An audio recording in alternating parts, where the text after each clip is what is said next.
Restricted level Esper, ID 1002. Jai Minghuan, your instructor has arrived. Prepare for interrogation.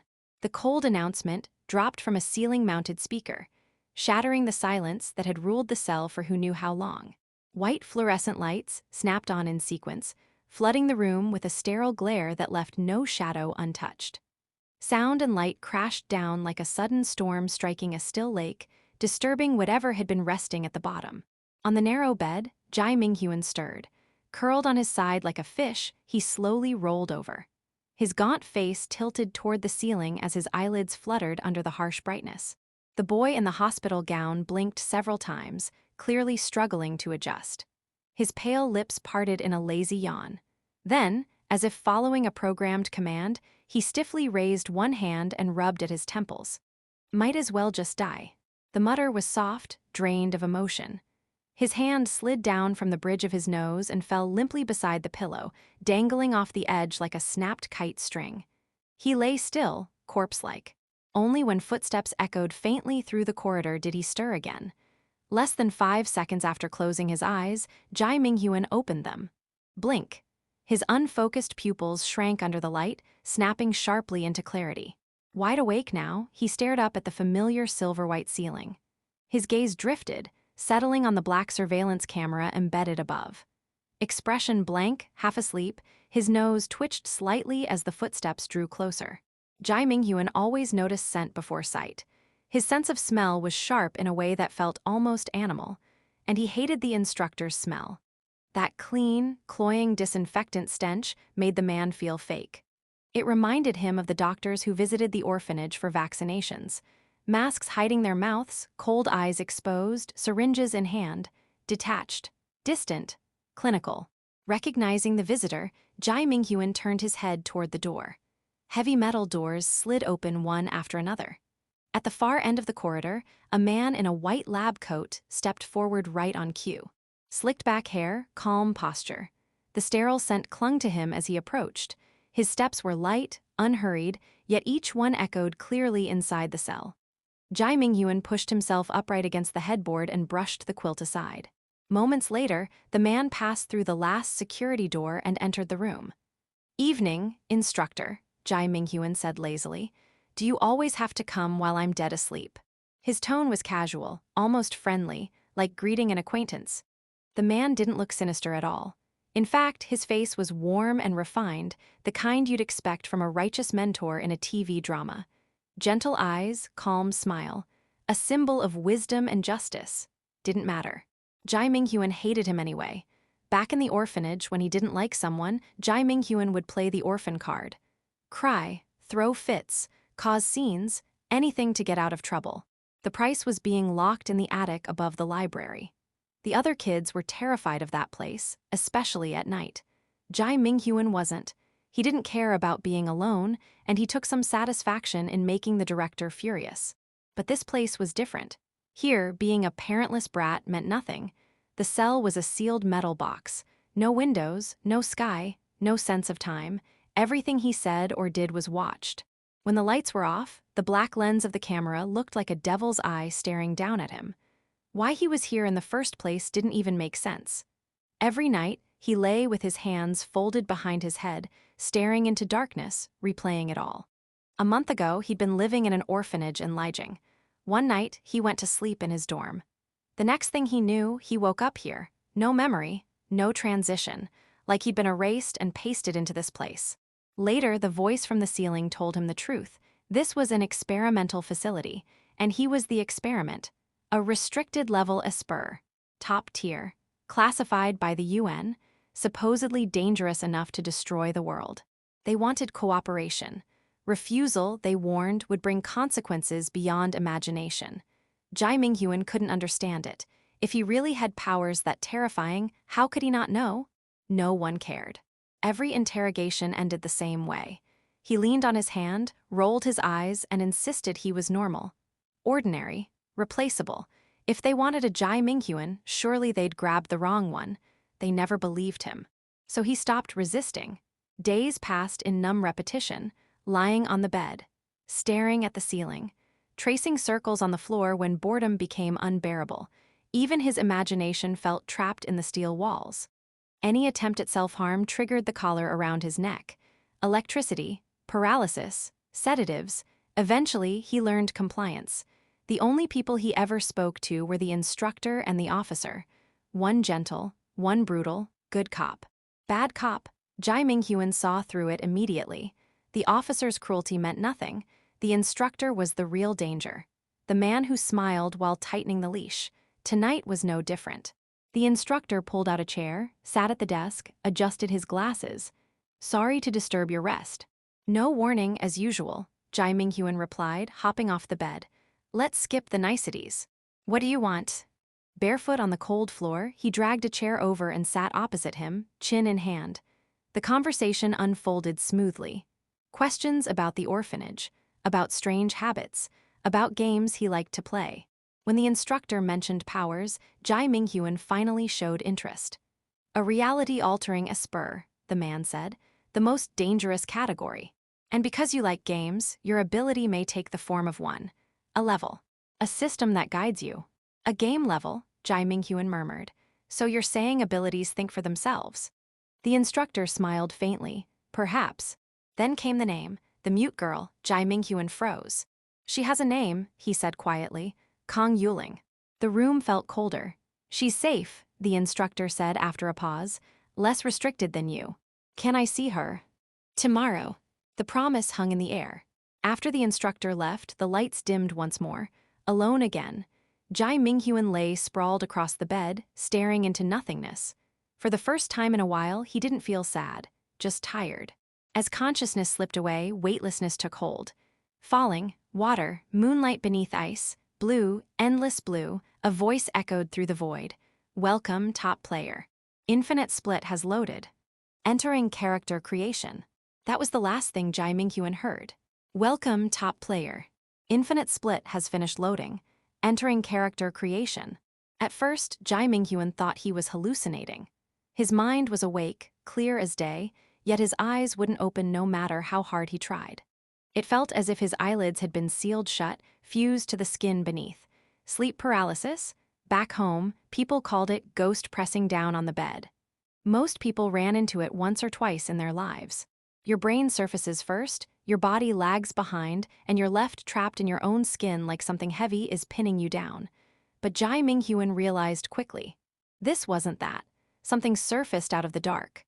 A floating interface woven from red and black pixels, unmistakably the UI of an RPG. In the center, pixelated text typed itself out, one character at a time. "Before the game begins, answer one question. Can you tell whether you are dreaming or in reality?" The sentence was written in flawless, simplified Chinese. No awkward phrasing, no stiffness. More unsettling than that, though, was how easily it entered his mind. There was no reading it. The meaning just slid into place, smooth and automatic, like the wording had been tailored to the way his brain processed language. Beneath the question, 4 options appeared. A. I'm dreaming. B. I'm in reality. C. Neither dreams nor reality. D. This is both a dream and reality. Jai Minghuan's thoughts jumped to the instructor's words from earlier. Since you like games, your ability might manifest like a game. A level, a test, a guide. So, this is my ability. He arched a brow, but instead of answering, he tried to look past the interface into the surrounding darkness. Within 2 seconds, he understood. He couldn't. His field of view was locked. He was only allowed to see the question and the options. In a VR game, a locked camera was normal. In real life, it was terrifying, like invisible hands had pinned his skull in place and forced his eyes to stare straight ahead. With no choice, he focused on the options again. That's when he noticed something beside them. A thin object, barely 2 centimeters wide, hung in the void like a pale ghost limb. Skin almost corpse-white, veins hidden beneath the surface. An index finger, his index finger. He recognized the small scar at the knuckle immediately. Jai Minghuan stared at it in silence. Seeing your own hand shouldn't be strange. But seeing one finger floating alone in the dark, detached from everything else, felt like looking at something that had been cut off and displayed. Then the truth hit him. He could move it. Not physically, with thought. The finger wasn't a finger anymore. It was a cursor, a living mouse pointer, A flick of intent and it glided across the interface. Most people would have panicked, nauseated, horrified at the idea of their body becoming a tool. Jai Minghuan had been locked in a metal box for a month with a shock collar on his neck. His threshold for weird was far higher than most. He blinked once, curiosity winning over fear, and tested it like a new toy. Up, down, left, right. He even tried to snap the mouse finger in half just to see if it would react. Nothing happened. Bored with that, he returned to the question. Can you tell whether you are dreaming or in reality? It was a simple question, and somehow the hardest one. If this was a dream, it was too vivid. Worse, his mind was running clean. No missing pieces, no fuzzy logic, no sudden jumps. His reasoning felt airtight, the kind you could write out step by step and still defend. And yet, people in dreams rarely realize they're dreaming. Maybe that was the trap. Maybe he was inside the fog and simply couldn't see it. He stared for a long second. Whatever. When in doubt, pick the longest answer. Expression blank, Jai Minghuan slid the finger over option D and clicked. The interface refreshed. Option D selected. This is both a dream and reality. Congratulations, correct. Reward. 1 initial skill point. Once your first character is created in the real world, this point may be used to unlock part of the character's skill tree. If he still had a proper body here, Jai Minghuan would have tilted his head so hard it might have popped. Instead, the severed cursor finger hovered in the dark while the screen updated again. Would you like to begin creating your first game character? You may delay creation until you gather more information. Greater knowledge may improve your character's initial power. Yes, no. Well, Jai Minghuan thought, at least it's not boring. After weeks of staring at walls, even this felt like a firecracker going off in his skull. He decided to treat it like a lucid dream. If it was fake, he'd enjoy it. If it was real, then he needed answers. He clicked yes. The frame exploded with text, denser than before, swarming across his vision like something crawling out of a nest. Jai Minghuan didn't flinch. He was mildly relieved he didn't have trypophobia. Next, you will create a game character in the real world. Once creation succeeds, you may control that character's actions regardless of your body's location. Each time you fall asleep, your consciousness may transfer into the created character. When you are awake, the character will follow a logical behavior algorithm, acting based on your prior in-character decisions and adapting until you resume control. You may choose to control the character while awake by changing settings. Warning: doing so may trigger symptoms similar to schizophrenia or personality split. Multiple perspectives and sensory inputs may overload the brain. If overwhelmed, the character may enter a rampage state. Now, choose one of the 2 identity records below. This will become your first character, entering the stage known as the real world. Grand debut, my ass, Jai Minghuan thought. Sounds like they're handing me a villain script before I even start. He scrolled down. Character record 1. Name, Gu Wenyu. Gender, male. Age, 17. Race, Asian. Class, superhuman Esper, one of the 3 extraordinary races. Each Esper's power is unique and closely tied to personal growth and lived experience. Base stats: Strength C, Speed C, Spirit C. Initial rating, C. Background: you live in China's capital, Lijiang, a native high school student. One night, you suddenly awaken an ability: generating and controlling dark binding restraints. From that day onward, you begin noticing your family, whom you've lived with for over a decade, may be hiding secrets beyond anything you imagined. Choose one growth path. A hero, B villain, C gray character. Note, once selected, it cannot be changed. Jai Minghuan scanned it, then muttered, restraint powers, weird. His eyes caught on one detail: Lijiang. That was his hometown. More specifically, the city where his orphanage was. Until he'd been taken, he'd barely left its gates. He scrolled. Character record 2. Name, Andre. Gender, male. Age, 16. Race, Caucasian. Class, Anecdote Envoy, one of the 3 extraordinary races. These individuals travel to bizarre mythical realms, obtain anecdote fragments, and wield them through the Anecdote Codex. Base stats: Strength D, Speed D, Spirit C. Initial rating, D++. Background: you live in Denmark's capital. Since childhood, you've been obsessed with strange stories and otherworldly adventures. One morning, you receive an invitation from the mysterious Whale Garden, opening a gate to the world of animals. Hey everyone, I sincerely appreciate your support. If you enjoy my audiobooks, I would be truly grateful if you could subscribe to the channel. And if you'd like to support even further, you're welcome to become a Patreon member, where you can access audiobooks of novels as long as they are freely available on the internet. Your kindness and support mean so much. Thank you. The countdown vanished. A breeze swept in, carrying the warmth of twilight. It burned away the darkness like dry grass set alight, and the lines of red and black text scattered like dying embers. Notice. Perspective of game character 1, Gu Wenyu, successfully loaded. After a short buffering period, the character's background memory will be uploaded to your brain. Please prepare yourself for a potential surge of incoming memory. Bathed in sunlight, Jai Minghuan slowly opened his eyes. What he saw first were piles of books stacked on the desk in front of him. An obnoxiously loud bell rang through the air. There were youthful, careless voices chattering and laughing, the screech of chair legs scraping the floor. Noises from all directions merged into one chaotic force, dragging him headlong into this unfamiliar world. He blinked, a little dazed, then slowly lifted his head to look around. It looked like a classroom. Students in blue and white school uniforms brushed past him, their footsteps nonstop. Judging from the light, school had just ended. Some kids stayed behind to clean, while the rest were grabbing their bags and streaming out the door in waves. Looking out toward the hallway, he saw pairs and groups of students drifting by, their laughter filling the corridor as the setting sun gilded their profiles with golden light. Meanwhile, Jai Minghuan was the only one still slumped on his desk, arms folded beneath his chin, resting on two textbooks.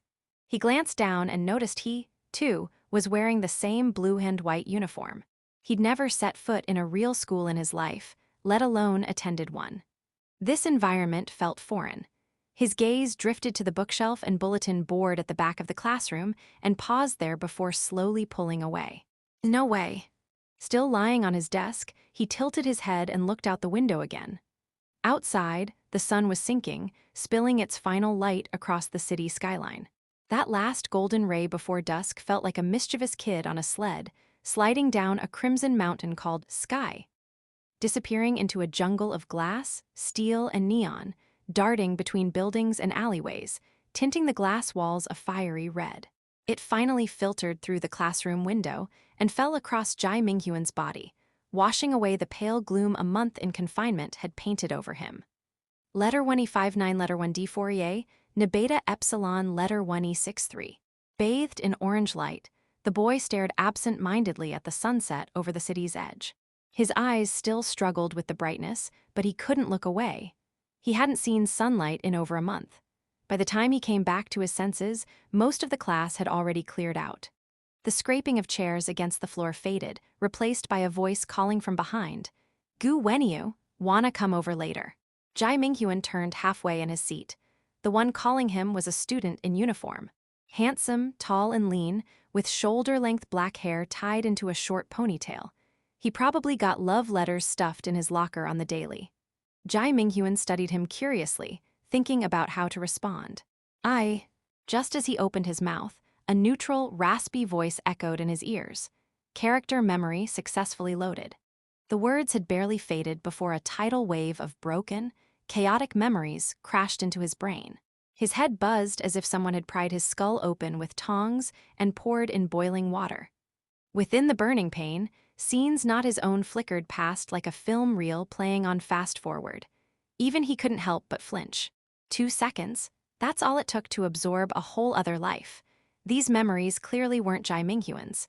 They belonged to his newly generated game character, Gu Wenyu. According to the memories, this school was called Lijingno 5 High School, and the classmate in front of him, who looked all easygoing and carefree, was apparently his best friend, Li Qingping, a textbook rich kid. While the rest of them were poor high schoolers scraping by, Li Qingping had a monthly allowance of 10 to 20,000 yuan. He was generous and sociable and pretty popular because of it. People often wondered why the two of them were even friends. You okay? School's out for summer, why the long face? Seeing him spacing out, Li Qingping leaned in and bumped his shoulder with a grin. Just woke up. Still groggy, Jai Minghuan replied, pulling his bag from the drawer and slinging it over his shoulder. I've got something to do today. I'll come over another time. We've got the whole summer, right? With that, he stood and walked out of the classroom without looking back. After a few steps down the stairs, he stopped at an empty corner of the hallway. Leaning against the railing, he looked out over the city bathed in golden dusk. It was unmistakably Lijiang, the city he'd grown up staring at from the attic window of his orphanage. He'd never taken a single step outside. He never imagined that one day, that childhood dream would come true in such a bizarre way, by controlling another body. So this means, I really came back to Lijiang using my own ability. Turning his head, Jai Minghuan glanced toward the direction of the orphanage from the top of the school building. In the twilight, he could vaguely make out the tall library and the attic perched on its roof. Like spotting an old friend after years apart, his eyes lit up. Looking down at his hands, he thought, now the question is, did I take over someone else's body? Or did I create this person from scratch with my ability, complete with a full life history? Why hasn't anyone found me suspicious? At that thought, Jai Minghuan casually dropped his bag, leaned back against the railing, and draped his arms over it, his fingers tapping gently. Isn't this basically forcing a non-existent person into history? Like I just rewrote the script and nobody noticed.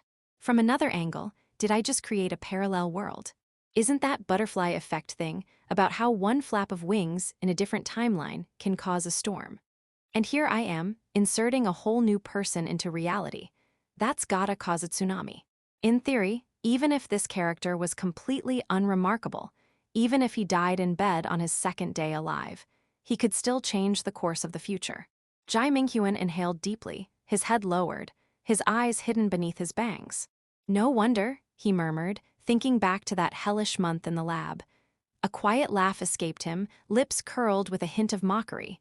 No wonder they took me so seriously. And that's with an ability suppressant in me the whole time. If the instructor found out about this, he'd lose his damn mind. Guess that means my real body's never getting out of that place. Lost in scattered thoughts, he was suddenly interrupted by a few students passing by, giving him a weird look. It was the last day of school, the official start of summer break, basically better than Chinese New Year for most kids. No one lingered on campus. A glance around showed the hallways had emptied. Jai Minghuan didn't stay long either. He soon went downstairs and left the building. With both hands in his uniform pockets, he strolled toward the school gate, wondering, if my power is a game, then where are the quests? Like, do I get a mission to snap my fingers and wipe out half the population? Or maybe flunk an arts exam and start World War III? Just then, he noticed something strange in the bottom right of his vision, a tiny gear icon. No matter how he shifted his gaze, the icon remained locked in place, stuck to his field of vision like a parasite. Frowning, Jai Minghuan rubbed his eyes, but it didn't help. He quickly realized the icon had nothing to do with his actual eyesight. With no choice, he ducked into an empty corner behind the school building and reached out to touch it. The moment his fingertip hit the gear, the icon jumped to the center of his vision, growing more than tenfold in size. It expanded into a square text-based interface with a vertical list of options. Any gamer would instantly recognize it. The settings menu. Jai Minghuan didn't dig too deep. He gave it a quick skim and already saw several options: attributes panel, quest log, character development system, skill tree system. Still unsure whether others could see this thing, Jai Minghuan decided it was safer to go home and study it. With that in mind, he tapped the X in the top right corner. The system panel shrank into a gear icon and moved to the bottom right of his field of vision. He stepped out from the secluded corner behind the teaching building, and before long, he had crossed the threshold of Lijiang 5 High School and entered the bustling marketplace. It was peak traffic time, and crowds of people swarmed in like ants. The blaring horns seemed to carry a sweaty odor with them. Finally spotting a small gap in the crowd, Jai Minghuan darted out like a nimble fish. Instead of following the main road, he turned into an urban village. Inside, he found a narrow, damp alley and turned into it. He could see air conditioning units housed in anti-theft cages and clothes fluttering in the wind from the rooftop. A light rain had just fallen at noon, and puddles still lingered on the ground, with one or two grayish-black cigarette butts floating in them. Seeing no one around and no surveillance equipment in the alley, Jai Minghuan leaned against the wall. He raised his right hand, staring quietly at his fingers. If I remember correctly, this body's Esper ability is. The next second, Jai Minghuan's 5 fingers curled slightly, and a jet-black binding restraint slithered out from his uniform sleeve like a snake, gliding over his wrist and slowly wrapping around his index finger. Just like I remembered, he muttered to himself, staring at the restraint that seemed to have a life of its own. This is Gu Wenyiu's Esper ability. When the character memory loaded, it also naturally brought with it the memory of this ability.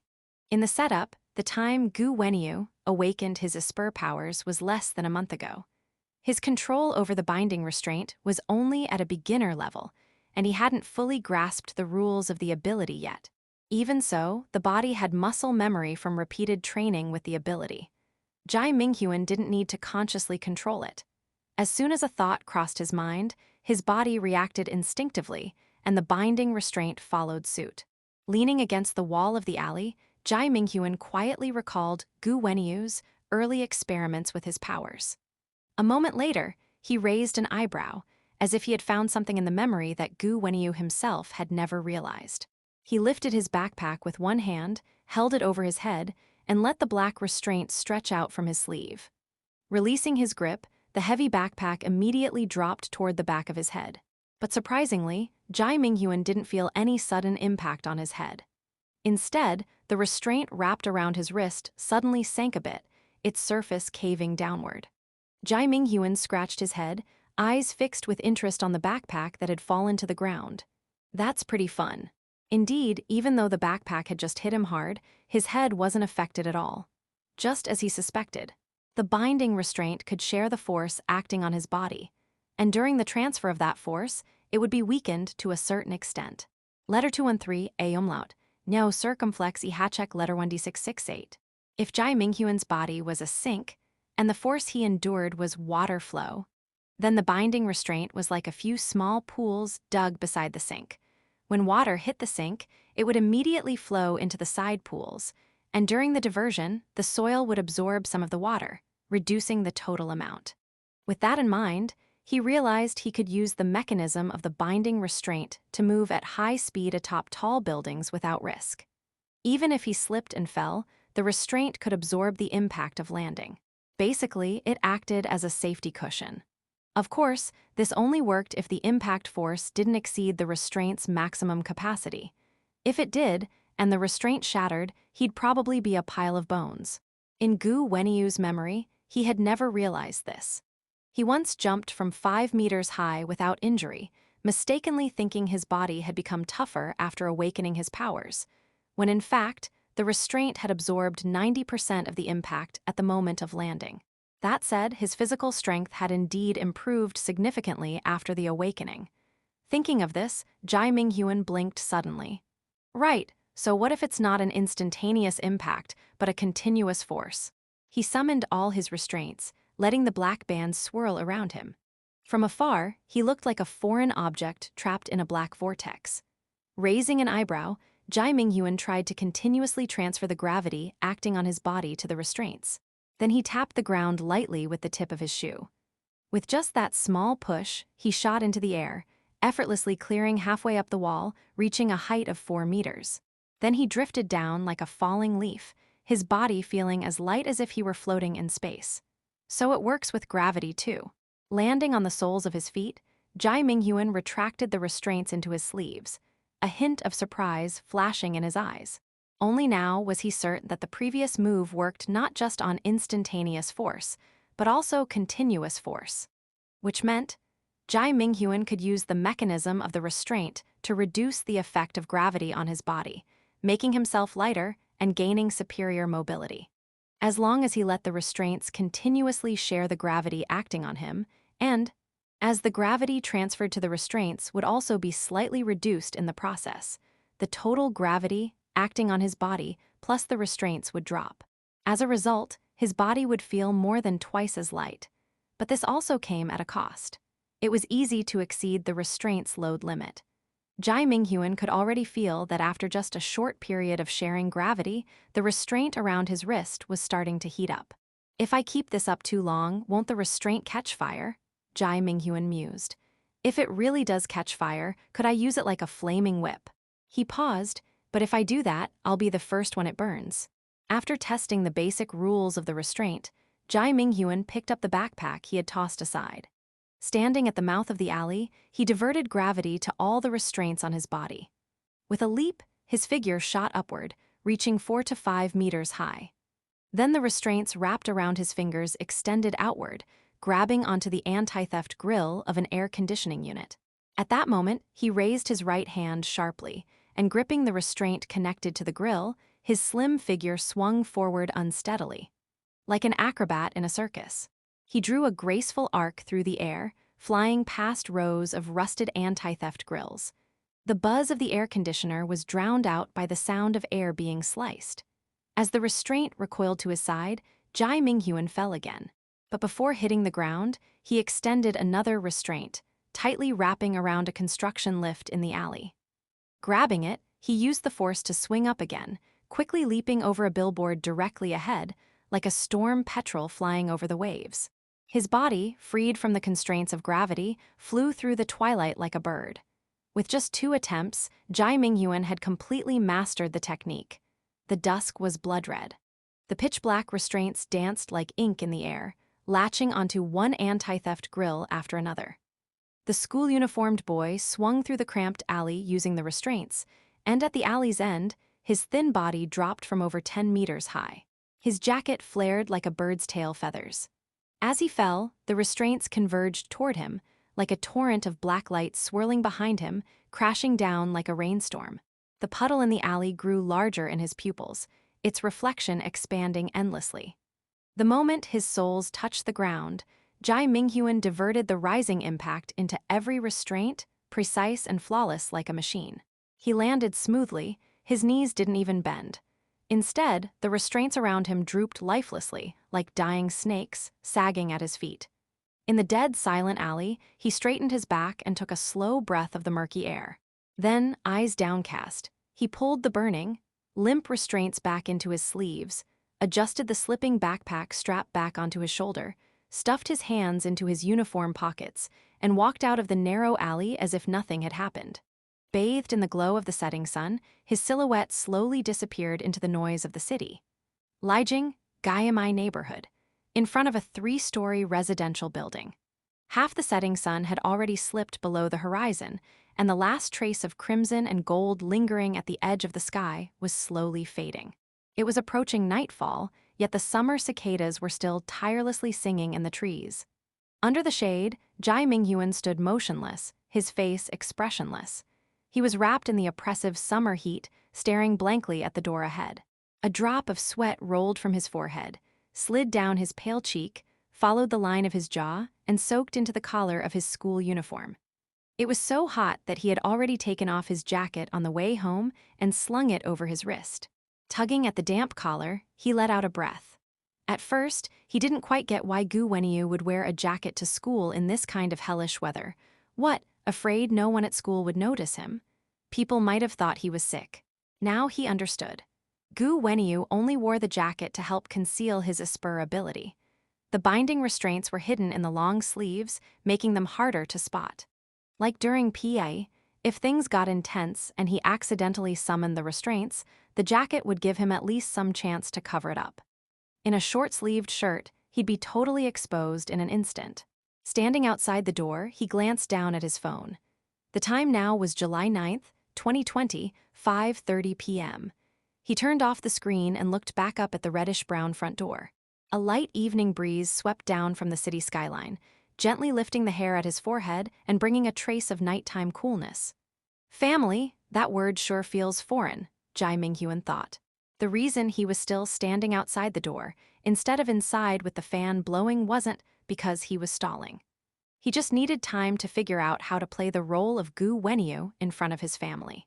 As someone who'd been abandoned by his parents and grew up in an orphanage, Jai Minghuan had zero experience dealing with family. In that orphanage, he was raised alongside other kids without parents, with indifferent teachers who just waited for class to end, annoying nurses, and a temperamental old director. So all he could do now was dig through Gu Weniyu's memories, piece together each family member's personality and logic, memorize how Gu Weniyu interacted with them, and then slowly figure out how to blend in without raising suspicion. Jai Minghuan reached down and patted his pants, only to remember the keys were in the jacket pocket. He rummaged through the jacket slung over his arm while mentally reviewing Gu Weniyu's background memory. Gu Weniyu's family situation was complicated, to say the least.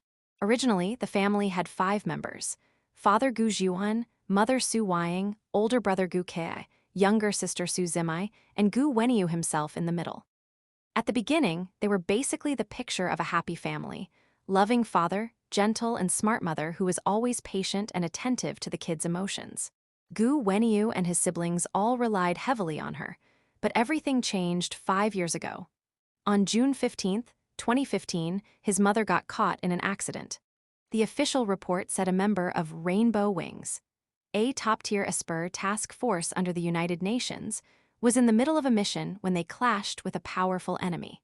In the chaos, they couldn't control the collateral damage and accidentally injured civilians in the Gayamai neighborhood.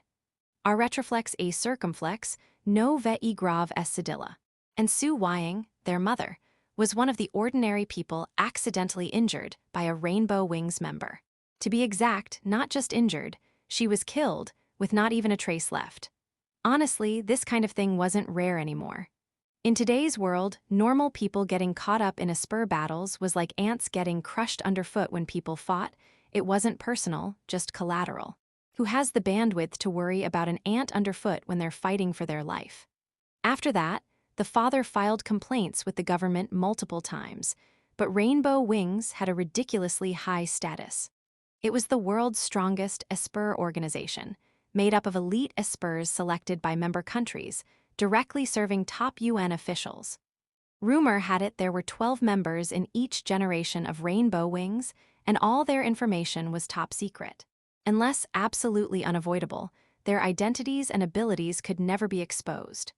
If their powers were revealed, it could give enemies the chance to counter them. Because of that, no matter how many complaints the father filed, he never got any answer about which Rainbow Wings member had killed Su Weiying, even after going ballistic and organizing protests with other victims' families. The only thing they ever got was a cold, formal letter from a lawyer and a string of airtight official responses. Eventually, the matter was buried. One by one, others gave up the fight. Only the father was left, standing alone in the street. The one small silver lining was that he finally received compensation in the hundreds of thousands. After the funeral, their father fell into total despair. He didn't even have the strength to care for the 3 kids anymore. Later, when Su Zimai ran away from home, Gu Ke and their father got into a massive fight. Things completely broke down between them. They acted like strangers forced to live under the same roof.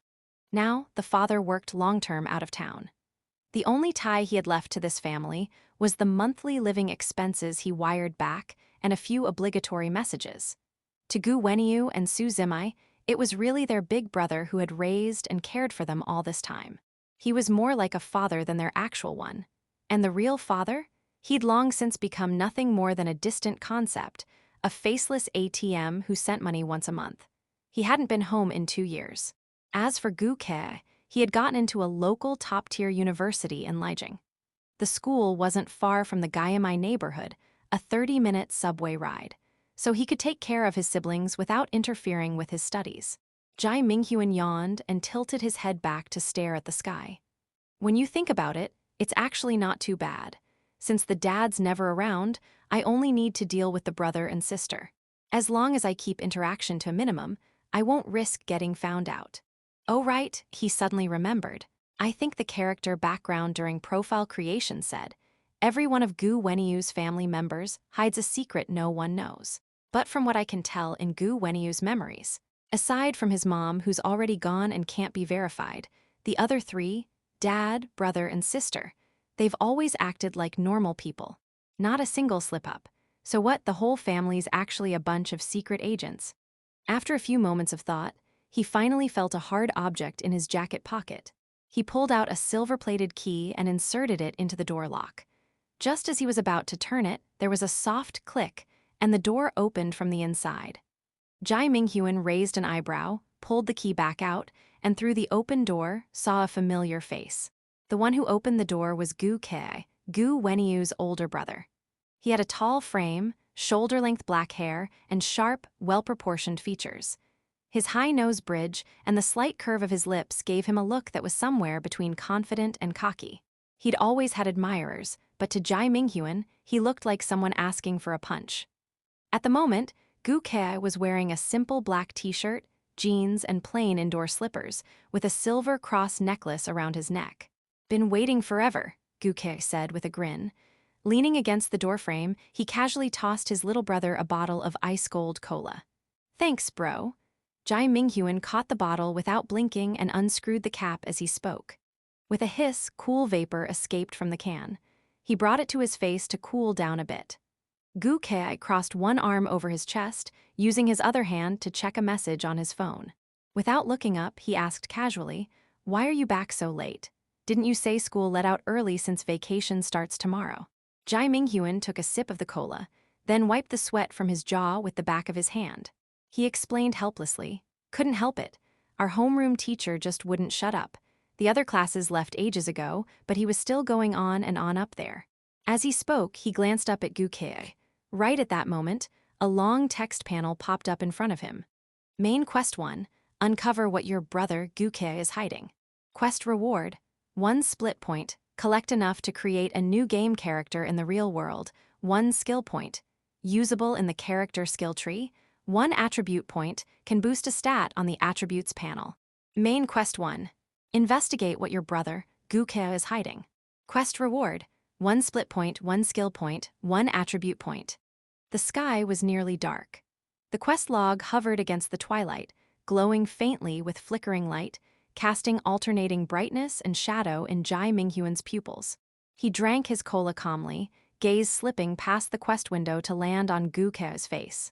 At the moment, Gu Kei showed no particular reaction. It seemed he couldn't see the floating quest panel. Looks like this was a privilege exclusive to Jai Minghuan. He secretly breathed a sigh of relief. Even with nerves of steel, the sudden appearance of the panel would make anyone flinch.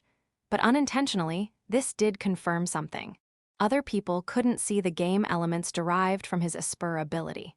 That meant in the future, he could safely use the panel's features even in public, without drawing any suspicious attention. He took another sip of cola, Adam's apple shifting slightly, thinking to himself, "Let's not focus on what the brother's hiding just yet.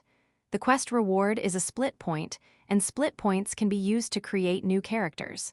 So that means I can control multiple game characters at once. I remember back in high school, I hated teachers who dragged class overtime too." Gu Kei's voice interrupted his thoughts. "Had to rush to the supermarket to buy groceries and cook dinner for you two after school. What about college? Still have those kinds of teachers?" Jai Minghuan asked as he walked inside, brushing past Gu Kei with his cola. He put his backpack and jacket on the shoe cabinet, then took off his sneakers and changed into a pair of gray indoor slippers. College is different. If there's a class you don't like, just skip it. Who cares if the prof drags it out? Sounds nice. I can't wait for college. Wearing the slippers now, Jai Minghuan slung his bag over one shoulder and casually walked through the entryway, leaving Gu Kei at the door. "What about our sister? Didn't she come back with you?" Gu Kei asked as he shut the door behind them. "She told me at lunch that she's staying at a classmate's place tonight. Told us not to worry and just buy food for two." After entering the living room, Jai Minghuan tossed his bag onto the couch, reached out to adjust the standing fan toward himself, then plopped down and turned on the TV with the remote. The fan blades began spinning with a hum, sending gusts of air across his face. The television was airing a news story from the night before. A reality-altering Esper known as Blue Arc stopped a superhuman crime in Heianwei Tower downtown last night. The perpetrator, the police-wanted giant proof, has now been turned over to the Esper Association. Letter 24D, A-ring, letter 1033D, letter 1ED1, letter 1D401, epsilon, letter 1E69. As the anchor spoke, the camera zoomed in on a photo. A man clad in a blue and silver metallic suit, wearing a helmet, his body crackling with deep blue arcs of electricity. He stood motionless in the center of the plaza, feet firmly on the back of a collapsed giant. The giant was 4 or 5 meters tall, sprawled across a shattered fountain. The man stood atop its back like he was at the summit of a gently sloping hill. All the surrounding LED screens were displaying his image. Pedestrians gathered under neon lights, cheering for him. Esper, a common term for officially recognized superhumans. They typically worked for local Esper associations, and this man on the screen, Blue Arc, was no exception. He was one of the elite among Lijing's Espers, with an impressive record over the past few years. Most people in the city likely knew his name. His popularity even surpassed that of major celebrities. So the organization that's experimenting on my real body, could it be the Esper Association? Jai Minghuan wondered, staring at the electric-clad figure on the screen. Make sure our sister texts me back. I've got stuff to do tonight and might be back late. I sent you money for dinner on WeChat, just order something in. Get whatever you feel like eating, Guke said, stepping into the living room and stopping behind the couch. He ruffled Jai Minghuan's shoulder as he spoke. Got it. Take care, Jai Minghuan replied. He glanced at his phone. WeChat showed 100 yuan transferred from Guke. Even if only half that had been sent, it would have been more than enough for dinner. This big brother was just too good. Don't forget to eat. Guke chuckled and ruffled his hair, then changed shoes and headed out. The sound of the door closing echoed softly. The house fell quiet, save for the cicadas buzzing outside the window. On TV, the anchor was still discussing the latest regulations on superhuman oversight. Having a family, it's such a strange feeling, Jai Minghuan murmured without much thought. The fan blew directly against his face, driving away the summer heat. After a moment, he leaned back against the couch and glanced at the quest reminder still hovering in the corner of his vision. Main Quest 1, investigate what your brother Guke is hiding. So what am I supposed to do now? He muttered, eyes shifting toward the window. Guke's silhouette hadn't completely vanished yet. Am I actually supposed to follow him? This body's ability is well suited for tracking, sure. But I still don't know if Guke is an Esper or some kind of other supernatural type. If I tail him without preparation and get caught halfway, it won't be worth the risk. As he thought this, he tapped the gear icon at the bottom right of his vision, opening the system panel. Jai Minghuan selected the quest log and tapped it. The next moment, a list of messages popped up in front of him. Main Quest 1, investigate what your brother Guke is hiding. Main Quest 2, investigate what your father Gu Zhuan is hiding. Main Quest 3, investigate what your sister Su Zimai is hiding. Main Quest 4, investigate what your best friend Li Qingping is hiding. Faced with this lineup of quests, Jai Minghuan fell silent. After a while, he couldn't help but mentally snark. Classmate Gu Wenyu, why are the people around you all such damn dark horses? If my ability really does have a will of its own, then it was being straight-up petty when it designed your backstory. He shrugged and thought again. Still, since they're all people around me, it shouldn't be hard to find a chance to figure them out. Living under the same roof, someone's bound to slip up eventually. The real problem is how to hide my own ability from them. And then, once I rescue my real body from the lab, I won't even need this game character anymore. What then do I tell them? Hey, that family member you cared about all these years? Just a fake puppet made from my powers. Wouldn't they come chasing me for emotional damages? Setting aside that unsolvable problem for now, Jai Minghuan closed the quest log and tapped Skill Tree. Character Skill Tree system loaded. Below is the current progress of each skill branch. Branch 1, Stealth. Binding Restraint Sensory. Pending right arrow unknown. Details available after unlocking the previous skill. Right arrow unknown, right arrow unknown. Branch 2, Frenzy. Binding Restraint Extension. Pending right arrow unknown. Details available after unlocking the previous skill. Right arrow unknown, right arrow unknown. Branch 3, Savage. Binding Restraint Detection. Pending right arrow unknown. Details available after unlocking the previous skill. Right arrow unknown, right arrow unknown. Note 1, tap on a skill to view its full description. Note 2, you currently have 1 skill point. You may choose 1 skill in any branch to activate. Unlocking a skill will also reveal the next one in that branch. Current skill points. 1 can be used to develop the skill tree. Starts with 1 skill point, newbie perk.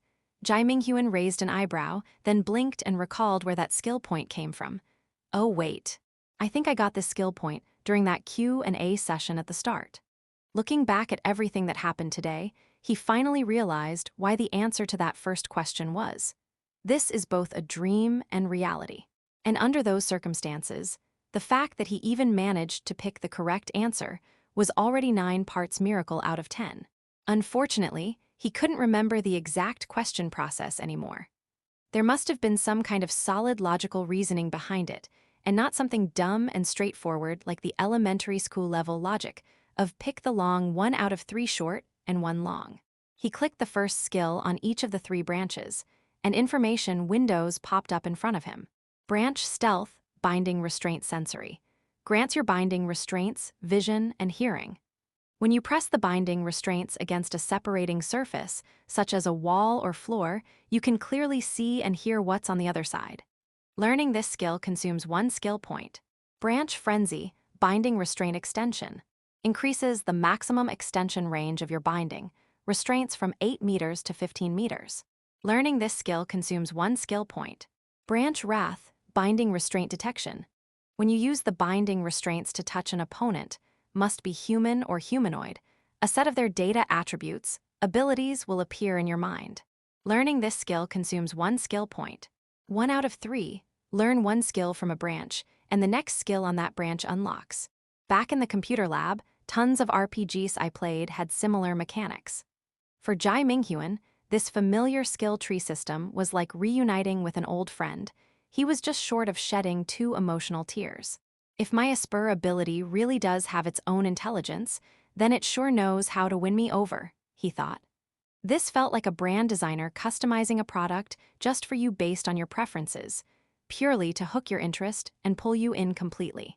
After considering the 3 starter skills for a moment, Jai Minghuan ended up choosing Binding Restraint Sensory. The reason was simple. This skill screamed peeping, tracking, and covert investigation, exactly the kind of sneaky stuff he needed right now. Otherwise, he wouldn't survive. If he couldn't quickly find clues about the lab and recover his physical body from that detention room, anything could happen tomorrow. And even if those researchers dissected him on the spot, it wouldn't be surprising at all. He pressed and held on the skill description. The skill icon lit up from dim to bright, flashing with a red and black shimmer. 1 skill point has been consumed. Successfully learned skill from Branch Stealth, Binding Restraint Sensory. Next skill in Branch Stealth is now available for learning. After turning off the TV, Jai Minghuan got up from the sofa and walked toward the staircase. The 2nd floor of the building held the rooms of 3 children. The 3rd floor was where his father and mother's rooms were. Since his father had been away for years and his mother had died unexpectedly in an accident, the 3rd floor of the house was usually quiet and deserted. Aside from using the 3rd floor balcony to dry clothes, they rarely went up there, to avoid being reminded of painful memories. Letter 1D667, letter 1D622 small capen, letter 16D2, e grave letter 1E61. Reaching the 2nd floor, Jai Minghuan paused in front of his room and reached out his right hand. A black binding restraint emerged from his body, resting on the doorframe like a black hand. The next moment, it was as if the binding restraint had grown eyes. The scene behind the door became completely visible. Though standing outside, he could clearly see what was inside the room. The bookshelves, wardrobe, bed, every detail was crisp and vivid, maybe even clearer than if he'd gone inside himself. This is awesome. He raised an intrigued eyebrow and retracted the binding restraint from the doorframe. Just like the description says, put the binding restraints against a barrier and you can see right through. This kind of X-ray vision is super useful for surveillance and tracking. First skill and I already hit the jackpot. Jai Minghuan then headed up to the 3rd floor, walked to the end of the corridor, and stepped onto the rooftop of the building, leaning on the railing to look out at the horizon. It was already nightfall. Under the blanket of night, neon lights lit up across the city like a line of toppled dominoes. From above, the view resembled a glowing dragon made of smoke and lights, winding its way toward the distant mountains where it finally faded. He closed his eyes, letting the binding restraints see the horizon in his place. The closer to the sky, the darker it became. The cliffs at the edge of the horizon were gentle and sloping. Closer to the city, the brighter it was, as thousands of lights illuminated the streets and alleys. The binding restraints listened to the cicadas in the trees and the sounds of people on the bright streets below.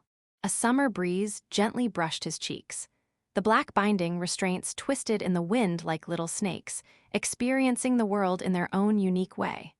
After a while, the boy slowly opened his eyes and pulled the binding restraints back into his body. Their senses are way sharper than mine. Especially in the dark, it adapts really well. In fact, it might even see better in darkness than in light. It's like having a super expensive night vision device built in. That's a hidden advantage.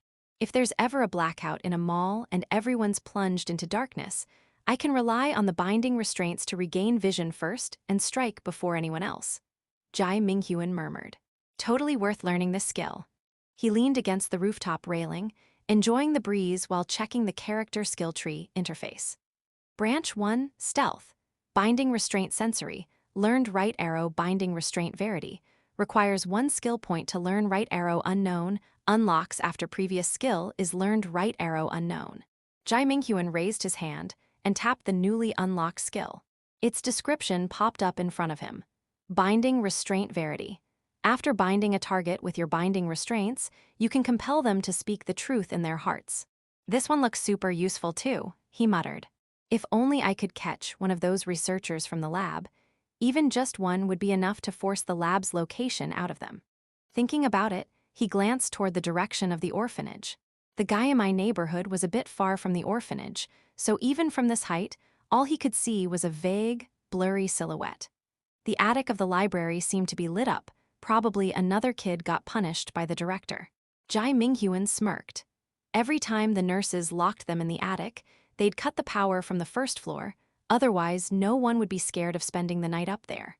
In a few days, I'll take this body back to the orphanage and look for clues. But not tonight, I just got this body. Better to play the part of an average high schooler for now, or the people around me might start getting suspicious. Better think long-term. Wait until I've got a second game character before I take action. That way, even if one character gets captured or destroyed, I can keep going with the other one. For now, I'll just watch and wait. Acting too fast might alert the enemy. Besides, I still don't know if any of the instructor's accomplices are hiding in the orphanage. If I don't know who they are, getting on their radar would be a huge pain. With that thought, Jai Minghuan withdrew his gaze from the horizon. Leaving the rooftop, he went downstairs back to the second floor. He slowly made his way to the second door from the left in the corridor, turned the doorknob, and stepped inside. It felt nice to be back in his room. As the saying goes, gold nest, silver nest, nothing beats your own grass nest. In his memories, Gu Wenyu loved spending time in his room doing random things, sometimes cheering for his favorite reality-altering Esper on Esper fan forums and sparring online with other users, sometimes quietly building model kits at home, shutting out the world. But ever since awakening his Esper powers a month ago, he'd gone totally off the rails. Every day after school, he'd lock himself in and practice manipulating his binding restraints like he was possessed. He ignored his friends and spent all his time with the binding restraints, like he was secretly raising a bunch of black snakes. In contrast, Jai Minghuan didn't have that kind of monk-like dedication. He saw himself as a player, and his ability let him view the world like a player too. Like a higher dimensional being controlling a 2D character on a screen, every move calculated for max efficiency. So now he just flopped onto the bed and continued browsing the system panel, raising a hand to tap the attributes panel at the top. Character name, Gu Wenyu. Character type, Esper. Current alias, none. Too little fame in the real world, hasn't made a name yet. Character age, 17. Character gender, male. Character attributes, strength, physical capability, C, speed, reflexes, C, spirit, mental strength, C. Overall rating, C. Current event cards, 0. Current attribute points, 0. All Cs, trash tier stats. Jai Minghuan skimmed the 3 attributes and gave his assessment. He still didn't know how high attributes could go in this world, but the priority was to understand the system panel functions. He closed the Attributes panel and tapped on the most eye-catching option, Character Development System. About the Character Development System. At the character creation stage, choosing different main growth paths will generate different development systems. Each game character will have a unique character development system, and no two are the same. Game character Gu Wenyu. Gray character Root selected has the following development system. This character's exclusive development system is the Social Superstar System. Core rule of the Social Superstar System. Every time you form a cooperative relationship with more superhumans, you'll earn rewards through the Character Development System. Current progress, Development Mission 1. Establish a friendly cooperative relationship with one Esper, regardless of alignment. Reward, 1 attribute point. Jai Minghuan quickly scanned the text on the panel, his eyes lighting up as he mentally absorbed the new setting and thought, "Isn't this perfect?" This mechanic was right up his alley. If the orphanage line of investigation didn't help him break through the current deadlock and find any clues left behind by the instructor and the others, then he'd have no choice but to cozy up to other Espers, see if he could coax any intel about the lab from them. And by then, his actions would align perfectly with the character development system. It was getting late. He pressed the power button to turn on the phone. At the orphanage, all meals came from the cafeteria. He had never ordered delivery and didn't have the privilege to. Now, browsing the app with care, he finally ordered an Italian dinner, main dish. Pasta, soup, creamy potato soup. After confirming the order had been accepted, he glanced at the wall clock. It was 8:20 p.m., he thought. If there were a way to determine the current real time in the lab's time zone, I could figure out its rough location on the map based on the time difference. Unfortunately, Jai Minghuan had lived in the lab under conditions completely devoid of sunlight. He couldn't even see the sky, let alone rely on daylight to guess the local time. What was worse, the detention room didn't have anything resembling a clock. In the first half of the month, Jai Minghuan had once asked the instructor for a pendulum clock to be hung on the wall of the detention room, saying that knowing the current time would help him sleep regularly and maintain a proper routine. He had asked for a pendulum clock, not a regular one, because he felt the room was too quiet, and the ticking of the pendulum would at least bring some comforting noise. Spending long periods in an utterly silent vacuum was a shortcut to depression. In such an environment, even a bit of sound became a luxury. Sadly, the instructor rejected the request, and Jai Minghuan never bothered to ask again. If the researchers in the lab required him to eat 3 regular meals at set times each day, he could have guessed morning or night based on food delivery times. But reality was cruel. Every time he woke up, he'd find a meal already placed there with no sign of who had delivered it. So he couldn't even use meal times to judge day or night. Lying on the bed, waiting for the food to arrive, Jai Minghuan folded his hands behind his head and stared at the ceiling in a daze. He suddenly thought of the accident involving Gu Wenyu's mother. He opened a video app on his phone to learn more about the only publicly known member of the Esper organization, Rainbow Wing.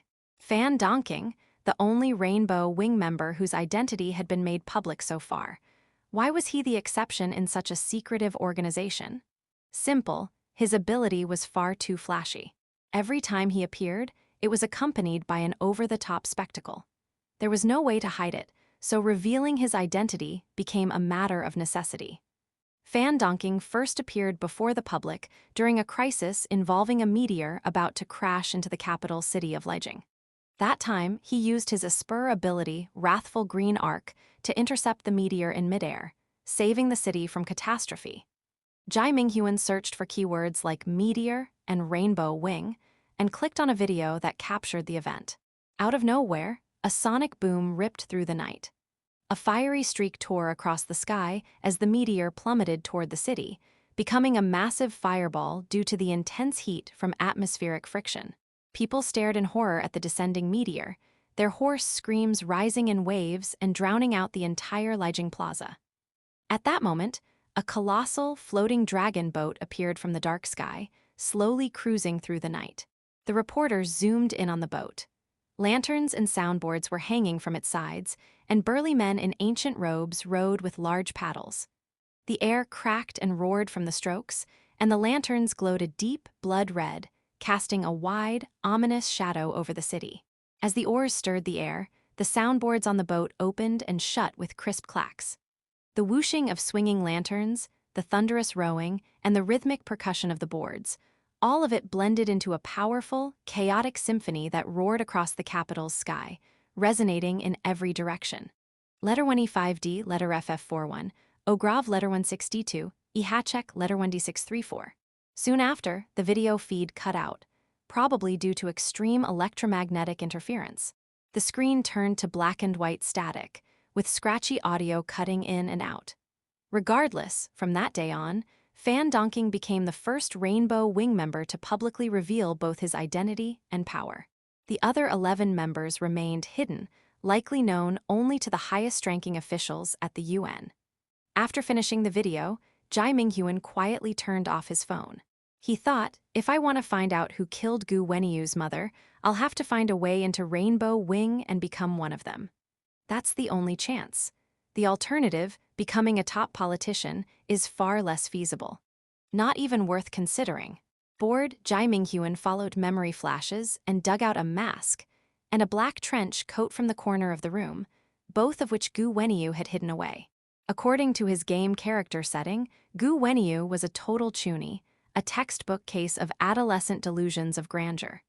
He had all the typical teenage boy thoughts, but kept them hidden from others. In fact, he'd spent several years designing his battle outfit and mask, even before awakening his ability.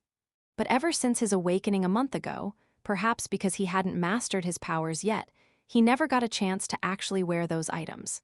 This is so poorly made. I could have done better, Jai Minghuan muttered, clicking his tongue as he examined the mask. Its eye sockets were blood red, but everything else was pitch black and featureless. He stuffed the mask and coat back in the wardrobe at the bottom. Better hang on to these, might come in handy someday. Before he knew it, the clock's hour hand had crept to 10 p.m. After finishing dinner, Jai Minghuan took out the trash from his room and the living room, then showered and lay in bed. Gu Kea had said he wouldn't be home tonight, but Jai Minghuan hadn't expected him to be out this late. Feeling bored, Jai Minghuan grabbed the remote and turned on the TV, switching to the news channel. The anchor was reporting on a case involving a superhuman crime suspect, an Esper codenamed Ghost Bell, who had appeared in Lijiang and publicly declared his criminal intentions. Using a voice modified by a voice changer, he spoke his plans in a deep, metallic tone and even boasted that if the reality-altering Esper Association had any guts, they should send Rainbow Wing to stop him. Talk was cheap, though. Rainbow Wing didn't have time for this. They were the world's top Esper organization, only stepping in for matters of life and death, not for a single Esper criminal. Unless this criminal could destroy an entire city on his own, Rainbow Wing wouldn't even glance in his direction. Jai Minghuan watched TV while sipping hot water, growing sleepier by the minute. Thinking about how he'd wake up tomorrow in that detention room again gave him a bit of a headache. But then he remembered the instructor's promise that he'd meet Kong Yuling tomorrow. That brought some comfort, and he obediently lay down. But just as he closed his eyes, he heard faint sounds from the first floor. Someone opened the door, and they were in a hurry. With the enhanced hearing of an Esper, Jai Minghuan picked up on it immediately. He slowly sat up in bed without turning on the lights. Instead, he extended a binding restraint into the dark, laying it flat against the floor. He'd already tested the binding restraint sensory skill earlier and confirmed that the sense-sharing ability it provided worked through barriers, floors included. So, as the binding restraint touched the floor, it began to act as his sensory proxy. Sight and sound seeped through the wooden boards like water, descending downward. And then, he saw the first floor of the house. In the darkness, a man wearing a metallic blue and teal uniform sat slumped against the wall. He removed his helmet, revealing a pale face, then placed the helmet on the floor and pressed a hand to a deep gash on his neck. Blood poured like a curtain, staining his shoulder armor red. Through the binding restraint sensory, Jai Minghuan quietly observed the man's face, raising an intrigued eyebrow. "So it's you," he thought. There was no doubt, the man he saw was Gu Kea. Otherwise, there'd be no explaining how he had the key to the house.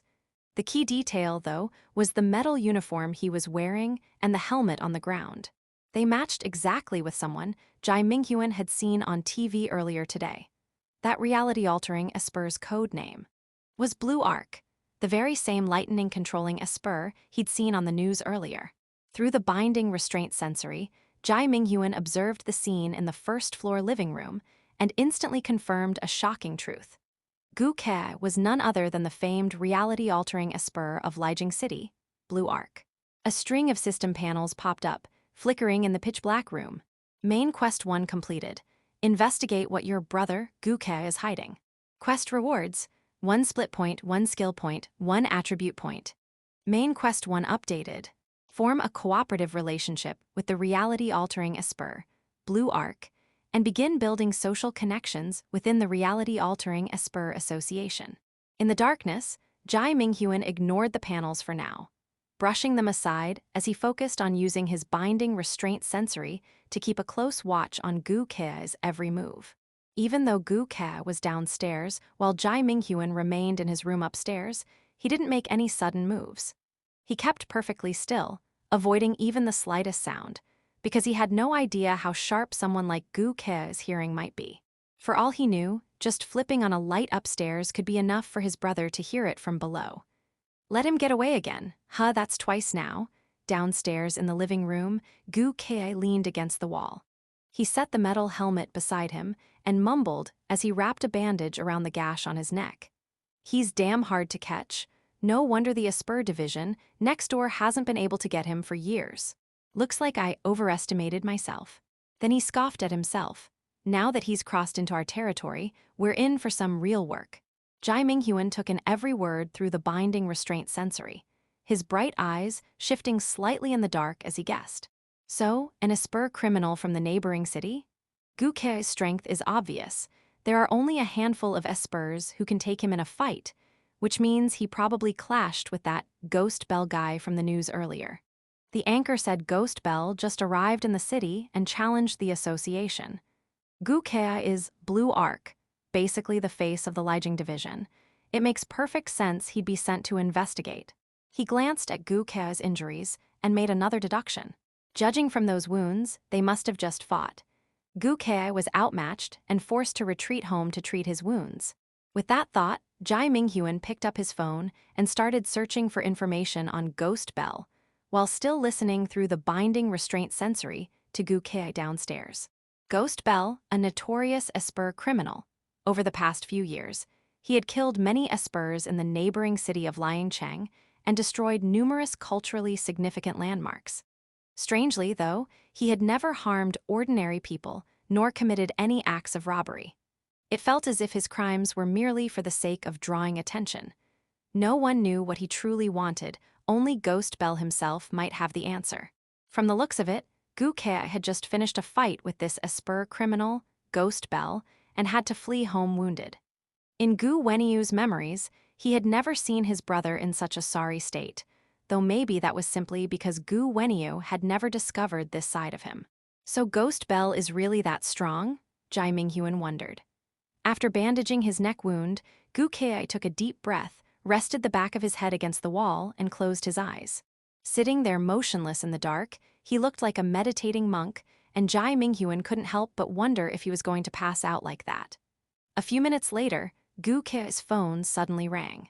The Doryman opening theme blared piercingly in the silence. He opened his eyes, helplessly pulled the phone from his pocket, and answered the call. He tilted his head slightly, tucking the phone between his ear and shoulder. What, calling just to mock me for losing?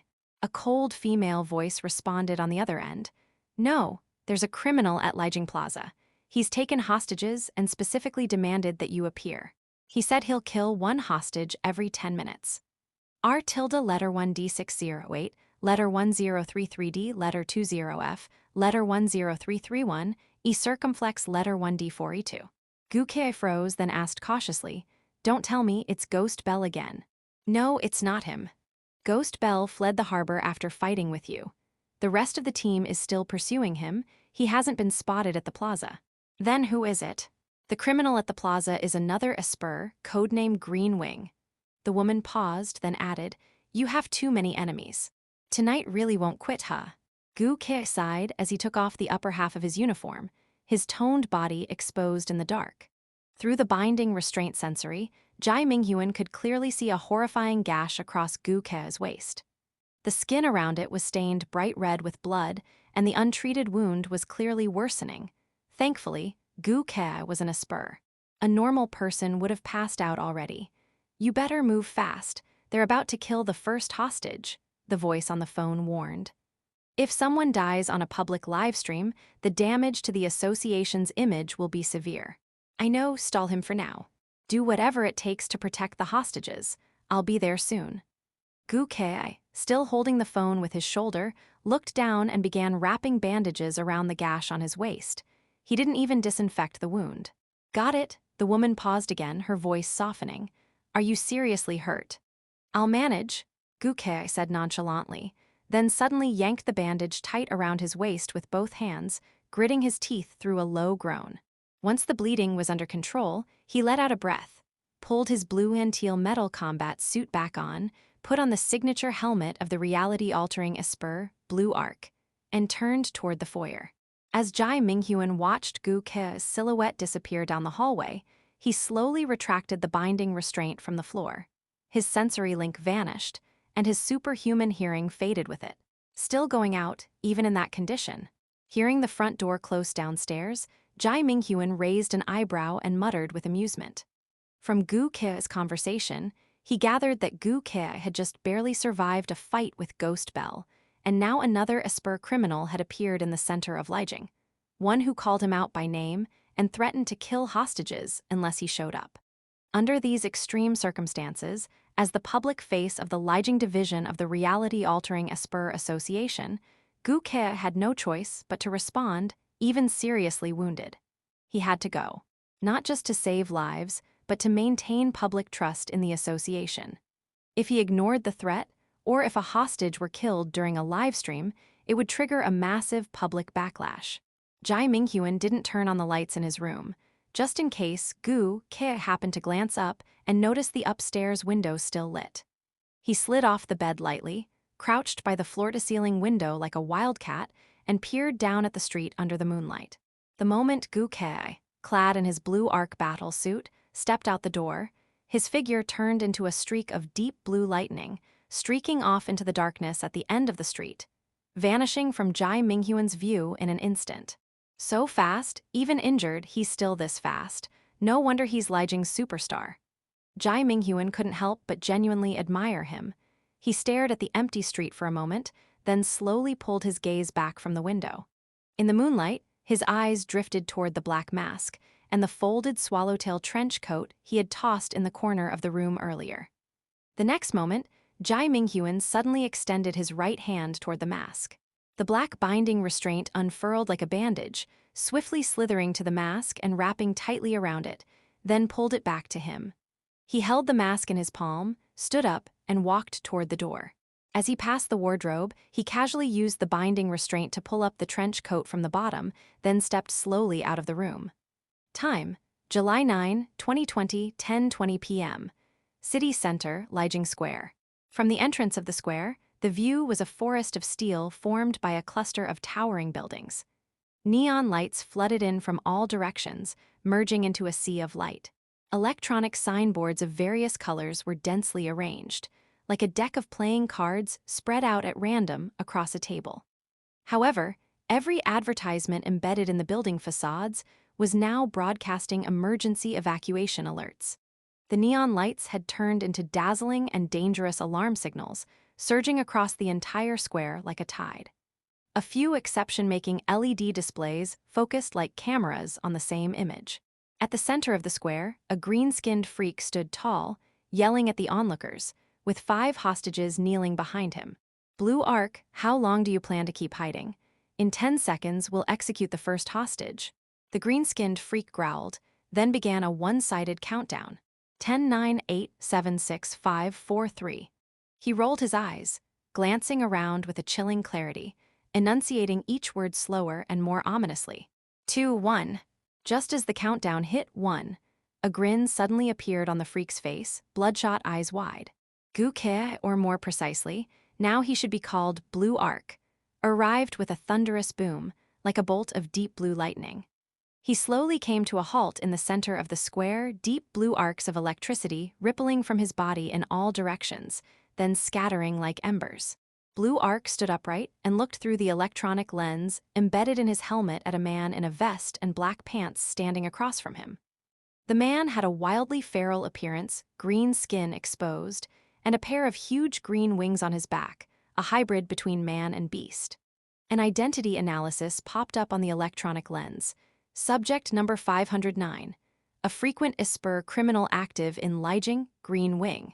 Blue Arc took a deep breath and looked past Green Wing to the masked criminals behind him and the hostages kneeling in front. The hostages' hands and feet were tied with hemp rope, their mouths stuffed with rags. The criminals had guns pressed against the backs of their heads, and the barrels looked like they could fire at any moment. He also noticed that each hostage had a time bomb strapped to them. The blood-red countdown on the devices beeped steadily, each set to 10 minutes. That 10-minute window was slipping away second by second. Oh, look who's here. Isn't this our Blue Arc? Green Wing stared at Blue Arc, his hoarse voice delivering his lines with dramatic flair. Lijiang's prince, always in the spotlight, always adored by all. Blue Arc looked him in the eye, relaxedly quipping, "Should I say something like, 'Let them go.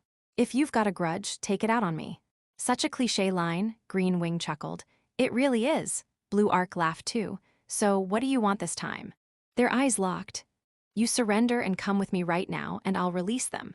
"How's that?" Green Wing said slowly. "To be fair, isn't that line even more cliché than mine?"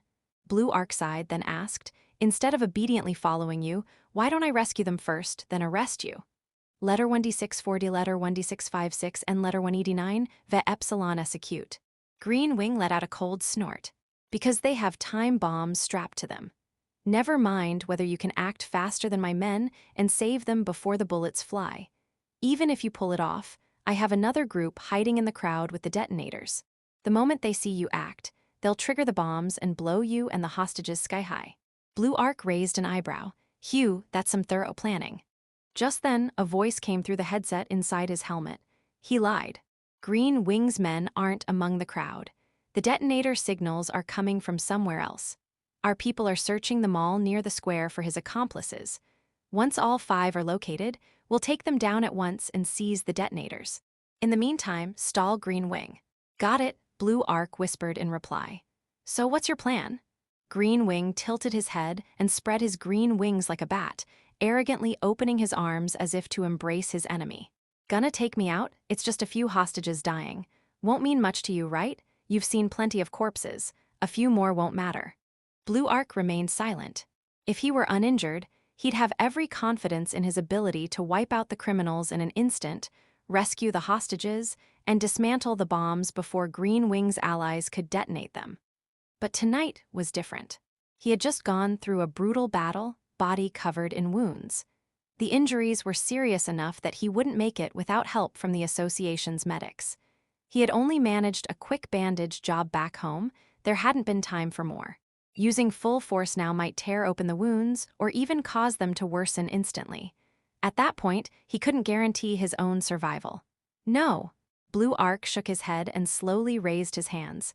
"As you wish, I'll go with you. Just let them go." "Deal." Green Wing lowered his face and made a demand. "Then wear this." He tossed over a pair of metal handcuffs linked by a chain, which clattered to the ground. "What's this?" Blue Arc asked, puzzled. "A way to restrain you." Green Wing grabbed the other end of the chain. "If you try to break free, the cuffs will explode." Blue Arc tilted his head and hesitated for a moment, then said, I get the logic, but did you really have to attach a leash to this thing? Makes it look like we're doing some kind of kink play. Everyone's watching, you know. Not exactly great for kids' education." As he spoke, he pointed toward the right side LED screen of the square. The giant screen was acting like a camera, broadcasting a close-up of the two of them in real time. "Cut the crap," Green Wing snapped, clearly not in the mood for banter. "If you don't put them on now, I'll have them shoot." All right, don't rush me. I'll do it." Blue Arc sighed, speaking as he slowly bent down, keeping his hands raised in surrender. "Hurry up, can't you guys move a little faster?" he thought to himself, glancing at one of the high-rise buildings around the square. His allies were disguised as civilians, searching from above for Green Wing's men to disarm the detonators. Gu Kei didn't want to put on the cuffs, but with the situation as it was, even if he was 1,000 times unwilling, he had to stall as long as possible and keep Green Wing from harming the hostages. Right now, everyone's eyes were on Blue Arc, including the hostages and criminals behind Green Wing. Everyone wondered if Blue Arc would really put on the cuffs. Wasn't that basically surrendering to the villain? A child in the crowd suddenly shouted, trembling, Don't give in, Blue Arc." "Shut up," Green Wing turned and roared. The boy's legs gave out and he collapsed to the ground in fear.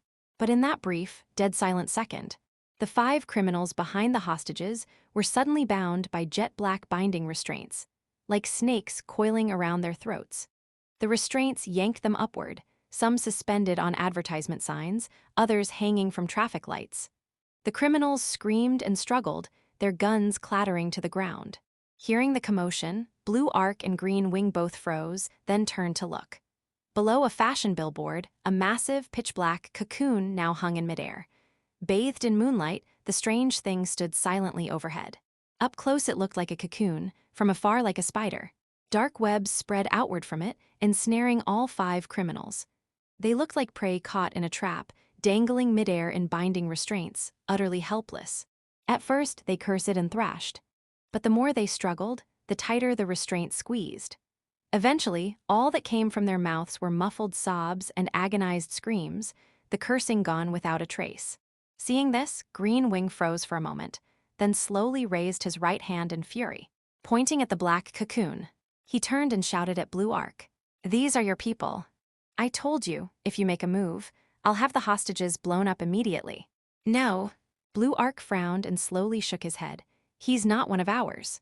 In the dead silent Lijiang Square, everyone stared blankly at the object hanging upside down beneath the billboard. It had appeared so abruptly, like an alien egg sac suddenly dropping out of a horror movie, suspended in the sky. Just a second ago, all attention was on Blue Arc and Green Wing. The next, an unknown entity descended and hung motionless beneath the billboard. Oh, and it casually tied up all 5 criminals too. At this moment, the massive LED screens in every direction reflected this eerie scene. Under everyone's gaze, the pitch-black cocoon slowly opened, revealing a humanoid figure. Dressed in a black tailcoat, wearing a sharply angular mask, holding a gray book in his hands. His entire body was surrounded by jet-black binding restraints, rippling like black waves in the air, slowly orbiting him. Blue Arc could never have imagined that the figure behind the mask of this cocoon man was actually Jai Minghuan, who had once left his old life behind. More accurately, it was a game character Jai Minghuan created using his reality-altering Esper abilities, the younger brother of Blue Arc, Gu Wenyu. As the giant cocoon unraveled, the binding restraints that had formed it now drifted like tentacles across the sky behind him. The sight was especially bizarre. He looked as if his body were suspended in reverse, lying inside a black curtain that opened and closed, quietly flipping through the pages of the stranger. Just then, a belated scream erupted from the watching crowd. "Oh, such enthusiasm in your screams!" Cocoon Man dangled beneath the billboard, one binding restraint linked to his back, the other end anchored to the billboard top. While flipping through his book, he teased mockingly, "Now I know just how much you all adore me.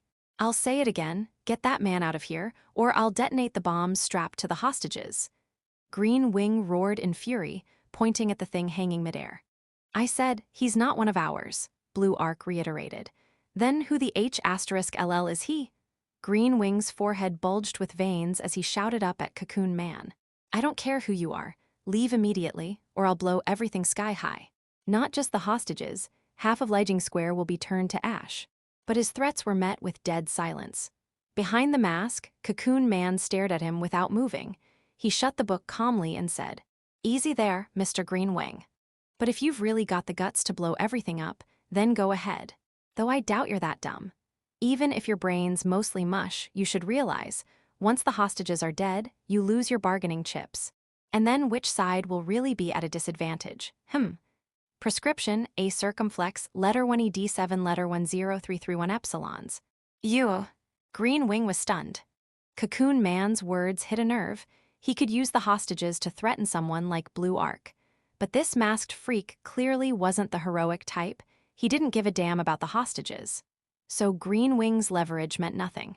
Blue Arc lowered his voice, asking his teammates through the headset, "Do we know who this is?" "No," a woman's voice replied after a beat. "We've never seen him before." "I'm warning you, let my men go." Green Wing spread his wings, ready to strike. "Or I'll kill you."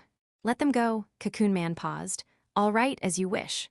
As the words fell, the binding restraints coiled around the 5 criminals abruptly tightened, snapping their necks. 5 heads slipped cleanly from their bodies, landing with a crisp thud on the ground. Blood burst from the severed necks like geysers. Below the fountain of red formed by 5 headless corpses, the 5 hostages knelt, stunned. They couldn't make a sound with rags stuffed in their mouths, but their faces were now drenched in blood, and a pool of it spread beneath them. Green Wing was dumbstruck, face dark as night. "I did what you asked, didn't I, Mr. Green Wing, though I only let go of their heads. Why do you look so displeased?" Cocoon Man casually flipped a page in his book while using binding restraints to lift the severed heads, placing one in front of each hostage. Next, he untied the ropes on the hostages' hands using the binding restraints, then wrapped the dropped guns from the criminals and handed them to the hostages. 1 gun per person, perfectly fair. The hostages stared at the heads in front of them, then dazedly at the guns held out to them. Before they could react, Cocoon Man casually remarked while flipping a page, "They just had guns to your heads. Don't you feel any resentment?" "Now it's your turn. Him." He turned another page, gaze fixed on the text, a slight smirk beneath the mask. "What goes around comes around. Fair's fair." In the next moment, one of the hostages, a teenager in a school uniform, let out a delayed scream. Blue Arc frowned but didn't move. Suddenly, Minghuan heard a cold system prompt ring in his ears. "Warning, roll anchor deviation. 0% right arrow 30%. When deviation exceeds 70%, the character may enter a berserk state." Scenario tip: the character you're playing is classified as a gray character. Your methods should be more measured, or you'll fail to gain the trust of hero figures. Oh no, dear lord, how could I twist off their heads like that? Now my story can't be adapted into a kid-friendly anime. Everyone needs a less R-rated role model. Cocoon Man sighed, lifting a hand to his forehead. But hey, better late than never. Every villain deserves a shot at redemption, right? With that, he used binding restraints to lift the heads from the blood pool one by one and reattached them to the headless bodies, wrapping the necks in the black bands and tying a knot, making it look as if the heads had never left the bodies. Perfect, good as new. Cocoon Man nodded with self-satisfaction. The square remained silent. The fear in everyone's eyes deepened. Warning, roll anchor deviation. 30% right arrow 40%. When deviation exceeds 70%, the character may enter a berserk state. Whatever, a few blemishes in life are inevitable. Just tiny flaws. Cocoon Man shook his head while flipping pages, speaking as if nothing had happened. You know, just like how the most popular boys' manga are always the action ones, and in animated films, it's always Studio Ghibli. So it'd be terrible if any not suitable for kids content showed up. After all, I still hope my biopic makes it into school textbooks someday. He turned his eyes to the school-uniformed boy and raised his right index finger, pointing at one of the hanging criminals. "Kid, all of that just now was some kind of holographic projection effect. Their heads are still right where they belong. See." Before he finished, the binding restraint loosened slightly, and a severed head dropped from midair, landing with a splat in the blood pool. Bright red liquid splashed onto the boy's shoes, staining them. Another piercing scream burst from the hostages, snapping the rest out of their stunned state and into terrified screams. They couldn't tell whether they'd been rescued or fallen into the hands of someone even more twisted and unpredictable. Warning, roll anchor deviation. 40% right arrow 42%. When deviation exceeds 70%, the character may enter a berserk state. Total accident. Cocoon Man raised an eyebrow, one hand covering his ears to muffle their shrieks, the other closing his book. What are you?" In the hush, Blue Arc stared at him and asked slowly, word by word. "Honestly, I'd like to know that too. Objectively, I'm not a hero, but I wouldn't say I'm a villain either." So what does that make me?" Dangling from a lamppost, Cocoon Man muttered to himself while lifting his right hand. A binding restraint shot out, grabbed the fallen head, and pulled it back to his palm. Nearby, a row of police cars sat flashing red and blue. The alternating lights flickered across his mask like a ghost's visage. Along his right hand, the binding restraint surged like a tide, neatly wrapping the head layer by layer until it looked like a black ball. Probably felt pretty solid to the touch. Under the eyes of thousands, Jai Minghuan, hidden behind his mask, lowered his gaze. He casually bounced the black ball in his hand and said, "I'm just a gray character. I don't want to be a hero, nor do I consider myself a villain. Strictly speaking, I don't want to be defined. Whatever the case, trust me, Blue Arc. We're going to be great friends someday." Blue Arc said quietly, "You killed those criminals." Cocoon Man countered, "Would you be happier if it were the hostages who died? Killing is killing. You have to face justice." Cocoon Man shook his head with a sigh. "How dull. I don't think that's how you really feel. You're just saying what the cameras expect. Let's have a real chat, Blue Arc. Tell me what you really think." With that, he tightened his fingers slightly around the ball and tossed it toward Blue Arc. Blue Arc caught it. The binding restraint receded, unraveling back into Cocoon Man's body. And the ball returned to its true form. A grotesque, bloodied human head. Blood dripped down, staining Blue Arc's metal gloves. "So then, Mr. Blue Arc, whether or not you want to meet is entirely up to you." With that, Cocoon Man flipped open the stranger and gave Blue Arc a little wave using a binding restraint, as if saying goodbye. The next moment, his figure was lifted upward by the restraints. Weightless, drifting through neon light like a paper figure blown by the wind. In just a few seconds, he vanished into the thick night, swallowed by broken neon and darkness. After Cocoon Man left, the pressure over all of Lijiang Square seemed to ease significantly. Blue Arc turned to Green Wing and said, "I suggest you surrender. The 5 accomplices you had hiding on the rooftops have already been taken down by my teammates. The detonators they were holding are useless now. The area is crawling with reality-altering espers from the association. You're not getting away." "But the hostages, I still have the hostages," Green Wing said, stepping back a few paces toward them. "Take a closer look," Blue Arc replied calmly. At those words, Green Wing flinched and jerked his head around, only to find that the 5 hostages had completely vanished. The surrounding onlookers had been quietly evacuated without his notice, replaced by a group of eccentrically dressed figures approaching from all directions. D***MN it. Green Wing was about to say something, but he realized Blue Arc wasn't even paying attention to him.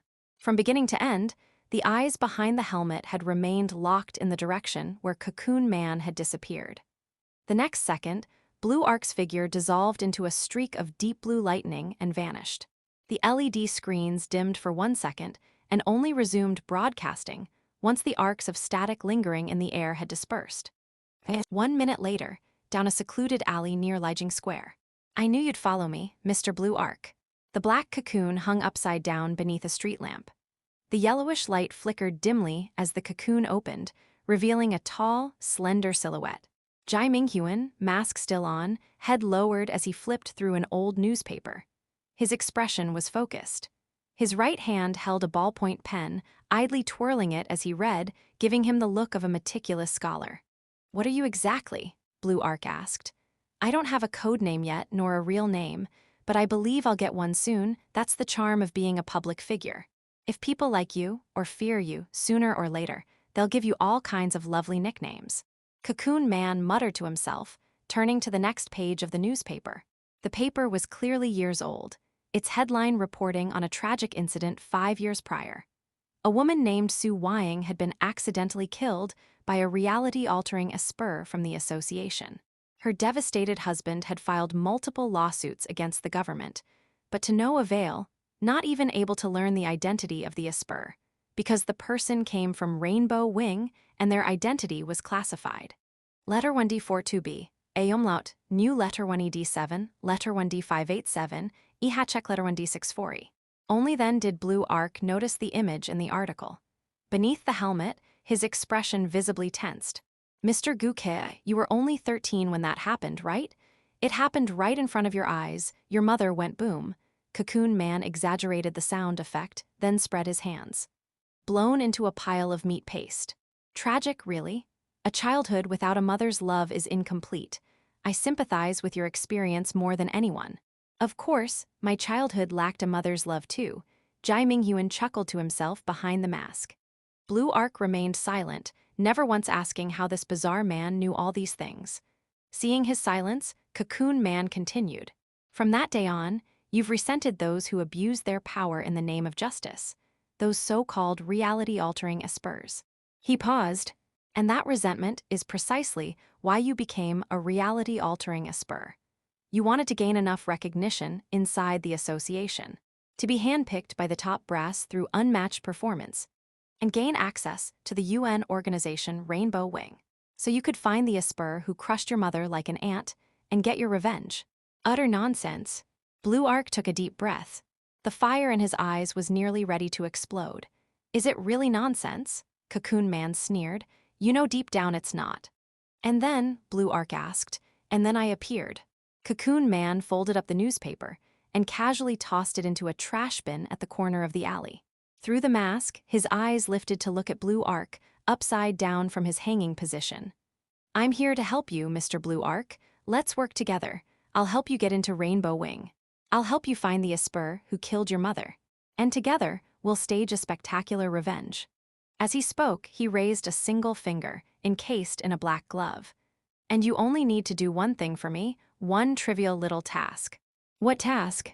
Cocoon Man thought for a second, then shook his head. For now, it's better I keep that to myself. Otherwise, you might attract some very fatal consequences. He sighed. In any case, I'll be active in the city for the foreseeable future, which means we'll be seeing a lot of each other. Let's get along. How do you know who I am? Finally, Gukei, behind the mask of Blue Arc, asked the one question that mattered most. It's simple, Cocoon Man said lightly. I can see through every mask people wear. Ridiculous. Aren't you curious? What's your father really been doing these past 2 years? Was it really just a fight? Did he really leave just because he didn't want to see you again? Or maybe he had his own reasons. Maybe he left to keep you and your younger siblings out of harm's way. Blue Arc stiffened. My father. That's right, Gu Zhuan. Is he also hiding a secret just like you? Do you really believe he's that weak-willed? That he'd abandon his children and hide for 2 whole years? Cocoon Man's voice turned eerie. Or is there a deeper reason, just like you joined the Association for Your Mother's Truth? He paused again. If you want answers, then work with me. I never mistreat my partners. Blue Arc rasped, what are you? Cocoon Man cut him off. Oh, even though you're wearing a helmet, I can't see your face. But I can picture it. You probably love me already. He glanced aside. Well, let's make our graves next to each other someday. That way, I can sneak your offerings. Shut up, what the H*LL are you? No. Stop asking who I am. Stop asking how I know your secrets. It doesn't matter. Cocoon Man's tone was teasing. What you should be worrying about right now is yourself. Isn't that more pressing? As he spoke, his body was slowly hoisted upward by the binding restraints, until he was sitting atop the street lamp. Farewell, Blue Arc. With wounds like that on your waist and neck, you really shouldn't chase me anymore. If you keep going, you might not make it. Otherwise, wouldn't you have already attacked me? Sometimes, asking for help isn't such a shameful thing. Be smart. As his voice faded, multiple binding restraints extended behind him, swaying lightly under the dim lamp like waving hands. Before Blue Arc could respond, Cocoon Man tipped backward and fell, vanishing from the top of the street lamp into the endless darkness below. July 9, 2020, 11 o'clock p.m., Gayamai neighborhood. After the private meeting on the trail ended, relying on the high mobility granted by the binding restraints, Jai Minghuan dashed swiftly through the streets and alleys, weaving among skyscrapers. The glass curtain walls reflected his flying figure, and in the reflection, the metallic edges of his mask gleamed coldly under the moonlight. From a distance, his figure looked like a rapidly moving dark cloud, soaring, spinning, falling. The tail of his black tuxedo fluttered wildly in the wind above the city, swaying back and forth, sounding like sails billowing on the Atlantic. He avoided all surveillance zones on the road, all places lit brightly by neon lights, especially the bustling night markets. Around this time, Lijiang's nightlife was just beginning. The long streets were crowded with a steady stream of people. Many had stopped beneath a giant LED screen to watch live news from the city center. Thankfully, he made it home before Gu Ke, or things would have gotten messy. To be safe, Jai Minghuan didn't enter through the front door, but instead used the binding restraints to lighten his body, leaped onto the second-floor eaves, and slipped into his room through the open floor-to-ceiling window. Without looking back, he walked straight to the bed, used the binding restraints to close the window behind him, shutting out the city noise. He raised a hand to his ear, removed the black mask embedded with a voice changer, then threw the tuxedo coat draped over him to the floor. Too tired to move even a second longer, he flopped straight onto the bed, using the binding restraints to change into a clean set of pajamas. Like an intimate mistress dressing him, the binding restraints, after helping him change, scooped up the mask and coat from the floor and tucked them into the storage box at the bottom of the wardrobe, then slipped back into Jai Minghuan's sleeve. To be honest, he may have looked all cool and carefree in front of the crowd earlier, dangling under the billboard while casually reading a book. But Jai Minghuan was seriously puzzled inside.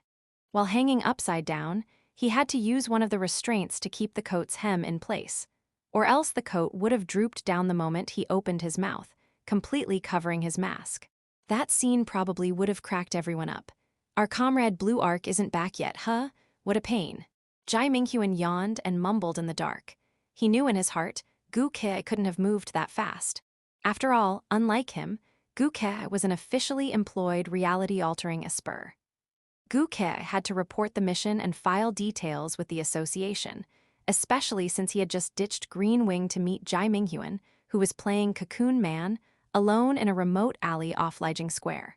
Even though Green Wing had already fallen into a trap, surrounded on all sides by the reality-altering Esper's squad, Gu Ke's actions were still questionable.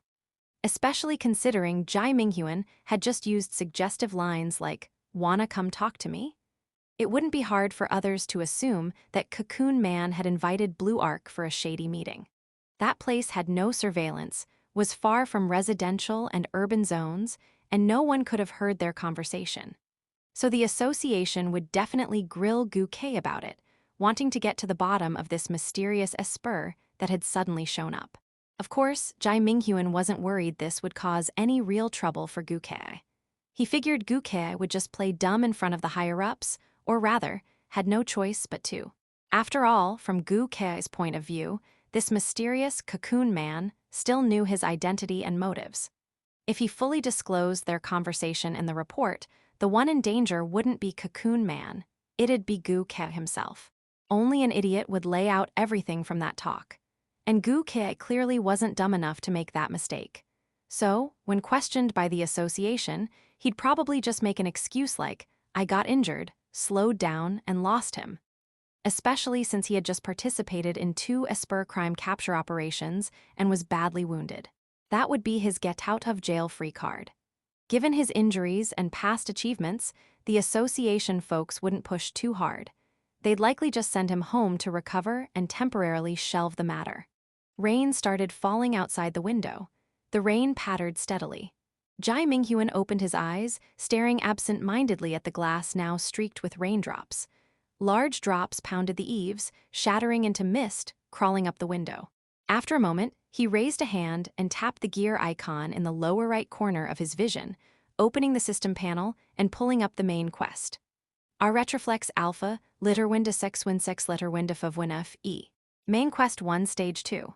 Establish a cooperative relationship with the reality-altering Esper, Blue Arc, and develop your network within the Esper Association. Incomplete. Getting Gu Ke to trust him at this point was basically impossible, let alone the fact that their cooperation hadn't officially started yet, so the quest was still sitting in pending status. But Jai Minghuan wasn't in a rush. After all, the initiative was always in his hands. As long as his real body wasn't dissected by those B** in the lab, he had all the time in the world to mess around in Lijing with this body. Based on what he knew of Gu Ke, earning his trust was only a matter of time. And if that trust never came, then Jai Minghuan would play dirty, throw out conditions Gu Ke couldn't refuse and turn cooperation into one-sided coercion. After all, his real body was still in a life-or-death situation. He didn't have time to play house with these people. "Oh right, I just got a quest reward." Jai Minghuan's eyes lit up. He remembered completing the first stage of the main quest, find out what secret Guke is hiding, and receiving his rewards. 1 split point, 1 skill point, and 1 attribute point. Sounded pretty generous. He sat up from bed and opened his personal panel. Lines of dense text crawled over his vision like ants. Character name: Gu Wenio. Character type: Esper. Current nickname: None. You have gained some real-world recognition. Your personal nickname will be assigned soon. Please be patient. Character age: 17. Character gender: male. Character attributes: strength, physical condition, C. Speed, reflex, C. Spirit, mental strength, C. Overall rating, C. Current event cards: 0. Available attribute points: 1. Seeing the note under the nickname section change, Jai Minghuan casually guessed, what kind of name will they give me? Xenomorph, or maybe Bandage Freak. So, why didn't I just give myself a code name right there in Lijing Square? Something like Binding Restraint Maniac? Forget it, what's done is done. Let's just hope they don't give me some lame nickname. Jai Minghuan muttered, his eyelids already so heavy they were about to shut. He had been woken up mid-sleep, and his foul mood from getting up was intense. With no one around to vent to, he ended up tagging along with his brother for some troublemaking outside, and somehow took down 5 criminals in the process. Naturally, that only made him even more tired once he got home. Jai Minghuan yawned and tapped the attributes panel. More details popped up behind the 3 attributes. Strength, adding to this attribute, will improve your overall physical fitness and the power of your binding restraint. Speed, adding to this attribute, will improve your neural reaction speed and the speed of your binding restraint. Spirit, adding to this attribute, will improve your mental strength and the resilience of your binding restraint. You currently hold 1 attribute point. You may choose to add this point to any of the 3 attributes. At this moment, an add option appeared next to each attribute. With his eyelids drooping, Jai Minghuan gave them a quick glance and, without a second thought, placed his attribute point into speed. The speed attribute of game character, Gu Wenio, has changed. See right arrow C+. In those martial arts novels, there's always that line. Among all martial arts, speed is unbeatable. Jai Minghuan thought the same. Adding to this attribute would not only boost his reaction time, but also the speed of the binding restraint, making it easier to strike first in battle and avoid being insta-killed during surprise attacks. After allocating the attribute point, he opened the character skill tree system. Branch 1, Stealth. Binding Restraint Sensory. Learned right arrow binding restraint Verity, to be learned right arrow unknown right arrow unknown. Branch 2, Frenzy. Binding Restraint Extension. To be learned right arrow unknown, details will unlock after learning the previous skill in this branch. Right arrow unknown right arrow unknown. Branch 3, Wrath. Binding Restraint Detection. To be learned right arrow unknown, details will unlock after learning the previous skill in this branch. Right arrow unknown right arrow unknown. Binding Restraint Verity could force people to tell the truth, basically a lie detector. Binding Restraint Detection allowed him to obtain information about someone's abilities by touching them with the binding restraint. As for Binding Restraint Extension, he wasn't considering it for now. It was obvious. The Frenzy branch was a skill path meant to increase combat strength, and Jai Minghuan wasn't currently lacking in combat power. What he needed were survival skills and methods to track clues. He thought for a moment. Let's go with Binding Restraint Detection first. That skill can help me figure out what's going on with people in the house, especially Gu Weniyu's old man and sister. Once I complete their related main quests and get more skill points, I can learn the other skills whenever. So he long pressed Binding Restraint Detection, and the text on the panel brightened from dim to fully lit, glowing in red and black. Consumed 1 skill point. Successfully learned the Wrath branch skill, Binding Restraint Detection. When you touch a target, must be a human or humanoid creature with the binding restraint, a series of data attributes, abilities will appear in your mind. Next skill in the Wrath branch is now unlocked. Jai Minghuan glanced at the newly unlocked skill in the branch. Binding Restraint Suppression. After using the binding restraint to bind a non-human entity, you can temporarily suppress their supernatural powers. Sounds pretty useful, he thought, but I'm not really sure what level of binding it's talking about. Do I need to tie them up completely, or would a knot on their calf be enough? Too many variables. Guess I'll have to find some poor sucker and test out the full rules once I've learned the skill. Letter 213 alpha, Obar letter 162, Egrav letter 1E69. Jai Minghuan then switched back to the system panel, flipped to the last page, and found a prominent option: create new game character. The text was in a striking blood red, different from the other options. He lifted a finger and tapped it. A series of messages popped up. Split progress not yet completed. Unable to create a new game character. Tip: to create a new game character, you need 3 split points. You currently have 1 split point. Once you collect a total of 3, you can create the next game character in the real world. He thought, so, I just need 2 more split points, and I can create a new game character. Once I have 2 characters, I can start moving on the orphanage. The rain softened, drowsiness thickened. His eyelids felt like they were weighted with lead. The panels faded out of view, and all his tangled thoughts drifted away. Jai Minghuan soon shut his eyes and drifted off into a deep sleep. Not long after he fell asleep, Gu Ke, now in casual clothes, came home. He didn't turn on the lights in the entryway. Quietly, he tiptoed past the living room and went upstairs, stopping outside Gu Weniyu's room. After a moment of silence, he gently turned the doorknob, pulling the door open a crack. Through that sliver, Gu Ke peeked inside at Gu Weniyu. Gu Weniyu was sleeping soundly on the bed, completely still, not at all like someone pretending. Was I just overthinking? Gu Ke murmured with a conflicted look. He couldn't shake the feeling that the cocoon man he'd encountered earlier bore some resemblance to his younger brother, though he couldn't quite put his finger on how. He inhaled deeply, the damp, chilly air slicing into his chest like a blade, clearing his mind. Making sure not to wake his brother, he slowly shut the door and returned to his own room to rest. Outside, the rain continued to fall in gentle patters, drawing graceful arcs beneath the eaves. It was a quiet, rainy night.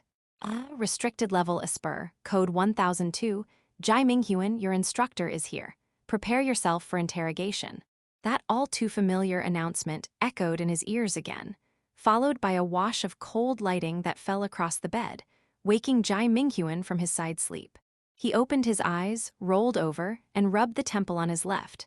His other hand reached toward his neck, fingers brushing against the cold, icy collar.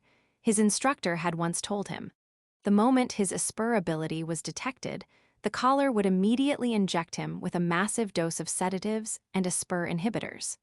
But during all that time, he was using his ability to control another body. This collar hadn't reacted at all. Otherwise, he should have been jolted awake long ago. No way he could have dreamed for that long. It was truly baffling. So, is my Esper really that high level? It even comes with a built-in stealth mode. Jai Minghuan thought, releasing the collar and stretching his stiff neck. He sat up and looked forward. The instructor had already entered through the corridor, the metal isolation door ceiling shut behind him. Good evening, instructor. Jai Minghuan greeted him with his usual enthusiasm. Good evening, the instructor replied with a smile. Jai Minghuan raised a brow, surprised his pleasantries were accepted so easily this time. He asked, so, is it really nighttime outside right now? Who knows? The instructor chuckled mysteriously and pulled 2 photos from his sleeve, placing them on the table, interested in hearing about some Espers that recently surfaced outside. Like who? Jai Minghuan sat across from him. For example, this Esper who was discovered last night in China's capital. His ability seems to be creating highly durable binding restraints that look like bandages. When he shows up, he likes to hide in places no one can see him, cocoon himself with binding restraints, and hang in midair like a bug. Creepy, right? No way that news spread this fast. Jai Minghuan's heart skipped a beat. While listening to the instructor, he eyed the photos on the table. In the photo, a bizarre, massive cocoon was suspended by black strips under an advertising board in some plaza. On closer inspection, one could see that the cocoon was wrapped in those same black band-like materials. The coiled patterns on its surface were eerie and unsettling, like a bottomless abyss drawing in the observer's gaze. He thought, so it really was happening in the real world. I'd wondered if that dream might have been some parallel universe. Guess I was overthinking it. While his thoughts churned, Jai Minghuan still played dumb. What is this, instructor? Are you sure that's an Esper and not some kind of alien creature? No, look at the second photo. The instructor shook his head. Hearing that, Jai Minghuan looked at the second photo underneath. In it, the black cocoon had opened, revealing a man wearing a mask and a tailcoat, hanging upside down under the advertising board, casually flipping through a book. Staring at this strange humanoid figure for a while, Jai Minghuan looked up at the instructor and asked curiously, "Instructor, what's this Esper's name?" The instructor clasped his hands together, fingers interlaced, and replied unhurriedly. After discussions from outside parties, they've decided to temporarily call this Esper Black Cocoon. Whoa, Black Cocoon, that's a fitting name. Jai Minghuan teased, curling his lips. Matches that weirdo's creepy look, like some giant flappy moth. I thought of you the moment I saw his photo, the instructor suddenly said. A casual statement, but it brought a moment of silence to the confinement room. What kind of joke is this? They already figured me out. Are we skipping ahead to the dismemberment part now? Jai Minghuan was startled inside, but didn't let it show. His face carried an expression caught between confusion and annoyance. He asked, "Why? Do I look even the slightest bit like that ugly-ass thing?" "You." Jai Minghuan propped his chin on his hand, lazily cutting him off. "If you wanna say I'm ugly, just say it, instructor. No need to beat around the bush. I can take that kind of personal attack. I mentioned yesterday how you were as a kid. Back then, you wrapped yourself up tightly with toilet paper in the bathroom. One of the nurses at the orphanage even took a picture of it." As he spoke, the instructor pulled a photo from his white coat pocket and placed it on top of the one of Black Cocoon. Jai Minghuan silently looked down. In the photo, a younger version of himself had locked himself in the bathroom and wrapped his whole body in roll after roll of toilet paper, like a white mummy. The shape bore a faint resemblance to the black cocoon in the photo underneath, just a rough prototype. The two photos were stacked so that the lower one peeked out from underneath. The cocoon made of toilet paper on the left, the one formed by binding restraints on the right, a stark contrast in color.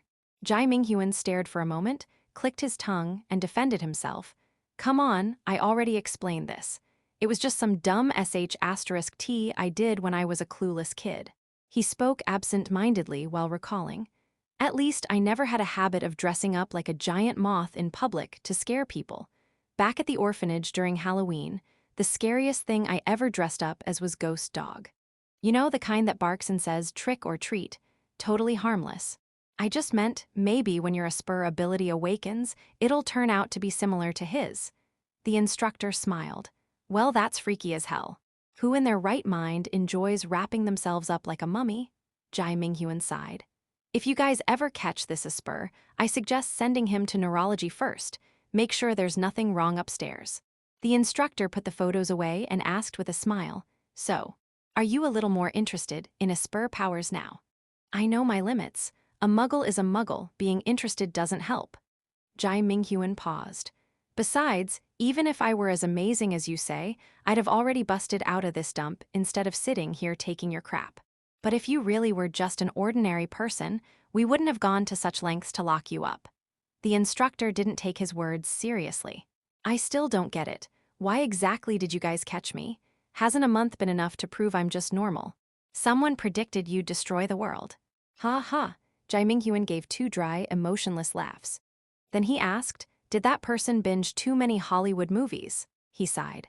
"Every little thing turns into world-ending destruction. If it were that easy to end the world, fine. But man, I can't even destroy myself. I try to self-harm and get tased for it. Letter 1D52F, and yeah, letter 1D51F. Who knows? So who was it that spread this rumor about me?" Jai Minghuan probed. "Can't you bring them to see me? Let us hash it out face to face." "No," the instructor cut in. "To be precise, we can't." "Why? Don't tell me the guy's chilling in outer space." "No, we've never even met him. Don't know who he is." "Huh?" Jai Minghuan raised an eyebrow, stunned. After a long pause, he asked, "So you locked me up for over a month just because of some rando you've never even met?" He's made many predictions about events that would cause massive global impact. And every single time, the outcome matched his prophecy exactly, the instructor said slowly. He's helped us avoid countless major disasters, but we've never had direct contact with him. In fact, he never gave us the chance. He paused, and ever since he told us about you, he vanished. You guys really couldn't come up with a more believable story, huh? The instructor just smiled calmly. Anyway, none of us have ever seen him. No one knows who he really is.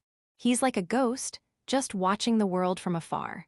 No matter how serious the disasters he predicts, there was even a country that got wiped off the map. His tone in the letters was always flat, like he was describing something mundane. He paused again. But when it came to you, he was dead serious. Said you must be contained, or the consequences would be grave. Jai Minghuan's vision went dark. Head drooping, he slumped defeated. Got it. The dude definitely has beef with me. Could he be the head of our orphanage? I was a little menace growing up, watched his hairline recede from his forehead to the crown thanks to my antics. No, wait, now he doesn't even have a hairline. Just one big ol' egg. Sorry to disappoint, but your orphanage director is just a regular person. If this so-called prophet shows up again someday, will you guys tell me? All right. If he really appears again, maybe I'll let you know.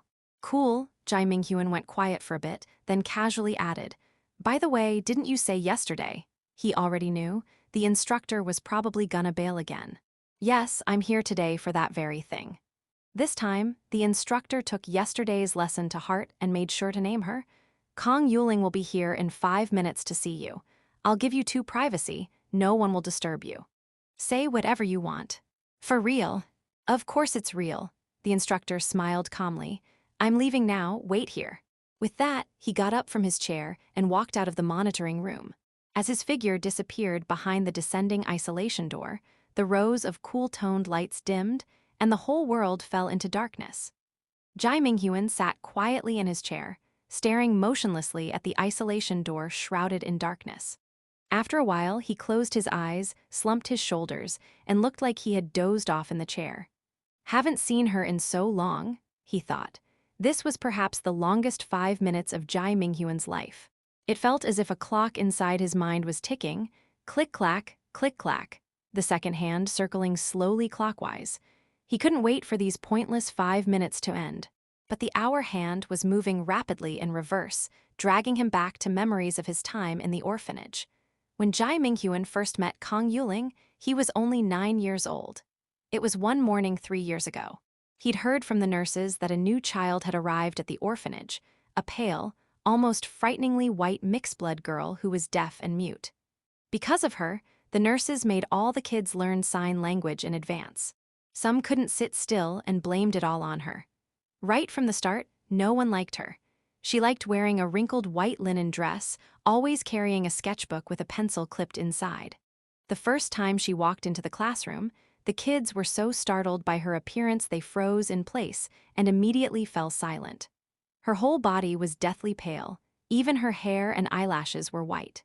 She looked completely different from anyone they'd ever seen. The classroom window was open. In the sunlight pouring in, she kept her eyes downcast, as if she couldn't open them. People with albinism had sensitivity to light. She stepped onto the platform with her eyes closed and almost tripped. As laughter erupted around her, she stood back up and quietly wrote something in her sketchbook. Then, under the strange gazes of the children, she turned the sketchbook around to face the class. The kids squinted at the words written in wobbly pencil. Kong Yuling, that was her name. Her eyes were still shut from the sunlight, yet she tilted her head up as much as she could. The teacher never closed the curtains, just laughed along with the kids. She was deaf and couldn't hear the mocking laughter.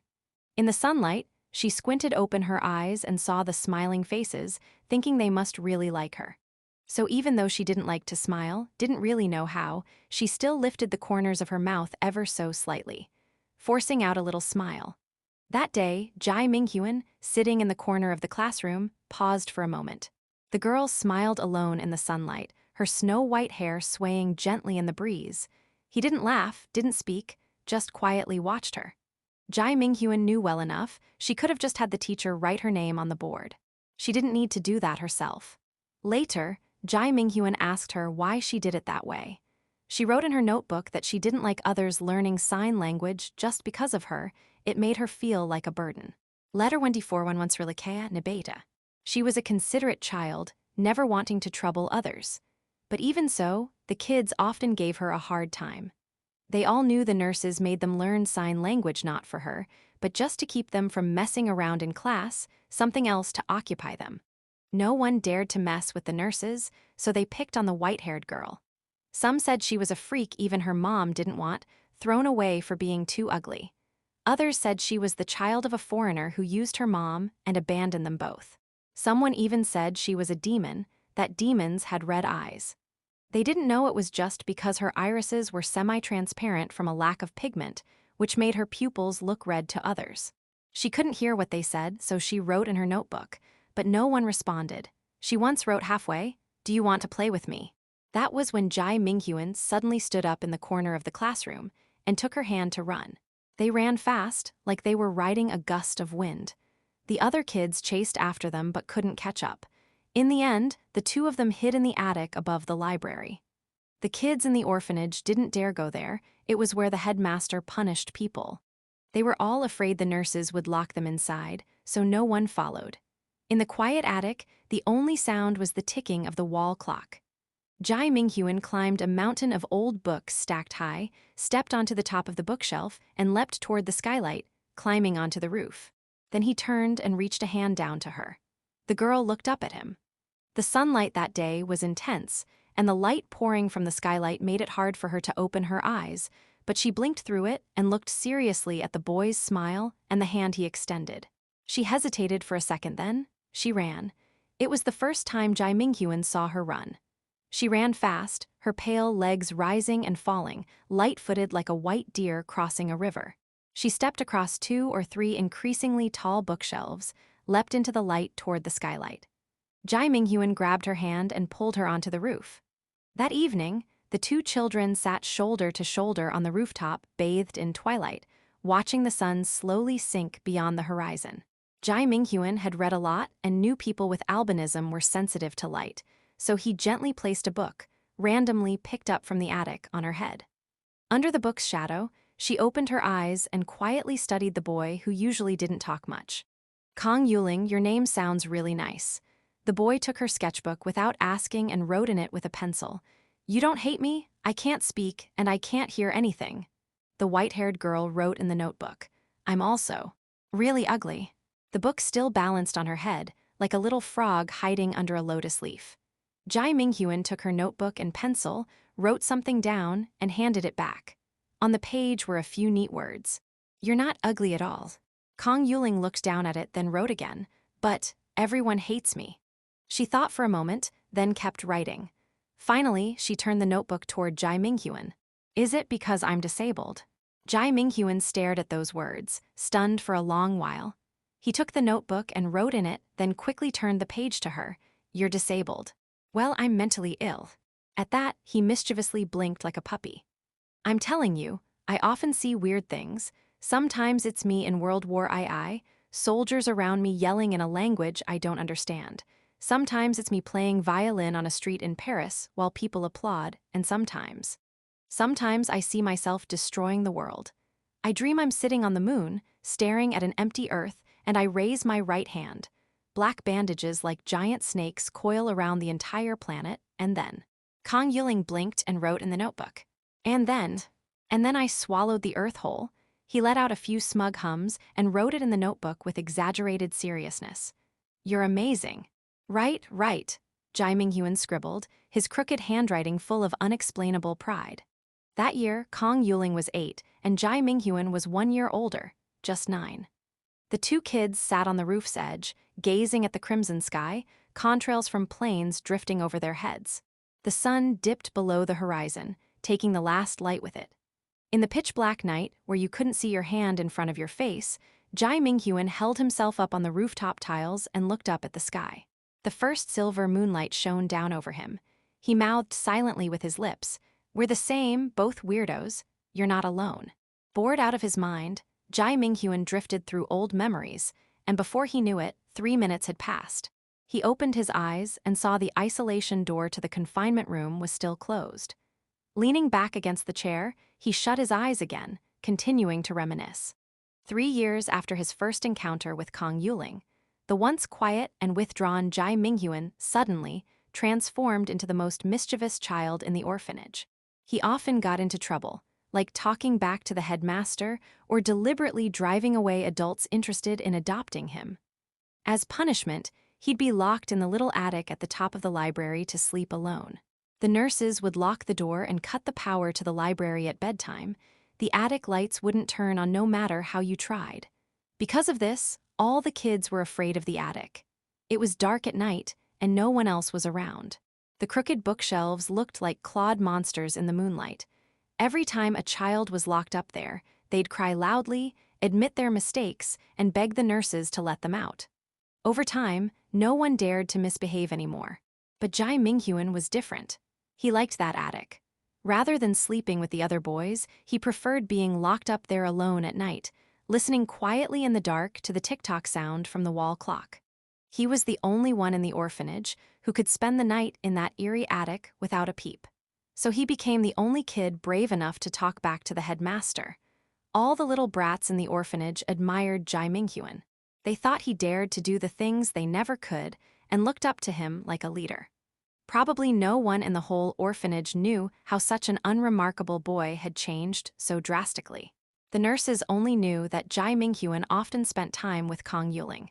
Since then, no one dared to bully the deaf-mute girl anymore. That, at least, made the nurses' job a little easier. But only Jai Minghuan himself knew the real reason he liked the attic so much. Every time he was locked in there, he'd always see someone. The nurses locked the attic door, but not the skylight. In the attic, he'd read under the moonlight. Once the nurses and headmaster had gone to sleep, he would cross the dusty pile of books in the corner, step onto the old bookshelf, then leap to the skylight, grab the rooftop, and climb out. Every time he slipped through the roof like a fish and looked up, moonlight carried by the night wind would fall on him, lifting his hair high and lighting up his clear eyes. Like a window to the sky had been opened. Across from the attic was the girls' dormitory, close by. The girls' dorm was a bit shorter. At night, Kong Yuling would always sleep in the third room. Her room never changed. And whenever Jai Minghuan was punished to spend the night alone in the attic, Kong Yuling would quietly count under her blanket, then suddenly open her eyes in the middle of the night. Trying not to wake anyone, she'd slip out like a kitten. Barefoot, she'd sneak through the corridor and climb to the window at the far end. From there, she could see Jai Minghuan sitting on the attic eaves. He would always reach out his hand to her, silently mouthing words in the wind. "Jump, trust me." Every time she saw his face, she'd muster the courage to leap from the window to the library roof. Under the moonlight, she moved as gracefully as a white deer, her snow-white hair flying in the breeze. Jai Minghuan would always catch her hand without fail. At that hour, the orphanage was dead quiet. In winter, snow would fall, blanketing trees and rooftops. In summer, the sound of cicadas filled the air, fireflies floated in the night sky, and sometimes distant fireworks would crackle and burst, their brilliant sparks lighting up the darkness. No matter the season, one thing never changed. The long city streets were ablaze with lights, but the orphanage walls shut out that alluring glow. Only by climbing to the rooftop could they glimpse the neon city and realize how big the world truly was. But they weren't interested in the glitzy red light district below. They always lay quietly on the attic roof, staring at the star-filled sky. That was their time, and theirs alone. Sometimes the world felt small. They were stuck in the narrow confines of the orphanage, restricted at every turn. But during these moments, it felt big, so big, it was like the entire night sky belonged to them. Jai Minghuan would rest one arm behind his head, pointing to the stars with the other, naming them one by one. Kong Yuling sat beside him with her sketchbook, listening quietly. From time to time, she'd write in her notebook. "How do you know all this?" In her eyes, Jai Minghuan knew everything, more than many adults even, like he wasn't a kid at all. He always answered that he learned it from the books in the library. With nothing else to do while locked in the attic, he would read every dusty book he could find. Over time, he developed a reading habit, reading faster and faster, eventually picking up speed reading. When he finished all the attic's books, he'd sneak more up from the library before confinement. The more he read, the more he knew. Kong Yuling nodded. And after that, Whenever Jai Minghuan read alone in the library while the others played outside, there'd always be another figure quietly beside him. One night on the attic roof, she told him about her mother. She wrote in her notebook, her mom was from Iceland and moved to China for her father. But later, her dad ran out on them over debt. Her mom struggled in a foreign place, barely speaking the language, and eventually died from overwork. She said her mom died because of her. Jai Minghuan shook his head and said the one who was wrong was her dad, and that her mom also bore some responsibility. If you really want to survive in this world, you can only count on yourself. Relying on others only gives you a temporary break. She thought for a long time, then asked, "Can I rely on you?" Jai Minghuan was stunned, then nodded, coughed twice, and backtracked on what he just said. "I'm different. Relying on me is a great deal, because I treat the people around me super well." He paused. "Okay, maybe you're the only one around me, but to me, you're like family." She wrote, "You're my family too." As they talked, they drifted to first impressions. First impression? Jai Minghuan thought for a moment. Oh, my first impression of you. It was winter, and the kids were building tiny snowmen in the street. She asked, "Snowmen?" "Yeah, little snowmen," he said seriously, "not the big kind. The kind that crumbles with just the tiniest tap." Kong Yuling glanced at him expressionlessly, her cheeks puffed slightly, like she was mad. Okay, I was joking." After a moment of silence, she wrote, "The nurse said you used to lock yourself up when you were little." "Why?" Jai Minghuan stared at the night sky for a long time, then said, "The last time I saw my parents, they locked me in a closet. Told me to wait there, stay quiet, that they'd be back soon." He lifted the corners of his mouth. "I was so dumb back then, actually believed them. Even after I got sent to the orphanage, I still kept locking myself away, thinking, if I did that, maybe they'd come back for me. But they never did." And later on, he paused, the smile slowly fading from his face.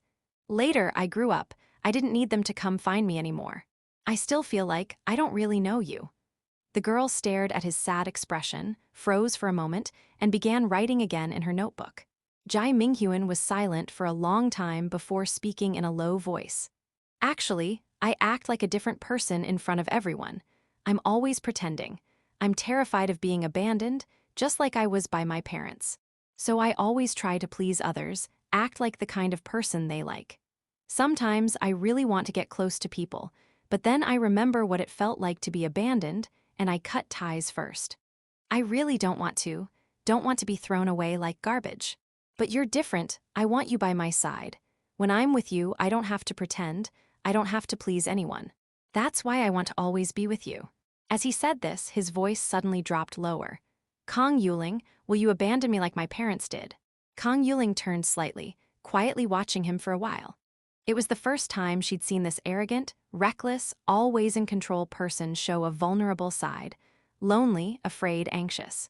It reminded her that, just like her, he was only a teenager. Just a child who had been abandoned by his parents, hiding his own unease, fear, and loneliness all along. The girl lowered her gaze and stared at the tiles on the eaves for a long time. Surprisingly, she didn't write anything, nor did she use sign language. She simply set down her sketchbook, slowly leaned toward him, like a cautious kitten, and then opened her arms to hug him. Her white hair brushed gently against his cheek. Jai Minghuan had been looking down at the orphanage's rooftop, and just as he felt that cool touch beside him, before he could react, the girl had already embraced him. He was stunned for a long time. This girl, often mocked by other kids for being unable to speak, didn't write anything, didn't use any special abilities. She just used this simple way to show she cared. Clumsy, but genuine. His eyes turned slightly red. After hesitating a moment, he gently raised his arms and hugged her back. The two of them embraced on the rooftop. It was the first time since Jai Minghuan could remember that someone had hugged him. Her skin was clearly cool, yet he felt so warm, resting his head gently in her snow-white hair. It was a fish-scale sky, layers of clouds packing the deep blue above, the moonlight seeming dimmer. After a long while, the girl slowly lowered her eyes and carefully wrote in her notebook, then turned it toward him. Jai Minghuan glanced sideways. "Let's run away," the notebook read. A few simple words, yet they left Jai Minghuan completely baffled. He asked curiously, "Run away? But to where?" "Anywhere is fine." "But if I leave the orphanage, I might not survive. I have no parents, no ID, no education. I won't be able to find a job or a place to live. Jai Minghuan paused. But you're different. Why? The girl asked. Because you're an Esper, the government treats Espers well. One day, if you tell them the truth, some really important people will show up in a fancy car to pick you up. They'll put you in the best house, give you good food, and let you sleep in a comfy bed. Jai Minghuan rubbed his nose. As long as you use your ability well, you'll be welcomed wherever you go. But me. He looked up at the night sky, where the moon slipped in and out between clouds. If I leave this orphanage, I'll be nothing. Just a stray kid that nobody wants. No one will care if I live or die. People out there might be worse than the headmaster. Kong Yuling didn't write anything.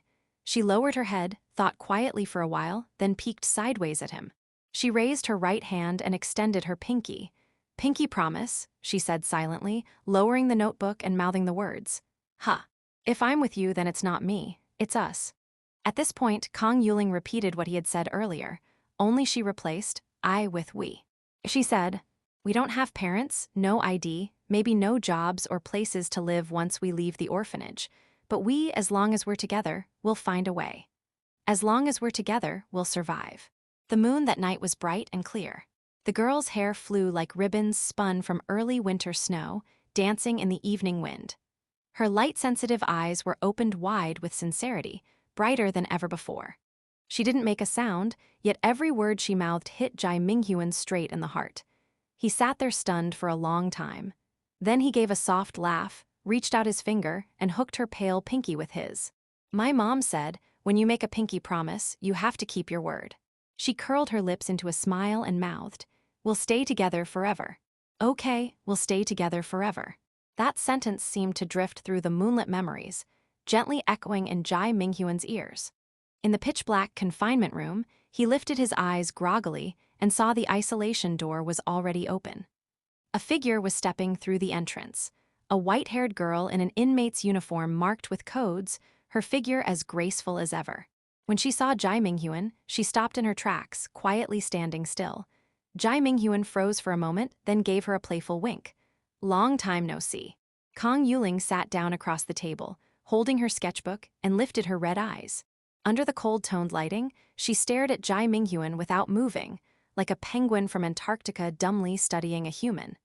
Jai Minghuan couldn't help but laugh. Excuse me, is there a penguin sitting across from me? Seeing his smile, she finally reacted, gently setting the sketchbook with the pencil tucked inside onto the table, though her gaze never wavered for a second. Just like Jai Minghuan, she too wore a metal collar around her neck. The collar was used to monitor their Esper ability usage. If they activated their power, the researchers could immediately restrain them through it. In severe situations, it could even detonate and kill them on the spot. Kong Yuling looked at Jai Minghuan, then at her sketchbook, and lowered her head, her snow-white bangs covering her eyes. She picked up the pencil, let its tip touch the paper, then set it down again, opened her mouth to try lip-speaking, but didn't know what to say. In the end, she simply lifted her eyes and quietly watched him. It had been so long since she last saw Jai Minghuan, she couldn't help wanting to look a bit longer. Kong Yuling's eyes usually seemed to be covered in mist, unfocused, but right now they were very, very clear.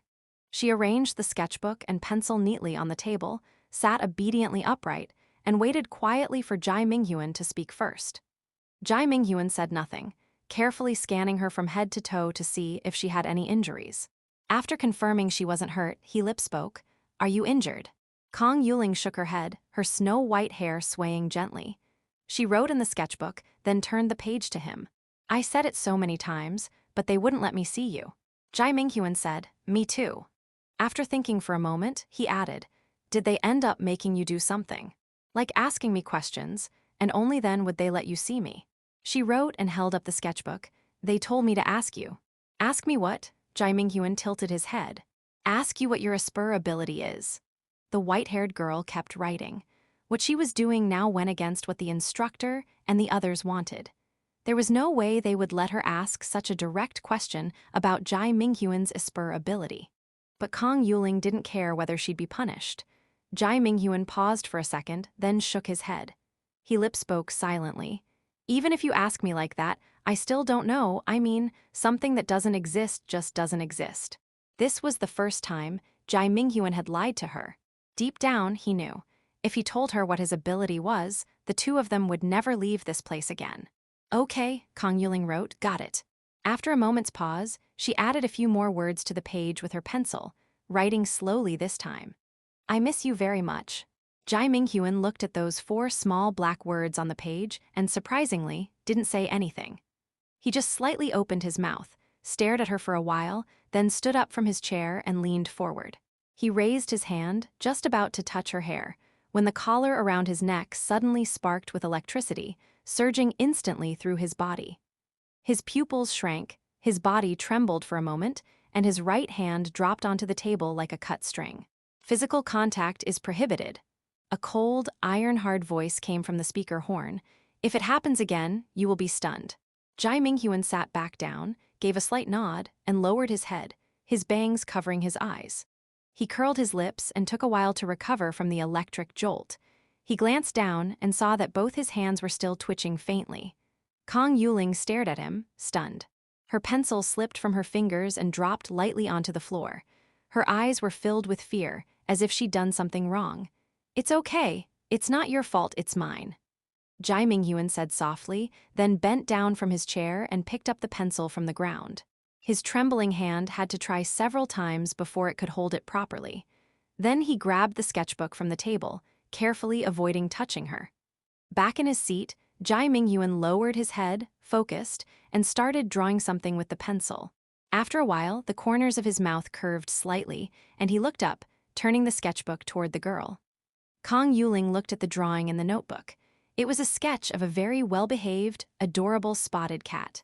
Looking at the familiar little cat, she recalled something that had happened 3 years ago, not long after she arrived at the orphanage.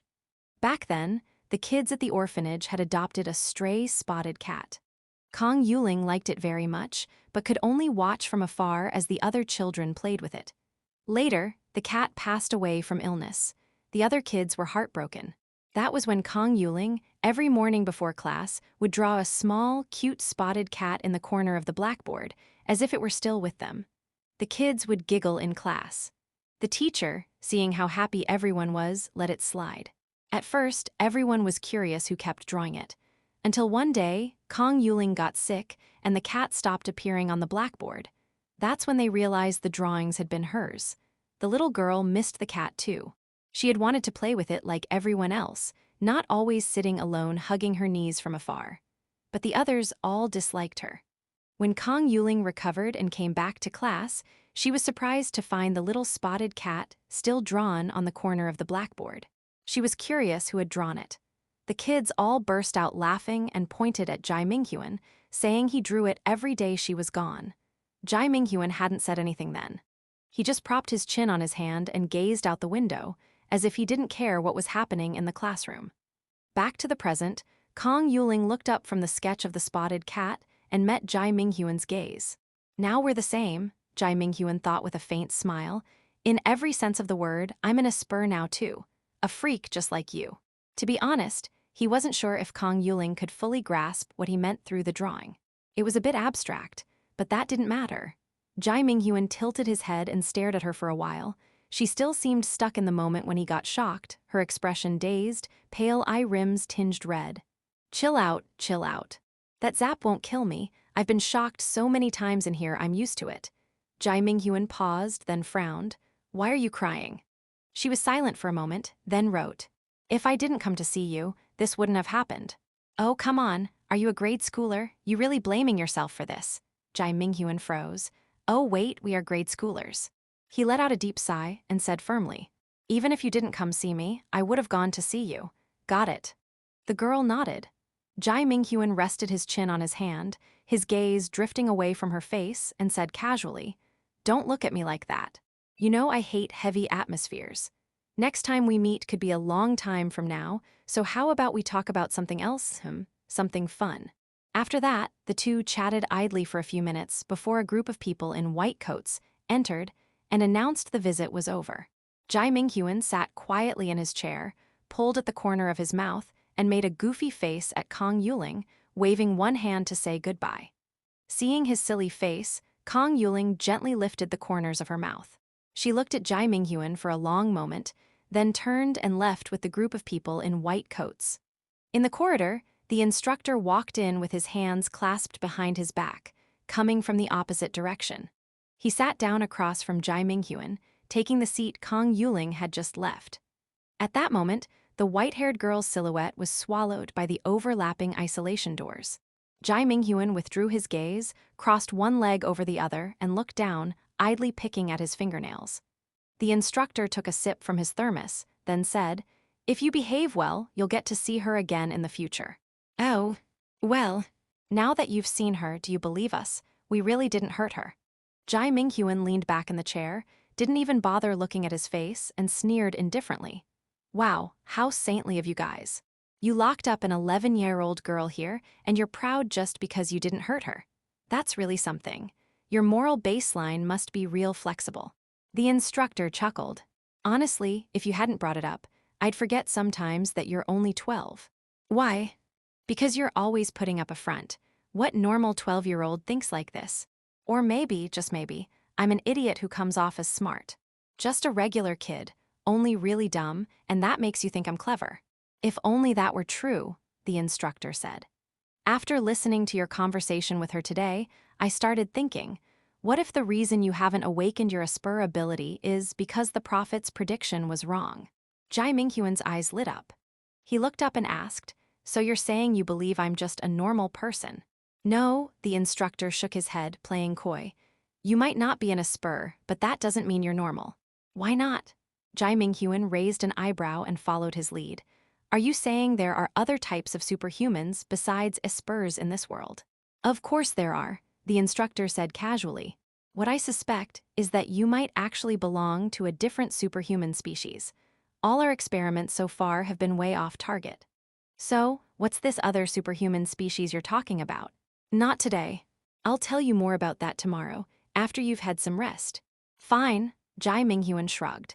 He already knew, from when he created his game character, that there were two other superhuman species in this world besides Aspers.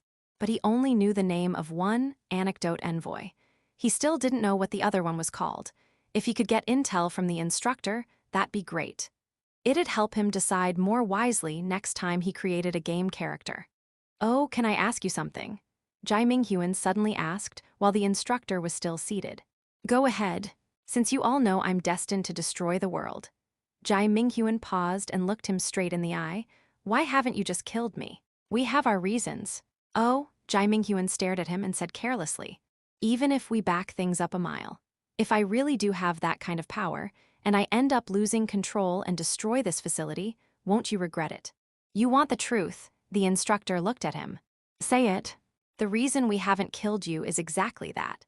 Aspers under extreme near-death conditions can unleash powers far beyond their known limits. No one knows what might happen if we make a move on you. So no, we won't kill you. We'll just try to keep you under control." "Haha, well that's just great." Jai Minghuan rolled his eyes. "Knowing I won't get quietly wiped out in my sleep makes it so much easier to rest at night." "Heh, that's enough for today. Get some rest." With that, the instructor left quickly, and the cold ceiling lights shut off row by row. In the pitch-black confinement room, Jai Minghuan sat quietly for a while, then lay back down on the bed. In the dark, his consciousness gradually sank into a dream. July 10, 2020, 3:30 p.m. China, Lijiang, Gayamai neighborhood, inside a 3-story residential building. Welcome back. Consciousness loaded into game character number 1, Gu Wenyu. Due to increased notoriety, this game character's codename has been updated. Your current codename is Black Cocoon. As the cold prompt rang out, a teenager in a hoodie opened his eyes inside the room. Staring at the ceiling, he zoned out for a moment before clarity returned to his gaze. Sitting up, he saw a clean room around him. In the stillness, the electronic screen crackled with black and white snow. The TV buzzed softly, emitting faint, fragmented static. Turning to the window, midsummer sky, completely clear. The sunlight streaming in was slightly blinding, dazzling enough to throw you off for a second. The warm breeze of summer rustled the branches. The shrill buzz of cicadas hadn't paused for even a second. After a moment, Jai Minghuan snapped out of it. He raised both hands and lowered his eyes. From his body surged black binding restraints, slithering out from his hoodie sleeves like black snakes, tirelessly coiling around him. One of the restraints extended straight up and stuck to the ceiling. Then it lifted his body, flipping him in midair. The rest of the restraints spread outward, forming a ring, enveloping his inverted body in a black sphere. Then, countless restraints contracted inward, tightly wrapping around Jai Minghuan's body, forming a massive cocoon. That lone restraint still stuck to the ceiling, holding the cocoon suspended below it. Hanging motionless beneath the ceiling, the boy's body was wrapped in the cocoon's darkness. After a moment, the restraint covering his head like a mask slowly split open a narrow gap. Through that gap, his eyes peered out of the cocoon, unmoving, staring at the full-body mirror in the room, examining his own reflection. The image in the mirror was identical, down to every detail, to the Asper photo the instructor had slapped on the desk. Black Cocoon, they managed to give me a code name in less than half a day. Impressive. Jai Minghuan murmured softly, expressionless, shifting his gaze away from the mirror. One step at a time. First priority, find out where that facility is. After that, I'll see about getting my main body and Kong Yuling out without tipping them off. At that moment, the black binding restraints frantically recoiled into his sleeves, like snakes returning to their nest. Without support, Jai Minghuan's body inevitably dropped from midair. With a dull thud, he landed in a sprawled-out shape on the soft bed. He raised an arm and slowly covered his forehead and eyes. Thinking of Kong Yuling's face, a flash of violent light glinted at the corner of his eye. And if it really comes to it, I'll just kill them all. July 10, 2020. Starting from this day, the summer vacation began for high school students. The concept of summer vacation didn't really apply to Jai Minghuan, but his game character, Gu Wenyu, could enjoy a long 2-month break. After dozing off for a while, Jai Minghuan suddenly opened his eyes on the bed and looked up at the clock. Local time in Lijiang was 3:30 in the afternoon. He reached for his phone by the pillow and saw 2 WeChat messages on the lock screen, one from his best friend Li Qingping and the other from his brother Gu Ke. The former asked him out for drinks at a chill bar, the latter told him and their sister to stay home because he'd be back later to cook. After a bit of deliberation between the two, Jai Minghuan declined Li Qingping's invitation. After all, ever since he created this game character, he hadn't seen his other family member in person. Staying home a little longer might give him a chance to figure her out. Lying on the bed, Jai Minghuan lowered his gaze, watching the binding restraint wrapped around his fingertips as he recalled the past 24 hours of character memory. The game system had once explained that during the time he didn't take control of the character would act on its own following a set of behavioral protocols extrapolated from his role-playing logic. In other words, if he played as a violent lunatic, then during the periods he didn't control the character would automatically do things like arson, murder, and looting. Conversely, if he played as a law-abiding, well-behaved person, then his character would maintain a similarly restrained behavioral pattern. Jai Minghuan was a thoroughly well-behaved person. Apart from twisting people's heads off to use as soccer balls during roleplay, nothing too outrageous had occurred. So his character was pretty tame too. According to the memory, Gu Wenyu had slept straight through until 2 p.m. that day, probably from overusing Asper abilities the night before and depleting too much energy. But hey, it was summer vacation. No one would care. Then, an hour after waking up, he microwaved the food Gu Kai left and ate it, then stayed in his room practicing his daily superhuman power training.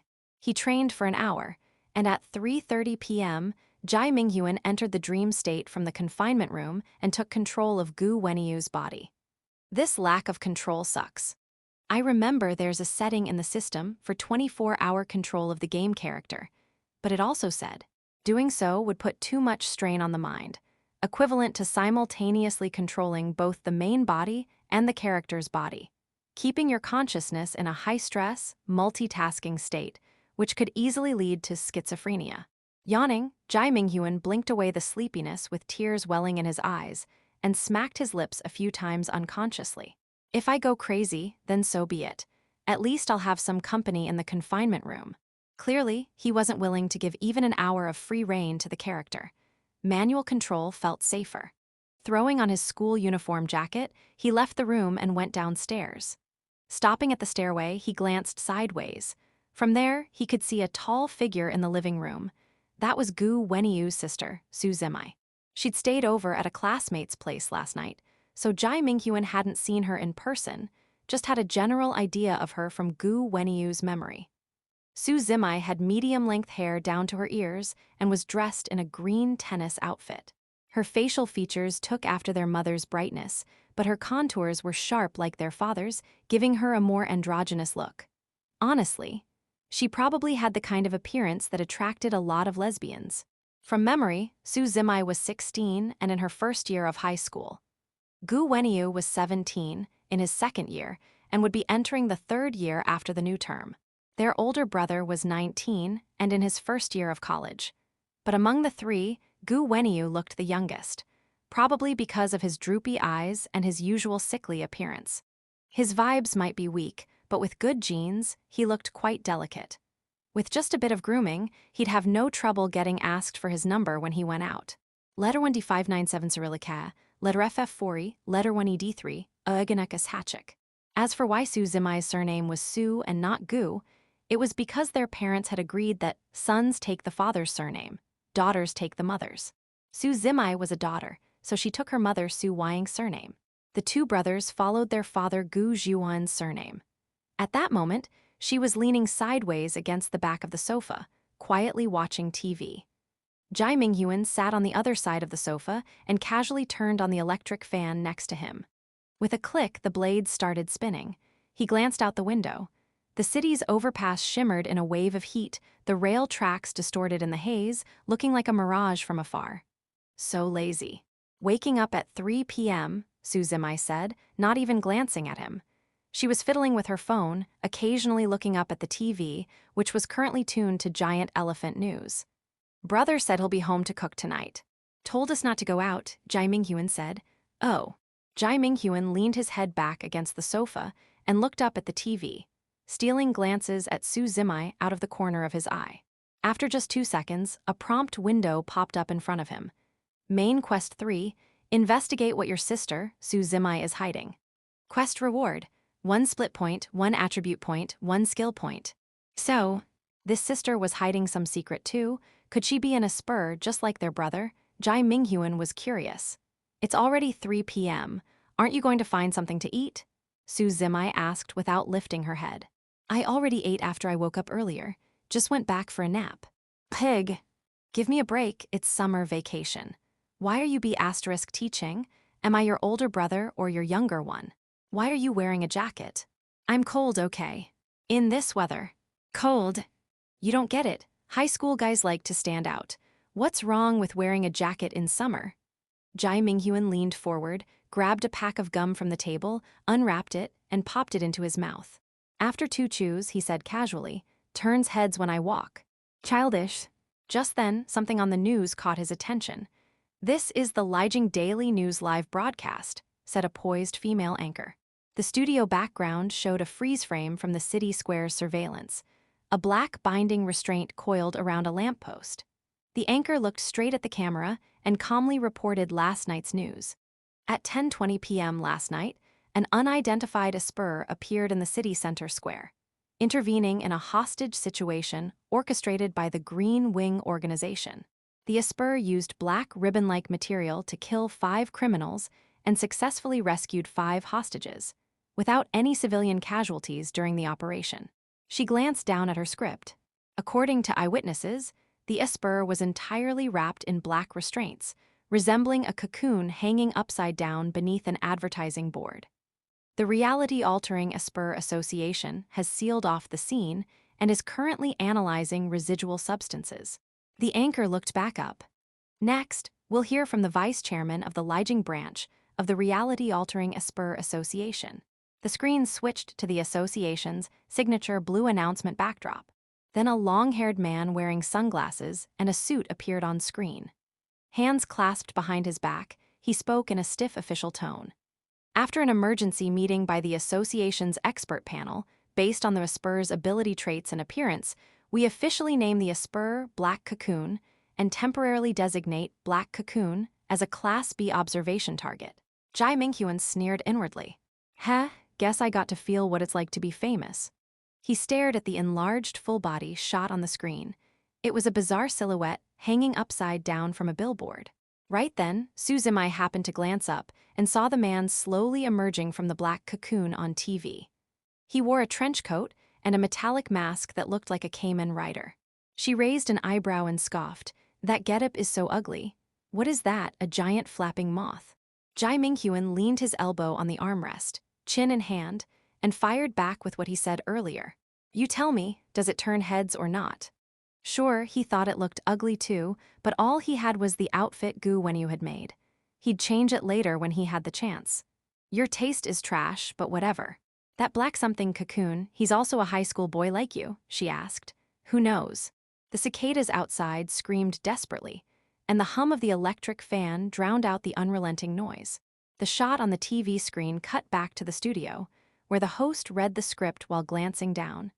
The association spokesperson reminds citizens, if you encounter any similar black ribbon-like objects, stay away immediately and call the emergency hotline.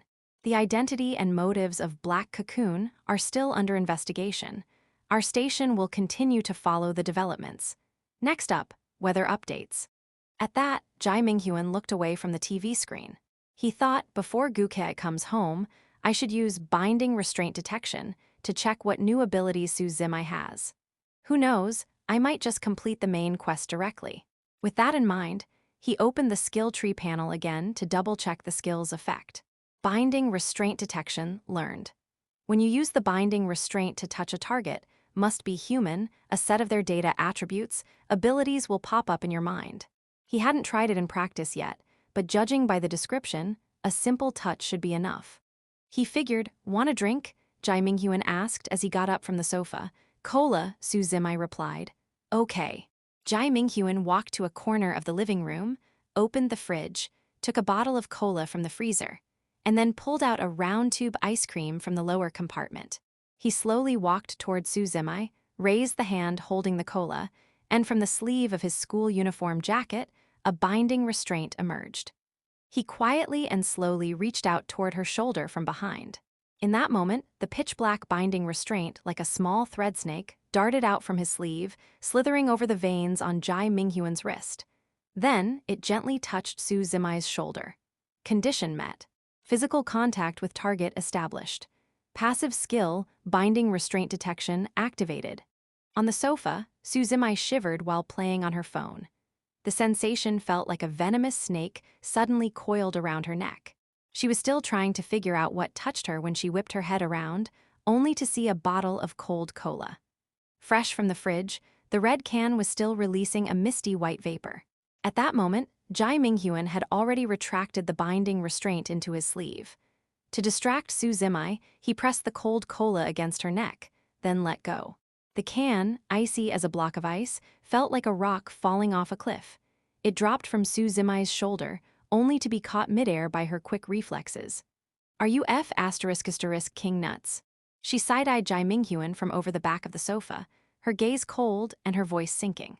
No one liked being messed with like that, especially when what she just felt was eerily unsettling, like being stung by some bizarre creature.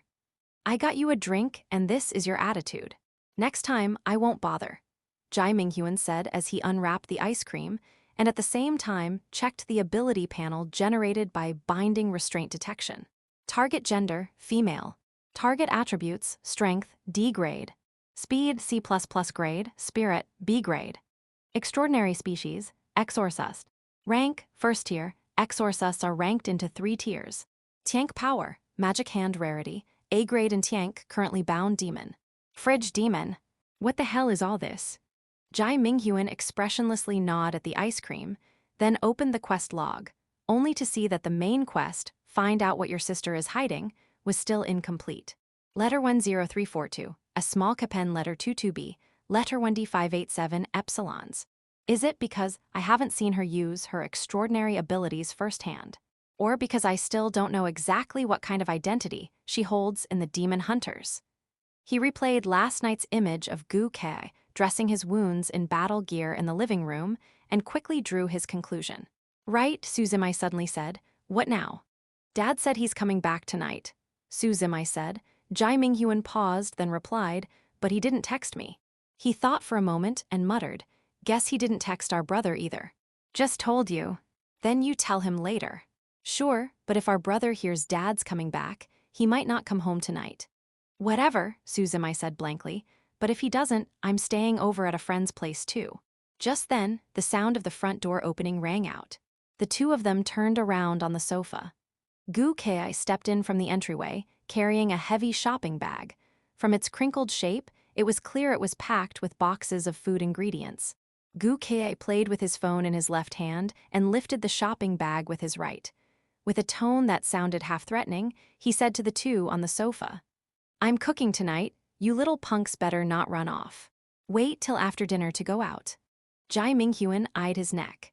There was no trace of a wound now, not even a scar. Considering how badly he'd been injured by Ghost Bell last night, Jai couldn't help but marvel at how fast reality-altering Espers recovered. Then again, maybe the Esper Association's medical support was just that good. Got it, Suzimai answered.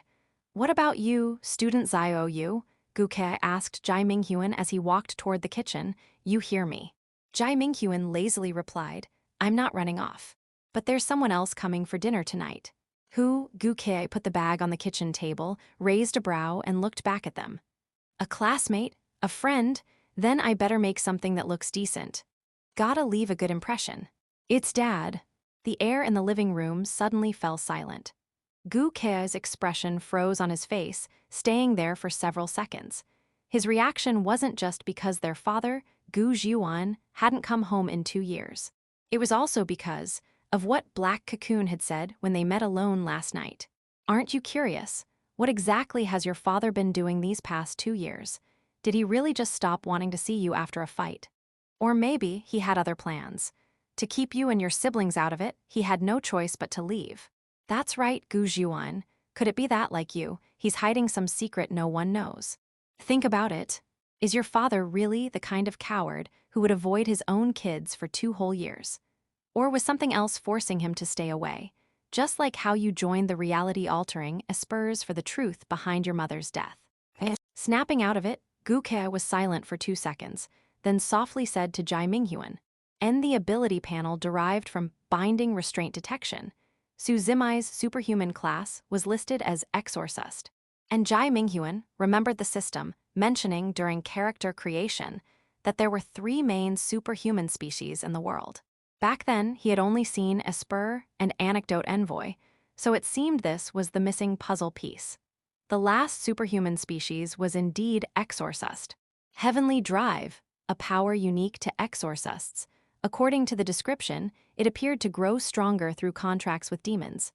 But what exactly were demons? Could humans other than Exorcists see them? Probably not. Otherwise, how would it make sense that for so many years, the only publicly known superhuman species had been Espers? Whatever, I'll be hearing about Exorcists and Anecdote Envoys from the instructor tomorrow anyway. No need to waste time trying to figure it out myself. With that, Jai Minghuan dismissed the lingering thoughts, opened his phone browser, and tapped on the official website of the Superhuman Association, China branch. The screen flashed white, then a login interface with a dark blue theme popped up. In the center of the screen, bold text read, Welcome to the Superhuman Association, with an English subtitle. Welcome to the Superhuman Association. The association's homepage loaded up. The dark blue background remained, and the sheer number of categories was overwhelming. The homepage automatically played greeting videos recorded by various popular Espers. Blue Arc was among them. These were meant to make the website feel more friendly. With just a glance, anyone could spot a favorite Esper. In this day and age, their fame outshone that of any celebrity idol. Jai Minghuan casually skimmed the layout and tapped on the top of the page, where a UN-issued Esper classification chart popped up.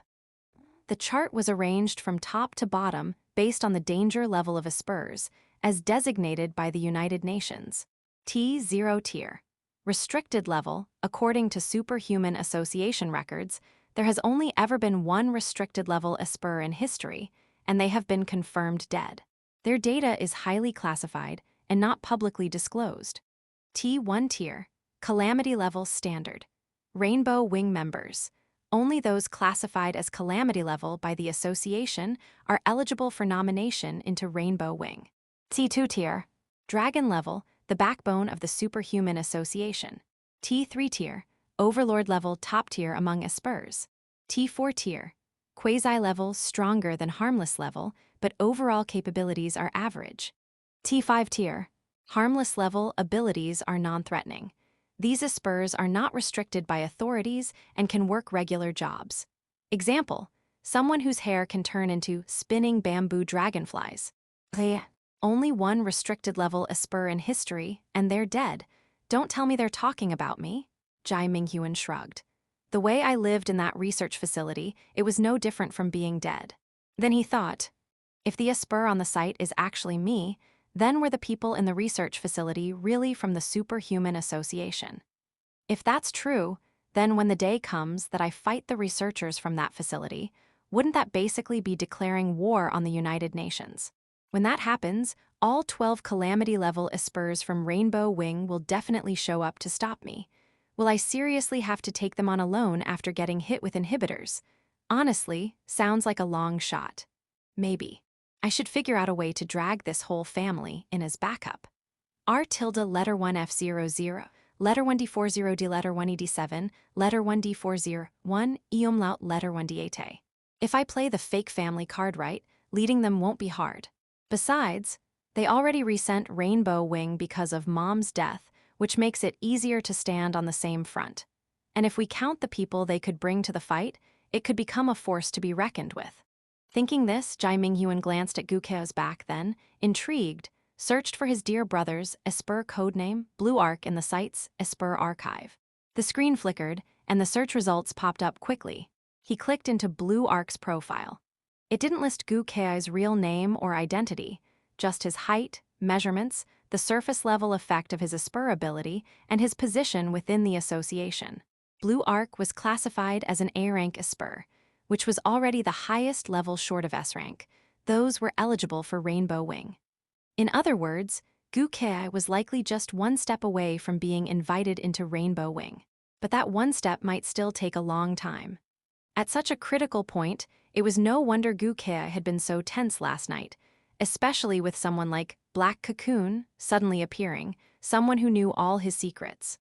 Jai Minghuan lowered his gaze to check Blue Arc's tier. 4 bold characters stood out. Quasi-Calamity level, meaning not yet at Calamity level, but already at the threshold. The association's estimated potential for him was Calamity level, implying that with enough training, Blue Arc had a high chance of reaching that tier in the future.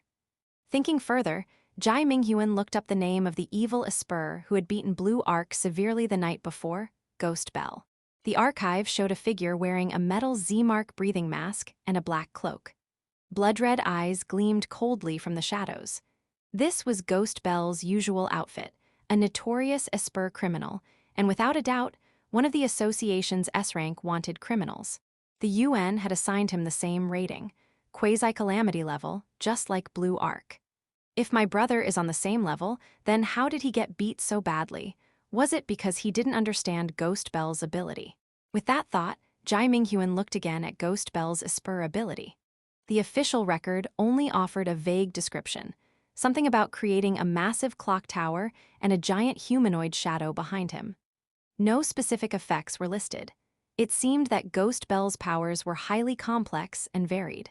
Even though association agents had faced him many times, they still hadn't fully figured out how his ability worked. At that moment, Jai Minghuan raised a brow and suddenly thought, let's see what rank our rookie, Black Cocoon, is sitting at. He opened the Wild Espers section of the site, casually browsed, and quickly found the newly registered Esper from last night, Black Cocoon. The archive photo showed a black cocoon hanging upside down under a billboard. Clicking in revealed a tall figure in a pitch-black mask and a black tailcoat, holding a clearly photographed copy of the stranger. Resting his chin on his hand, Jai Minghuan scrolled the page and looked to see what rating the UN had given to Black Cocoon. In the records, the UN's classification for Black Cocoon was crystal clear. QE level, tentative. Only one notch above quasi level and harmless level, in other words, not so trash among the trash, but trash all the same. My real self is restricted level, and yet my game character is just a QE level. Jai Minghuan shrugged. Still, he wasn't too bothered by it. After all, based on the system settings, every game character had a visibly high growth ceiling, and this character had only just been created. It would take some time before Black Cocoon's power started to climb. Once he finished this game character's main quest, fully consumed all the attribute points provided by the character development system, and unlocked the entire character skill tree. By then, it wouldn't be surprising at all if Black Cocoon's classification shot up from QE level to Calamity level. With a well-developed skill system to boot, maybe this single character alone could take down a few Calamity-level members of the Rainbow Wing. But the most crucial part was that Jai Minghuan wasn't limited to having just one such game character. As long as he accumulated enough split points, he could continue creating more characters. Besides, the character he currently had started out with low stats, not only because the Esper ability had only awakened 2 days ago, but also due to the fact that he'd been injected with an ability suppressant by the people at the research facility, preventing him from utilizing his full potential. Otherwise, Jai Minghuan didn't even dare imagine how terrifying his character would have been if he hadn't been injected. Maybe every single attribute would have exceeded the max cap into question mark level territory. With everything checked, Jai Minghuan closed the official webpage of the Reality-Altering Esper Association, his eyes drifting across the living room. Su Zimai sat quietly on the sofa watching TV, Gu Ke was alone in the kitchen busying himself, and the fan blades turned slowly, casting mottled light and shadow on the floor. Just then, a voice broke the momentary silence. "By the way, big bro, you're not gonna get into another fight with Dad tonight, are you?" Su Zimai paused, then said softly, "It's been 2 years after all." "Who knows?" Gu Ke casually responded as he stored groceries in the fridge, his face showing no clear emotion. After a moment's silence, he suddenly asked Jai Minghuan, "By the way, Xiaoyu, were you home all last night?" "What's this? Is he suspicious of me?" Jai Minghuan thought, but answered smoothly without hesitation, "What else?" "I ordered takeout and went to bed." "Did you hear anything weird during the night?" Gu Ke pressed. "Nope. Did someone break in last night?" Jai Minghuan responded instinctively. "Nope." Gu Ke chuckled and shook his head. "Forget it, pretend I didn't say anything." Jai Minghuan lowered his gaze, wondering what mistake he might have made that triggered Gu Ke's suspicion. Just then, Su Zimai spoke up. "Come to think of it, you're acting kind of weird today." "How so?" Jai Minghuan turned to look at her, thinking, "Sis, could you not make things worse right now?" From the kitchen, Gu Ke kept washing vegetables while quietly listening. Su Zimai said blankly, "I don't know. Maybe you're talking more than usual. You usually stay holed up in your room doing who knows what and barely say a word." Ranu Obar letter 1D587s. "Oh, so should I leave?" "That's not what I meant." Su Zimai shook her head. "Talking more is a good thing." Gu Ke chimed in from the kitchen while chopping meat. "Don't turn out like Dad, ignoring even your own family. Think about how Mom treated us back then." The atmosphere at home was way better. Jai Minghuan shrugged and said nothing more. He didn't really understand how real families were supposed to get along. Although during his years at the orphanage, he had genuinely considered Kong Yuling his family, their relationship felt more like close friends than actual family. Back at the orphanage, he used to wish he had a family. After all, his parents had abandoned him when he was young. But now that he had these fake relatives around, he found himself oddly surprised. It seemed like people who actually had family often felt more resentment or distance when they met them, even hoping to keep a certain space between each other. At least Gu Wenyu himself was like that, or maybe it was just the way the character was set up. He really hated interacting with his family. Then again, that might have had to do with his parents. His mother had died in an accident, and his father had completely abandoned them. People are strange creatures, get too close, and you start to hate each other. Jai Minghuan thought carelessly to himself, suddenly feeling a bit relieved that he'd grown up in the orphanage. As the three of them went about their own business, the sound of cicadas marked the passage of time. Before they knew it, the clock on the wall ticked past 6 p.m., and the streets outside were already draped in twilight. Then the doorbell suddenly rang through the house. "You two go answer the door, see who it is." Gu Kei's voice came from the kitchen, devoid of emotion. Hearing that, Su Zimai and Jai Minghuan exchanged a silent look on the sofa. They clenched their fists and simultaneously chanted, "Rock, paper, scissors," as they flung out their hands. A second later, Jai Minghuan's paper beat Su Zimai's rock. Having played this countless times at the orphanage, he could tell what she'd throw just from the movement in her hand muscles. Su Zimai paused for half a second, raised the rock-formed fist, and flipped her middle finger at him. As Jai Minghuan taunted her with a "can't handle losing," she got up from the sofa expressionlessly, slipped on her sandals, and walked toward the door. She opened it to see a tall, well-built man. The man stood around 1.85 meters, wearing a white shirt and slacks, sleeves rolled up to the elbows. His unshaven face was expressionless, his eyes dull, with a reddish scar just below the corner of his eye. He looked down, backlit by the ink-like dusk. When he raised his eyes and saw Su Zimai's face, he froze for a moment. Then, his hollow gaze lit up slightly. Gu Zhuan slowly withdrew his gaze from his daughter's face. His lips moved slightly, and he rasped out in a hoarse voice, "I." Su Zimai stared at him for a couple seconds, her eyes sweeping over his weary features and unshaved stubble. A flicker of light passed through her indifferent gaze, not sure if it was pity or mockery. She opened her mouth but couldn't get any words out. In the end, she simply took a deep breath and turned back into the living room. She said to Gu Kei, who was still cooking in the kitchen, "Bro, Dad's back." Gu Kei didn't respond, just kept his head down cooking, leaving only a silent silhouette. Meanwhile, Jai Minghuan, sitting on the sofa, was already getting ready to pull the same old trick again. If Gu Zhuan turned out to be some big shot, then as long as he used binding restraint detection to probe his power, he'd be able to infer the hidden identity of this father who had been gone for 2 years. And once he had a grasp on Gu Zhuan's potential background, Jai Minghuan would finally have the confidence to put on the mask and negotiate with Gu Kei as Black Cocoon on equal footing. Jai Minghuan and Su Zimai sat rigidly on the sofa, pretending to be dead as they stared at the TV.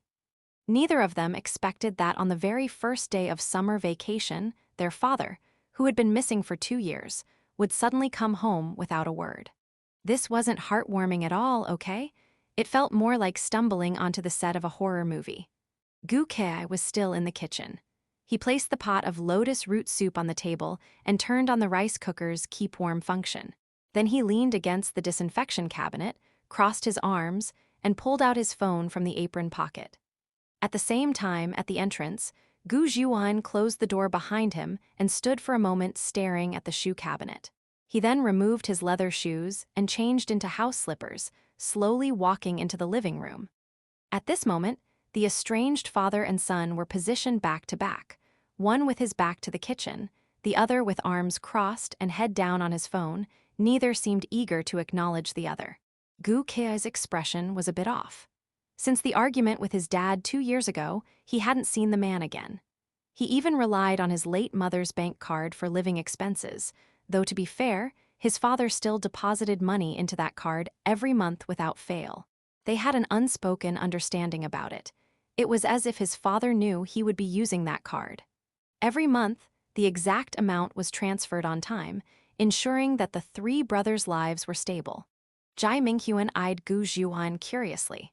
Even in Gu Weniyu's memories, this father hadn't been seen in 2 years. Gu Weniyu himself barely remembered the man, let alone Jai Minghuan. The moment he saw Gu Zhuan, a panel appeared in his vision. Main Quest 2, uncover what your father, Gu Zhuan, is hiding. Despite wearing Gu Weniyu's face, Jai Minghuan, as an outsider, clearly wasn't as awkward as Su Zimai or Gu Kei. He shifted his gaze away from the quest prompt and broke the silence in the living room. "Dad, how's work been out there?" Gu Zhuan stood with hands on hips, lowered his head in thought, and asked hoarsely, "I'm okay, but Weniyu, you're in 2nd year of high school now, right?" "Going into senior year after summer," Jai Minghuan nodded. "How's your studying going?" "Not bad," Jai Minghuan replied with a smirk. "Probably about as well as your job." In truth, both Gu Weniyu and Gu Zhuan had similar priorities. One was focused on mastering his Esper ability to prepare for debut, and paid little attention to academics. The other had been missing for 2 years doing who knows what, not exactly holding down a proper job. Gu Zhuan nodded and looked to Su Zimai. What about you, Zai Omai? Su Zimai paused for 2 seconds, tilted her head, and the sharp tips of her hair brushed past her eyes. Is fifth in my grade considered good? Gu Zhuan hesitated, stroked the stubble on his chin, seemingly unsure what expression to make. In the end, he forced a stiff smile. That's good, he said. Behind him, Gu Kai leaned against the sink, one hand braced on the table, the other fidgeting with his phone. He listened to the conversation in the living room, hesitated briefly, then said, "Dinner's ready." Hearing this, Jai Minghuan was the first to rise from the sofa and enter the kitchen, sitting down at the table. Su Zimai got up next, brushed past Gu Zhuan and glanced at him. Why are you still standing there? Gu Zhuan lowered his head and pondered for a while, then slowly turned and looked toward Gu Kai, who stood by the sink. Gu Kai didn't meet his gaze, just looked down and played with his phone, expressionless. Gu Zhuan didn't mind. He walked into the kitchen, pulled out a chair across from Su Zimai and Gu Wenyu, and sat down silently, staring at the steaming dishes on the table. Prescription letter 1D622, new a letter 16D2, open S. Outside, the cicadas had grown quiet. The last of the noise disappeared, making the silence at the dining table feel all the more awkward. Their faces were bathed in warm orange light. Except for Jai Minghuan, who looked relaxed, maybe even amused, the other three had rather stiff expressions. Jai Minghuan said to his sister, "Hey, sis, grab me some utensils," breaking the silence again. "What, your hand's broken?" Su Zimai asked with a mouthful of chopsticks. Between siblings, helping each other's not too much to ask, right? You crossed the line. We're brother and sister, not brothers. Fine sisterly love. Jai Minghuan rolled his eyes, stood up without a fuss, and walked toward the disinfection cabinet. Glancing over, he saw that the spot in front of Gu Zhuan was still empty, so he took out an extra set of utensils. Carrying one set in each hand, he approached Gu Zhuan while eyeing the other two. Su Zimai and Gu Kai both had their heads down, awkwardly minding their own business, not paying attention. Now's the chance. With that, Jai Minghuan neared Gu Zhuan and, pretending to hand over the utensils, slowly reached his right hand, the one holding the chopsticks, toward Gu Zhuan's shoulder. At that moment, he used the same trick as before. A thin strip of binding restraint extended from his index finger. The inky ribbon shot out like a black-backed serpent, silently brushing against Gu Zhuan's shoulder. Unfortunately, Gu Zhuan was no Su Zimai. In less than half a second, his expression turned cold. Reflexively, he grabbed Jai Minghuan's wrist tightly, leaving a red mark. Luckily, the snake formed from the restraint had already made contact, otherwise, this whole maneuver would have been for nothing. Condition met. Physical contact with target established. Passive skill, binding restraint detection, activated. Before Gu Zhuan could turn around, Jai Minghuan withdrew the restraint into his fingers. He then deliberately let the utensils drop. The porcelain clattered loudly on the table, shattering the silence. Gu Kai looked up from his phone, frowning at the scene. "You, what are you doing?" he asked Gu Zhuan, one word at a time. Su Zimai also paused, raising her eyes belatedly to see Gu Zhuan still gripping Jai Minghuan's wrist. With both of them staring, Gu Zhuan clearly froze for a moment. He slowly turned his head and realized he was holding Jai Minghuan's wrist. He quickly let go, his fierce gaze softening with a hint of panic. However, at this moment, Jai Minghuan's focus wasn't on Gu Zhuan at all. He stared at the data on the ability panel, his eyes widening slightly, a faint glow flickering in his pupils. Target gender, male. Target attributes, strength, A++, speed, A, spirit. Extraordinary species. Esper superhuman. Ability description. Creates a 3-meter-tall clock tower and raises his shadow vertically from the ground. The shadow inherits the Esper's 3 attributes, functioning as a clone, but cannot stray far from the original body. Every 30 seconds, the clock tower's hour hand randomly points to one of 12 hours. At each different hour, the shadow receives different ability boosts. The ability description on the panel was almost identical to one listed on the reality-altering Esper Association's site for a high-profile criminal. And that criminal's codename was Ghost Bell. Jai Minghuan arched a brow, silently mouthing the infamous name that made countless people shudder. The next second, a red and black mission panel popped up in front of him. Main Quest 2 completed. Uncover what your father, Gu Zhuan, is hiding. Main Quest 2 reward received. 1 split point, 1 skill point, 1 attribute point. Main Quest 2 updated. Form an alliance with the supercriminal Ghost Bell and begin establishing connections among evil espers. Jai Minghuan shifted his gaze from the words on the panel and once again scrutinized the dispirited man before him. That tall profile overlapped almost perfectly with the sinister and bloodthirsty Ghost Bell seen on television. You guys aren't good enough. Send someone from Rainbow Wing to come get me. That was the declaration of crime Jai Minghuan had heard on TV. Back then, Ghost Bell wore a Z-shaped mask, his blood-red eye sockets glinting with a fierce light. The mechanically distorted voice was dark and hoarse, and it felt like the sound still echoed in his ears. And now, many of the questions in Jai Minghuan's mind finally made sense. Why had Gu Weniyu's father not returned home for 2 full years? Why had the supercriminal, Ghost Bell, never harmed ordinary people in the past 2 years, only attacking espers who abused their powers and destroying valuable cultural relics? And most importantly, why was Ghost Bell so insistent on having members of Rainbow Wing dispatched to arrest him? After uncovering the identity hidden beneath this violent man's mask, the reasons behind all these questions became as clear as water-soaked paper. Gu Zhuan wanted to draw out the Rainbow Wing member who had killed his wife, and then tear him apart with his own hands. A few years ago, after the protest against Rainbow Wing failed, Gu Zhuan suffered immense humiliation. He appeared to compromise by accepting hundreds of thousands in compensation from the authorities, but deep down, he never let go of his obsession. It was like a fire trapped in his belly. If he didn't let it out, it would consume him alive. That's why he chose to become a superhuman criminal, doing everything he could to attract Rainbow Wing's attention. The irony was, Gu Kei had taken a path completely opposite to Gu Zhuan's. In order to find the Rainbow Wing member who accidentally killed their mother, Gu Kei chose to join the reality-altering Esper Association, become a powerful Esper, and be recommended into Rainbow Wing legitimately, so he could find his enemy openly. At this thought, the surprise in Jai Minghuan's eyes gradually faded. Holding his wrist where Gu Zhuan had left a red mark, he mused with interest.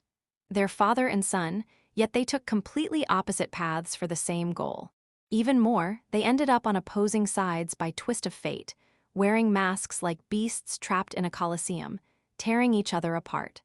So that's why my first game character was inserted into this family, to make me appreciate this Greek tragedy of a family drama. Oh no, I've already started subconsciously role-playing as Black Cocoon. Why are my inner thoughts turning so dramatically edgy? He thought again. At that moment, Gu Kei looked at the finger-shaped bruise on Jai Minghuan's wrist, his face twitching slightly, the coldness on his already expressionless face deepening further. He didn't want to lose his temper in front of his siblings, so he took a deep breath, suppressing his anger, and said as calmly as possible to Gu Zhuan, "What do you think you're doing?" But the calmer his tone, the scarier it sounded to Su Zimai's ears. She had never heard her brother speak like that. He always wore a smile and spoke as gently as possible. Even when he was angry, he would withdraw rather than show it. Letter 1D411, letter 1D400, letter 2115, O symbol 34D, letter FF42, epsilon, letter 1D4E2. Gu Zhuan sat silently in the chair, face pale. For a moment, he couldn't even come up with a reason for what he just did. Maybe it was the constant life-or-death tension of the past 2 years, the ambushes, the high alert. His nerves were worn thin. So when his son simply touched his shoulder, he reacted with such force. But what was that strange sensation just now, like a snake leaping out of the jungle, crawling up his shoulder, its green eyes glowing eerily in the dark, piercing every corner of his heart? "Old man, I was just handing you a bowl and chopsticks." Jai Minghuan took a deep breath and said unhurriedly, "Do your nerves really need to be this jumpy? Don't tell me you've been working undercover as a narc these 2 years. Aren't drug cops in movies the ones who vanish for years?" He thought to himself, the power of a quasi-calamity level Esper is terrifying. If he hadn't held back just now, my wrist might have been ripped off.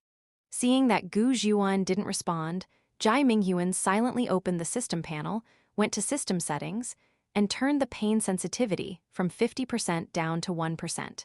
That way, even if he lost a limb, it'd only feel like someone had stepped on his toe. I'm sorry, Wenyu. Gu Zhuan looked at the toppled dishes on the table, hesitated to finish his sentence. Gu Kai walked silently over to Jai Minghuan to check his wrist. Jai Minghuan clicked his tongue, showing a flicker of guilt, afraid this good big brother might see through something, so he brushed it off with a no big deal and headed to the living room to find a band-aid. Gu Kai stood still for a moment, then turned to Gu Zhuan and said quietly, "Don't bring your nasty habits home. You disappeared for 2 years, and this is the first thing you do when you get back. How do you expect us to trust you?" His jaw tightened and he lowered his voice even more. "I thought you had changed, but you're still the same. Ever since Mom died, you haven't changed a bit. All you care about is the one who's already gone. You never once thought about how much pain your children were in. Did you ever consider that your kids were also deeply affected by Mom's death? But to make you feel better, each of us hid our emotions. And you ignored that, treated us like air. Do you know how many times little Mike cried after you vanished? How many times she told me she wanted you back?" At this point, Gu Kai laughed bitterly, his lips twisting into a sneer. "I never should have told her you'd come back. I should have told her. People like you belong in a coffin with the dead. After all, to you, the living family members don't matter. Only the dead ones do, right?" There was so much more Gu Kai wanted to say, but couldn't. He knew better than anyone how badly their father had been crushed by the rainbow wing incident. To uncover who had really killed their mother and give himself some closure, Gu Kai had to juggle school while caring for his younger siblings. At night, he donned his combat suit to report to the association, executing mission after mission, brushing shoulders with death, battling psychotic criminals under intense pressure. He put his life on the line to gain his current reputation and position in the reality-altering Esper Association. And he also knew, if their father had collapsed after Mom's death, it would be unfair to the kids who survived. So for the sake of his brother and sister growing up healthy, he buried all his pain, always keeping a smile on his face. But after doing all that, after holding in so much and nearly breaking down countless times, what was this useless father doing? In truth, Gu Kai never expected anything from his father. He only hoped their father could move on from their mother's death and acknowledge the children still here. He hoped his father would understand that he wasn't the only one grieving her death. Every child had looked at their broken father and, even while grieving themselves, forced a smile, patted his shoulder, trying to ease his pain. But this coward ran away for 2 whole years. Gu Kai had thought his father might have changed after all that time. After all, those 2 years were enough for him to grow from a powerless child into Lijing's flagship Esper, Blue Arc. Maybe his father had turned over a new leaf too. Nobody stays the same forever. But that hope only led to crushing disappointment, so much so that Gu Kai felt sick for even having it. Right in front of his eyes, the father he hadn't seen in 2 years had just lashed out at his own child. How was that any different from scum? However, at that moment, Gu Zhuan stood there with his head bowed, like a statue. No matter how much anger Gu Kai vented at him, he didn't move at all. But the more he stood still, the more complicated Gu Kai's expression became. It was like punching into cotton candy, powerless and infuriating, all the accusations falling into nothing. After a long silence, the father suddenly spoke. "So, you've already forgotten your mother." Gu Kai froze on the spot. The next second, veins bulged at his temples and he practically growled, voice trembling uncontrollably. "Shut up, what do you even know about what I've done?" Su Zimai had remained silent from beginning to end, her gaze lowered, holding her chopsticks without a word. Jai Minghuan stood alone in the living room, took a band-aid out from the tea cabinet drawer, and symbolically stuck it onto his wrist. Listening to the voices coming from the kitchen, he glanced sideways at the tense father and son and mused to himself. What a soap opera of family ethics. Then again, you two really are something else. Fighting to the death in masks out there, and back home you still argue with the masks off. In a way, like father, like son. He knew full well why Gu Kai was acting so out of character today. The reason his emotions were so unstable was that both of his pressure points had been hit dead on. First, last night he got completely played by an uninvited guest named Black Cocoon. who even told him he knew his true identity, meaning he could harm his family at any time. Gu Kei valued family more than anything, so it was only natural his heart would be thrown into chaos. The second was that his father hurt his younger brother right in front of him, then said something like, "You've already forgotten your mother." You had to know, Gu Kei had been risking his life these past few years just to uncover the truth about his mother's death, all for the chance to join Rainbow Wing. And now, all that unspoken effort was casually dismissed by his father in one sentence. Forgotten? How could he possibly forget?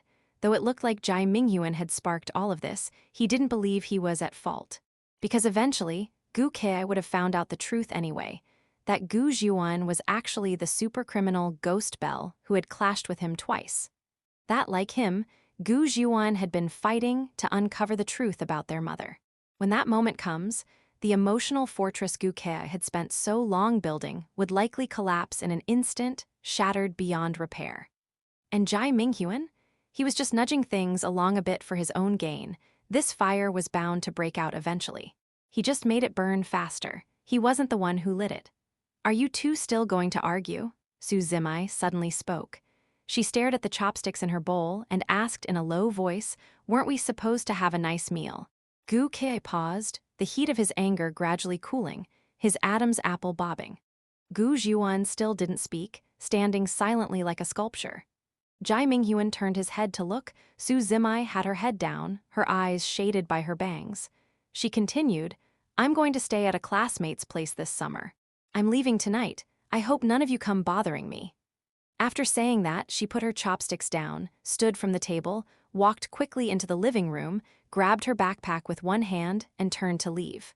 Her brisk footsteps faded away, followed by the loud slam of the front door echoing through the hallway and into the living room. Then, complete silence.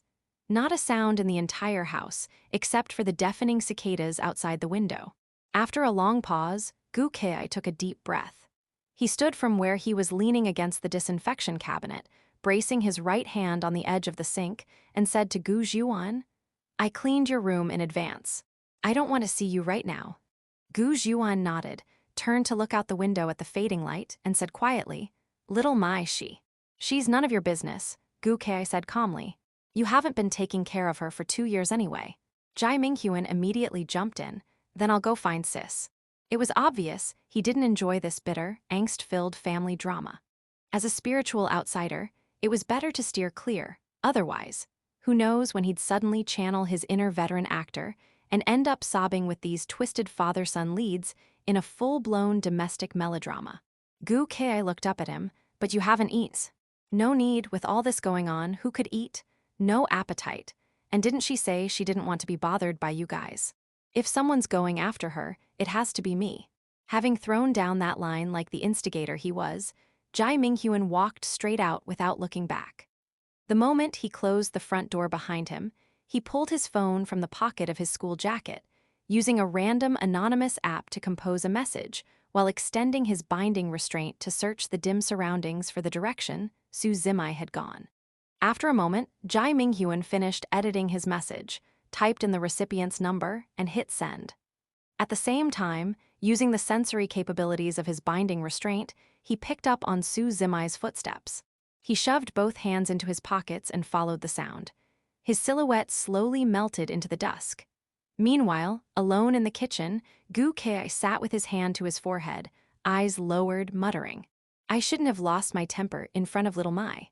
Just as he was thinking that, a ding came from his pocket. It was a new message notification. He was about to shut his phone off, but thinking it might be from Su Zimai or Gu Wenio, he hesitated and took a look. It was a text. The sender's name and number were hidden, like some prank or spam message, but the content made Gu Kei freeze for a second. "Anonymous user, so? Do you now believe my words and feel even the slightest doubt about your father?" Gu Kei's face twitched slightly. After a moment's hesitation, heart in turmoil, he opened the message thread. Even though he already had a feeling, he still replied to confirm. "Gu Kei, who are you? Black Cocoon, I see, then I'll use this name to talk to you. It should ring a bell." After dinner, the sun was no longer visible in the sky, but the trains on the elevated tracks still roared by. The Gayamai neighborhood was far from downtown. When night fell, there were no colorful neon lights, only the dim glow from bulbs inside the small shops along the street. Jai Minghuan had one hand in his pocket, walking forward while playing on his phone. The street was filled with gentle voices. Children laughed and chased each other, brushing past him. Outside the convenience store, an old man sat in a rocking chair, fanning his face, and from the deep alleys, the occasional barking of dogs could be heard. In this kind of environment, even maintaining binding restraint sensory didn't put much strain on his hearing. When he heard Su Zimai's footsteps stop inside the park, Jai Minghuan withdrew the binding restraint back into his sleeve. He had his head lowered, focused on playing Snake on his phone. Just then, a text notification popped up on the screen. He tapped it, opened a small window, and continued his game, occasionally glancing at the message window. Guke. Aren't you worried I'll trace your message's origin? Is that necessary? You'll only trace it back to your own home anyway, Jai Minghuan mocked in his head, typing a reply in the chat window. Black cocoon. Can you not kill the vibe in the first sentence? Where's that clever tongue from when you were flirting with Green Wing in the plaza? Anyone listening might have really believed you two had something spicy going on. Guke. You know I was stalling for time. Black cocoon, back to the point, I suggest you don't try tracing me. Guke, why not? Black cocoon, because I still hold your secrets. I know your purpose, your every little thought. Maybe I'm the one who knows you best in this world. Of course, that might make you wary. I do know your identity, and if I exposed it, your family could be affected. You've got plenty of enemies, right? Who knows what they'd do to your family? Black cocoon, and besides, if the association found out you're in contact with me, the consequences wouldn't be so pretty, would they? Guke, disgusting. Black cocoon. Wasn't planning to make this so hostile, honestly. Guke, then let me give you some advice too. Don't let me find out who you are. Black cocoon, that's a great suggestion. I agree, you probably don't want to know who I am. After sending the message, Jai Minghuan looked up from his phone. He was already near the park where Su Zimai had stopped. A couple on an electric scooter passed by. Guke. But you're right, my old man's definitely acting strange. Black cocoon, I never lie to my partners. Guke, how much do you actually know about him? Black cocoon, probably more than you think. But just to be clear and avoid misunderstandings, I know a lot of people just as well as I know you. You're not special. Guke, what's he hiding from me? Black cocoon, maybe I'll tell you when our cooperation deepens. Reveal too much too early, and the script loses its suspense. Guke, last question. Black cocoon, go ahead. Guke, are you my old man? Jai Minghuan looked away from the snake game, eyes falling on Guke's message in the small chat window. He seemed to forget he was gaming. The little green snake hit a wall and the game over pop-up appeared. Jai Minghuan went silent, thinking, I thought of you as my good bro, and you thought I was your dad. He stayed quiet for a while before calming down. Then he tapped out a few symbolic dots and hit send. Black cocoon, not entirely impossible. Guke, so I guessed right. Black cocoon, not sure if there's been a misunderstanding, but sure. Let's hear why you think that. Guke, you showed up the exact same time he returned to Lijiang. The day after you appeared, he came back home. Plus, he just walked away, and then you messaged me. Prescription A umlaut letter 1033D, all letter 1D587, E grav letter 1E69. Black cocoon, please, can you imagine your father strutting around dressed like a butterfly? Guke, all right, I was joking. Black cocoon, clearly you have no sense of humor. Guke, my siblings say that all the time. But once I put on my combat suit, I've been voted the most talkative Esper. I honestly wonder which version is accurate. Black cocoon, Mr. Blue Arc, ever consider that being talkative and having no sense of humor might not be mutually exclusive? Guke, so what do you want from me? Black cocoon, classified. I just want you to know, if I wanted to be your enemy, I would have done it already. If I exposed your identity, your siblings would become your greatest weakness. But I haven't done that. Guke, that's true. I still don't trust you, but from a mutual interest perspective, I'm willing to cooperate for now. Black cocoon, wise decision. I won't disappoint you. At the same time, in another corner of the Gaiamai neighborhood, inside a residential building. That's it for now, I'm in a foul mood. Don't text me again for a while. Gu Kei had just finished typing this message and hit send, only for a message failed, "You've been blocked by the recipient," warning to pop up. He raised an eyebrow, only then realizing he hadn't even gotten the message out before Black Cocoon had already blocked him, as if the guy had predicted exactly what he was going to say. Heh! Gu Kei shook his head and laughed. Who knew if it was out of helplessness or rage? He took a deep breath, put his phone away, tied on an apron, and began clearing the table and leftovers. Meanwhile, near the Gaiamai Park, after blocking Gu Kei, Jai Minghuan was entirely focused on playing Snake again. If it weren't for that ridiculous message earlier, he would have already beaten the game. Now he died midway and had to vent by blocking Gu Kei. Suddenly, he stopped walking. He yawned, eyes welling with tired tears, as he stared at a red and black panel floating midair. Main Quest 1, Phase 2 completed. Establish cooperation with the Esper Blue Arc, and begin building connections within the reality-altering Esper Association. Reward received: 1 split point, 1 skill point, 1 attribute point. Main Quest 1 updated. Complete the first cooperation with Blue Arc and deepen his trust. Jai Minghuan stared at the panel's reward, closed the Snake game, and put his phone back in the pocket of his school jacket. He murmured to himself, "So that means I've got 3 split points now." With that thought, he pulled up his personal panel. Available attribute points, 2. Available skill points, 2. Available split points, 3. Notice, you now have 3 split points. Open the Create Game Character option to begin character creation. You can create your second game character in the real world. Prompt: use 3 split points to immediately create the next game character. Please ensure neither your main body nor your current character is in danger or occupied. Once you confirm, your consciousness will enter the character creation space. Hint 1: each game character has a unique mission design. Creating and cultivating characters in advance can greatly boost your overall strength. Hint 2: the more comprehensive your understanding of the extraordinary species, the stronger your potential characters may be during character creation. Whether to proceed now is up to you. Staring at the strings of text on the panel, Jai Minghuan raised an eyebrow and thought, "That wraps up the short-term goal. Once I create the next character, I'll have a safety net. Even if one character dies, I won't be stuck. I can send one into the orphanage to scout for clues about the research facility." Back in the day, he never would have imagined that going back to the orphanage would become such a delicate and difficult task. But so far, the only lead connecting him to the research facility was the fact that he and Kong Yuling were abducted from the orphanage. Still, creating a new character at this point would be rash. Playing it safe, he closed the prompt. "I still don't know enough about the other 2 extraordinary species. Creating a character now would be like drawing a blind box. Better squeeze some intel out of instructor first." Given what he knew about his own Esper ability, Jai Minghuan understood just how crucial character creation was. It might literally determine whether he could escape that lab alive. It had to be handled with care. Right now, he only had surface-level knowledge of Anecdote Envoy and Exorcist. The instructor had promised to introduce him to those 2 other species tomorrow. So before creating his second character, it wouldn't hurt to hear what he had to say.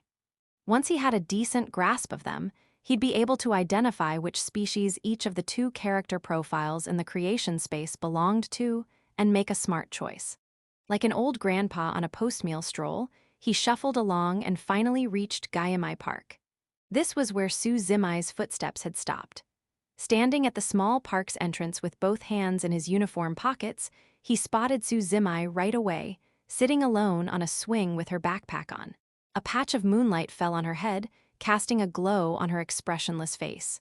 Jai Minghuan entered the empty park and quietly sat on the swing next to hers. Like a grade schooler, he gave a little kick, letting the swing rock gently beneath him. Su Zimai clearly saw him but didn't say a word. The 2 of them just sat there in silence, swinging under the moonlight, just like when they were kids. After a long while, she finally spoke. "Didn't I tell you guys not to bother me? I thought by you guys you meant my brother and the old man, not me." Jai Minghuan swung lightly, shrugged, and replied casually. Su Zimai still didn't turn her head. "Oh, then you're out of luck." She paused. "Your hand still hurt." Jai Minghuan glanced at the band-aid on his wrist and said teasingly, Look at you being all funny. What could happen from getting grabbed by the old man? I'm a high school guy, not made of glass. High schoolers in Japan at this age are out saving the world. That's what he said, but deep down he thought, if the old man had used just a little more strength, it wouldn't have just been my wrist. He might have ripped off half my body. Then go home. I don't want to. I don't want to either. I'm not here to talk you into going back. After a pause, Jai Minghuan suddenly lowered his voice. Honestly, having a home to go back to isn't bad. Some people, they try so hard just to have someone waiting for them to come home. R hatcheck letter 1D51E, letter 2115 letter 1ED9 small cap B, E hatcheck letter 1D42C. As he said it, an image flashed in his mind. Kong Yuling, hugging her knees and sitting under the eaves.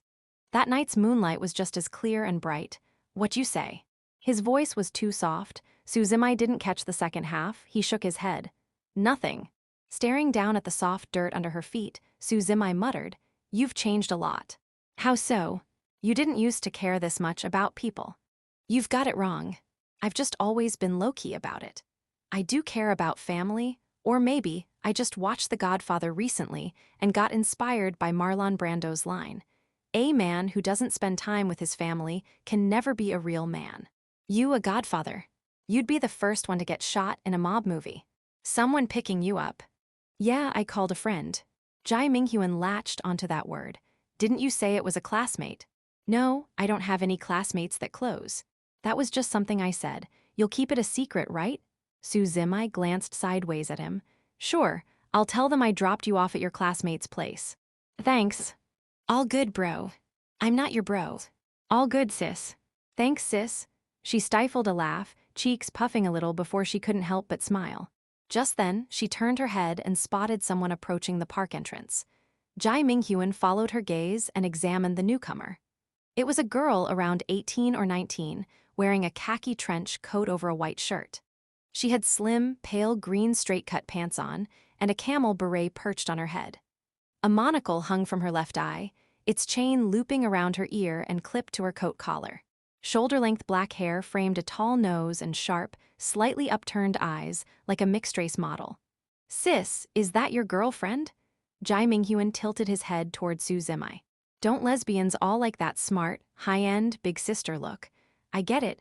This is what the internet calls intellectual dominance. Get lost. My orientation's perfectly normal. Though yeah, a girl has confessed to me before, Suzimai replied, her tone faintly proud at the end. So who is she? She's kind of my teacher. A teacher from the exorcist field? Jai Minghuan raised an eyebrow, wondering. As they spoke, the mixed girl walked slowly toward them with both hands in her coat pockets. She looked at them, then tilted her head slightly and asked Suzimai, "Who's he?" "My brother," Suzimai said bluntly. "No need to treat him like a person." Hearing that, the girl in the beret quietly took one hand out of her pocket and politely extended it to Jai Minghuan. "Hello, I'm Kikurui, Suzimai's friend. I've heard a lot about you from her. I'm Gu Wenyu. Do we really need to be this formal? I've never shaken anyone's hand before." While speaking, Jai Minghuan reached from the swing and grasped her slender-boned right hand.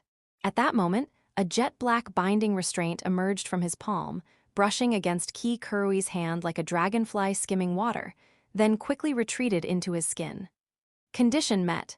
Touched the target's body. Passive skill activated, binding restraint detection. Passive skill activated, binding restraint detection. The system notification chimed, followed by a red and black panel popping up.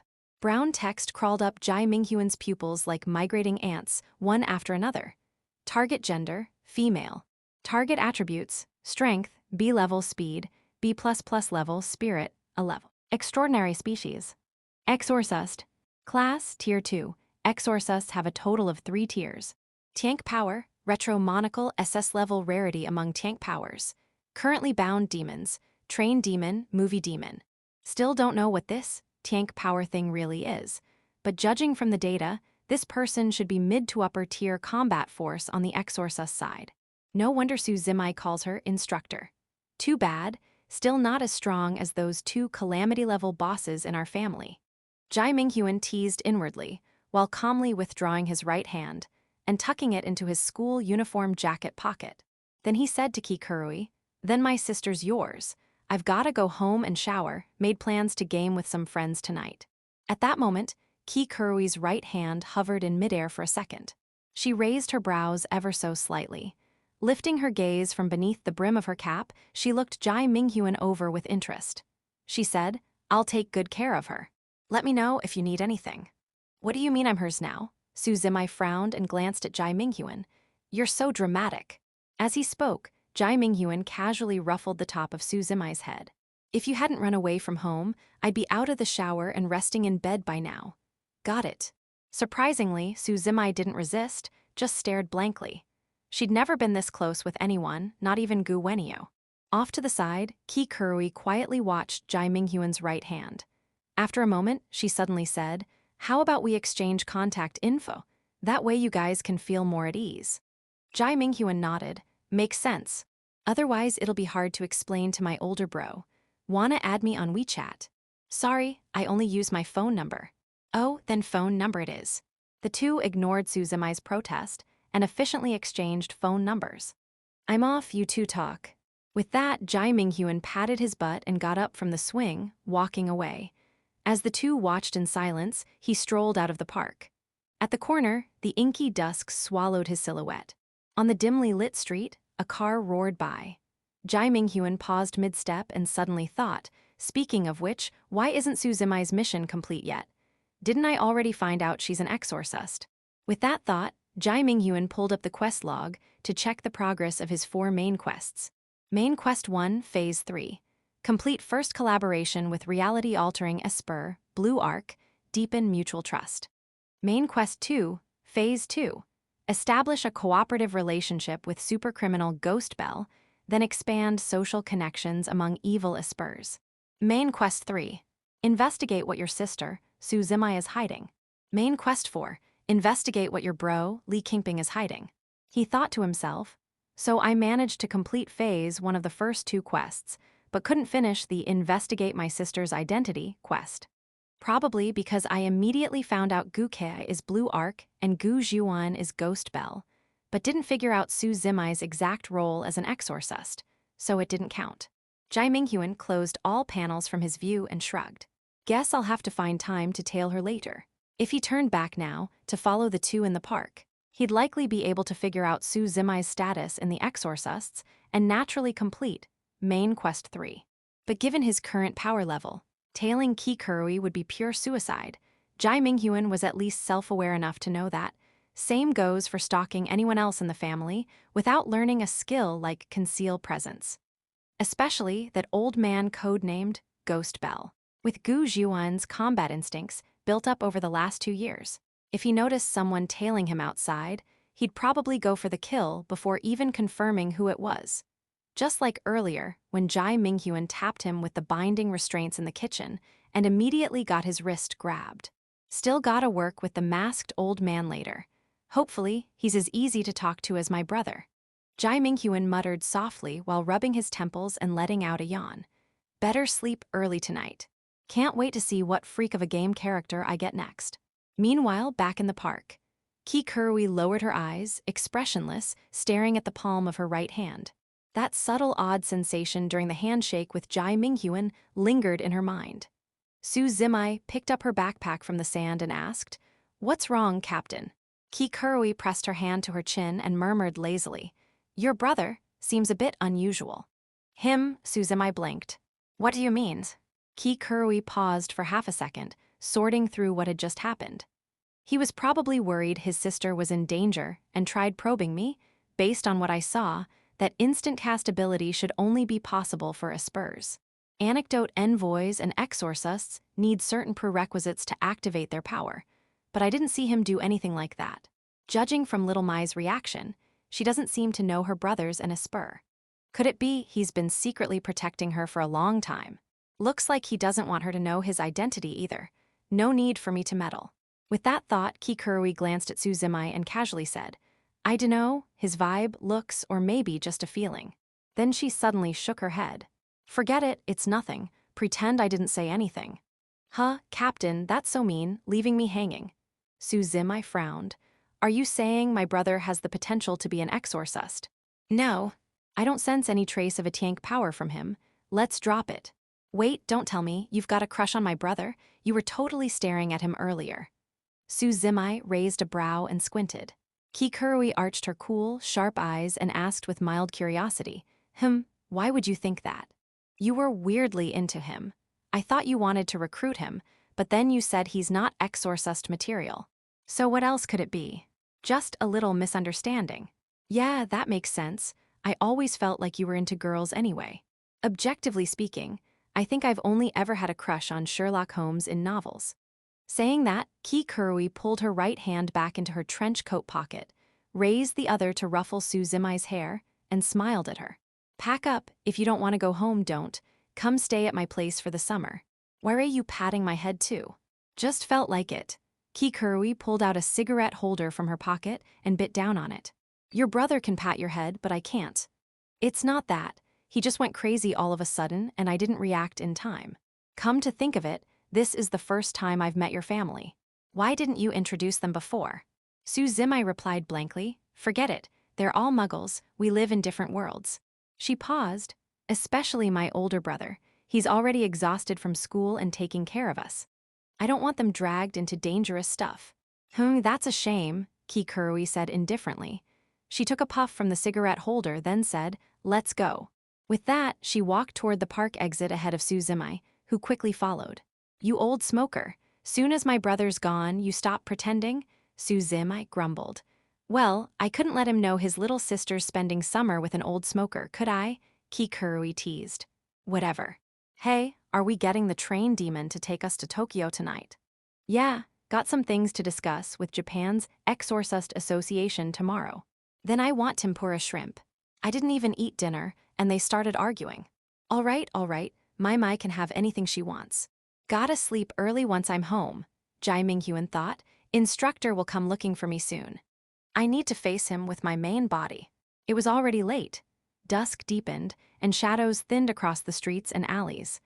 Under the hazy yellow streetlights, a bicycle rolled by with a soft, crisp whir of the chain. On the way, Jai Minghuan grabbed a donut. He remembered how, back at the orphanage, Kong Yuling used to love these. Every time the nurses brought some back, he'd always tell her he didn't like sweets and then give her his share. Now eating one alone, the flavor didn't hit quite the same. It seemed to have lost its charm. Maybe once removed from the orphanage's poverty and cramped quarters, without the noisy excitement of the other kids, the donut, once a rare treat, just lost its magic. But as he kept chewing, the taste seemed to conjure the image of 9-year-old Kong Yuling sitting beside him, nibbling with small bites, her snow-white hair swaying, like a little white hamster. Every now and then she'd turn around with the donut in her mouth and glance at him, scribbling on her notebook. You really don't want any. Jai Minghuan let out a low chuckle, his eyes hidden behind his drooping bangs. If only you were here too, he suddenly thought. Biting into the donut, he unlocked the front door with a silver-plated key and changed into house slippers. Stepping into the living room, he saw Gu Kei, who had just finished cleaning the kitchen, quietly reading on the sofa. He was reading a freshly unwrapped hardcover copy of The Stranger, the same book Black Cocoon had been flipping through last night in front of the crowd. Rare to see you reading at home, Jai Minghuan said, taking a bite of the donut. Cultivating my soul, Gu Kei replied. Cultivating your soul or studying the enemy? Jai Minghuan thought silently. He wasn't worried about Gu Kei noticing a matching copy of the novel at home. The one he brought last night had been grabbed at random from a bookstore with the binding restraints on his way to Lijiang Plaza, and he'd returned it on his way back. Exactly the kind of thing a high-quality villain, or more accurately, a gray character, would do. Little Mai didn't come back? Gu Kei asked without looking up, eyes still on the page. She said she's staying out and won't be back until summer break ends. After briefly summarizing what had happened in the park, Jai Minghuan mentioned he got the contact info of that mixed-race girl named Kikurui, in case they needed to call her. Then he happily trotted up to the second floor. Strangely, Gu Kei didn't ask him for the girl's number, probably because he thought Suzimai would get mad. He really did understand his little sister. Of course, if he knew Suzimai had actually gone off with a senior exorcist, he might have turned into a bolt of lightning and flown to the park to bring her back home. Letter 1E59 letter 1F00, letter 1ED3 beta, open L letter 1D8. Honestly, Jai Minghuan was a bit surprised. He thought that at this hour, Gu Ke would already be out and about, only visible on TV as the Lijing superstar. The reality-altering Esper, Blue Arc. Then again, maybe it was because Blue Arc got too badly injured yesterday, and the reality-altering Esper Association let someone else take over for the day, giving him a breather. Jai Minghuan grabbed a change of clothes from his wardrobe and took a shower. He could hear the heavy footsteps upstairs. Gu Zhuhan's room was on the third floor, directly above the second-floor bathroom. Judging from the sound, Dad was probably in his room now. So Jai Minghuan stood under the shower head, warm water running over him, and summoned the binding restraints to press against the bathroom ceiling. His senses slipped through the white ceiling and brought back the upstairs view. Gu Zhuan was sitting perfectly still on the bed, staring blankly at a photo placed near the window. It was an old college photo of him and his wife, Su Weiying, one he hadn't looked at in 2 years. His eyes were focused. Jai Minghuan had assumed he was tinkering with some dangerous biochemical weapon, but didn't expect Dad to be such a sentimental type. He silently withdrew the binding restraints. After his shower, Jai Minghuan changed into clean pajamas, flopped down on his bed like a starfish, used the binding restraints to close the bedroom door, and then opened his system panel. Rows of dense information filled his vision. Character attributes: strength determines physical condition. C level, speed determines neural reflexes. C+ level, spirit determines mental strength. C level, your current game character, Black Cocoon, has 2 available attribute points. Would you like to allocate them now? Jai Minghuan tapped the plus signs next to strength and speed, going for a balanced approach. Game character number 1, Black Cocoon's strength has changed. See right arrow C+. Game character number 1, Black Cocoon's speed has changed. C+ right arrow C++. It felt like an undercurrent flowed through his body, soaking every cell, and his physical performance visibly improved. Jai Minghuan tried a few push-ups on the floor. His muscles even moved more smoothly than before. More importantly, these attribute boosts would also enhance the strength and speed of the binding restraints. That was the real win. Then he switched to the character skill tree panel. Like the branches of a tree, the 3 skill paths unfurled before his eyes.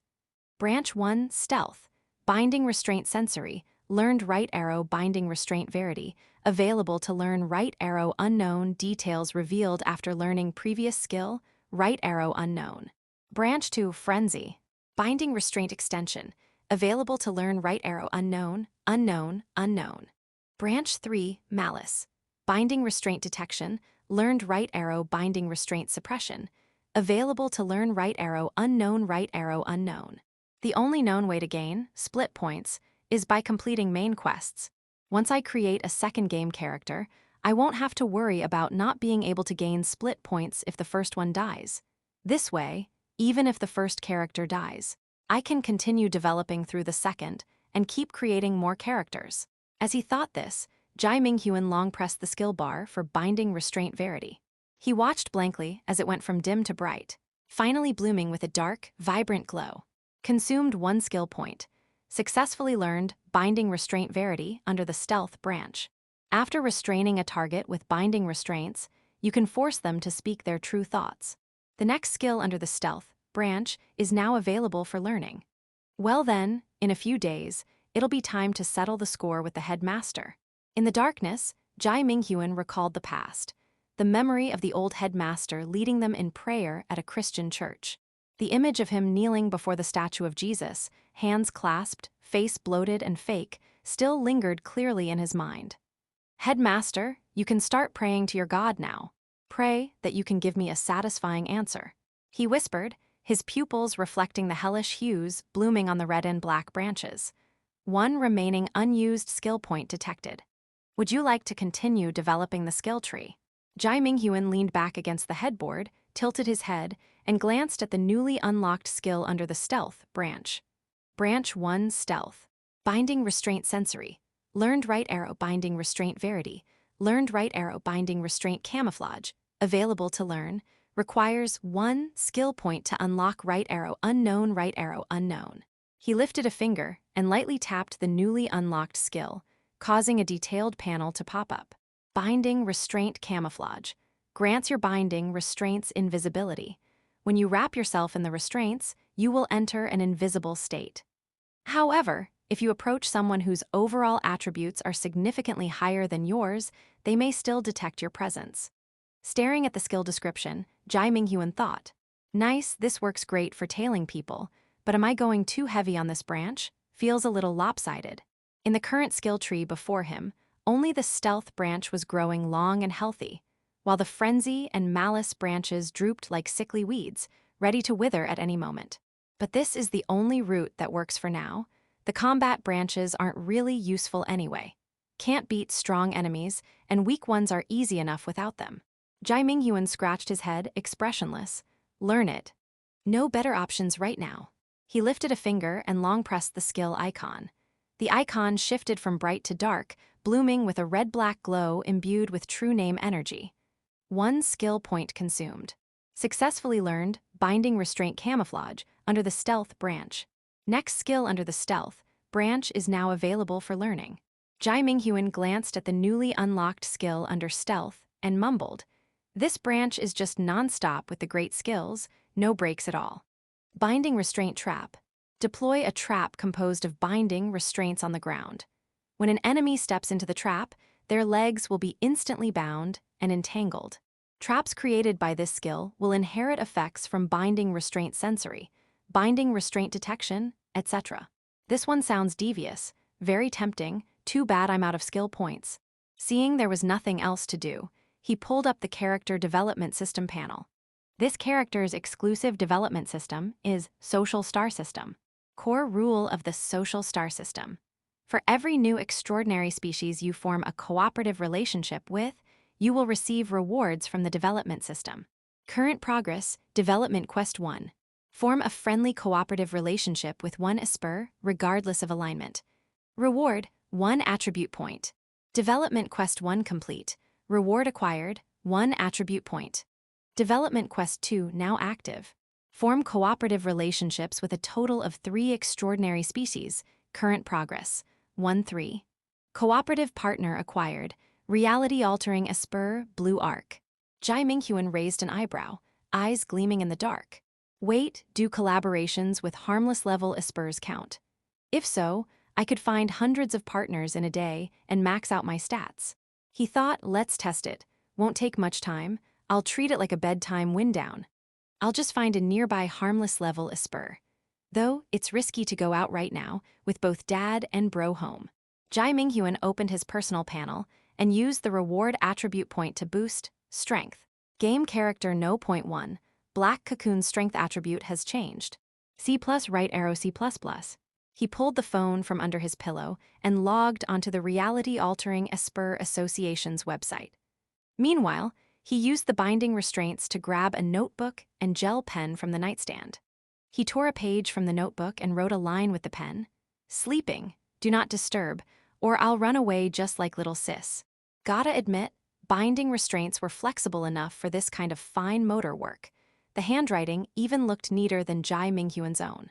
Then he used the restraints to pull out a bottle of glue from the drawer, tightened his grip around it, got out of bed, turned the doorknob, stepped into the hallway, and glued the paper onto the door. Arcute A N Omicron letter 10331, Eomlaut letter 1E67. Then he returned to the room, shut the door, and locked it. Okay, now I've got free time. Knowing Gukis, no matter what he might want to talk about later, he'd definitely leave Jai Minghuan alone after seeing that note on the door. Because deep down, Gukei still felt guilty about the fight with their dad in front of the younger siblings. Now that one sister had already run away from home, he wouldn't want to see his brother act out and storm off too. And Gu Zhuan, no need to even mention him. That man had zero standing in the household, basically living like a convict on parole. At this hour, he was likely asleep in his room. Jai Minghuan pressed the binding restraints to the wooden floor of his room, letting his senses seep downward like rain. While spying on Gu Kei reading in the downstairs living room, he also retrieved his mask and trench coat from the storage box beneath the bed, slowly putting them on. He pressed the mask's earpiece button and activated the built-in voice changer. Gazing at his phone screen, he silently murmured, "Let's see, which well-known harmless level Esper is nearby. I'll just randomly pick a lucky one. Almost every harmless level Esper's profile was listed on the reality-altering Esper Association's official site, making it easier for large companies to do background checks. Only harmless level Espers were eligible to work alongside regular people, and in certain jobs, their special abilities could even shine. Jai Minghuan was now browsing through those Esper profiles. After a while, his gaze locked onto one particular file photo. "You'll do, bookstore owner, harmless level Esper with the codename Photo Retriever." Honestly, Jai Minghuan wasn't sure if sneaking out through the floor-to-ceiling window would alert his brother on the first floor or his dad on the third. To be safe, he used the binding restraints to wrap his whole body like a black mummy, including the mask and trench coat. Only his eyes remained exposed. In the next instant, he activated his newly learned skill, binding restraint camouflage. The dark restraints began to shift color, becoming a kind of transparent camouflage. Jai Minghuan, fully wrapped inside, faded from sight. Works like a charm. Jai Minghuan curled his lips into a grin, pleased by the transparency of his own body. He took a few cautious steps while staying in stealth mode, perfectly blending into the air, then gently slid open the window. He redistributed his body weight through the floating restraints, leaped out the window, and dove into the moonlight. 5 minutes later, Lijiang City Brawley Bookstore. Amber lighting spread across the empty shop. At this hour, hardly anyone came to bookstores. Most would have already closed, but this one also doubled as a cafe, so it stayed open a bit later.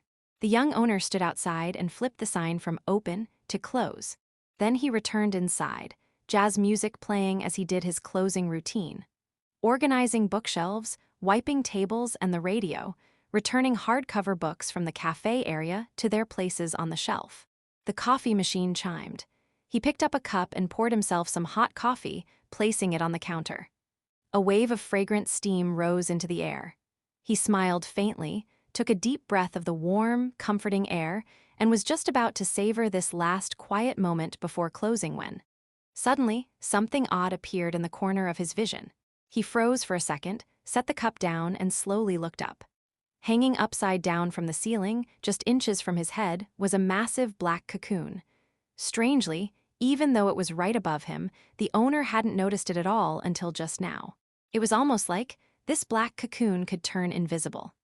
The radio in Brawley Bookstore was playing a song called Open Door, dreamlike, jazz echoing into every empty corner. Lately I dreamed. I had tasted all life's treasures. As the music reached that line, under the bookstore owner's dazed gaze, the massive cocoon slowly cracked open. Then, a man wearing a tailcoat and a red-black mask crawled out, hanging motionless upside down from the ceiling. At some point, he had already taken the sketchbook and a ballpoint pen the owner had left on the counter. The young shop owner was stunned for a moment, then forced a smile at him. "Sir, we're about to close."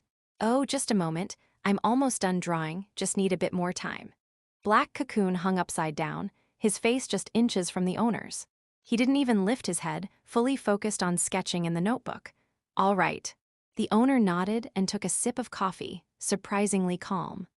Black cocoon suddenly said, "By the way, Mr. Photo Retriever, I borrowed a copy of The Stranger from here before. It was on the 5th bookshelf from the left when you enter.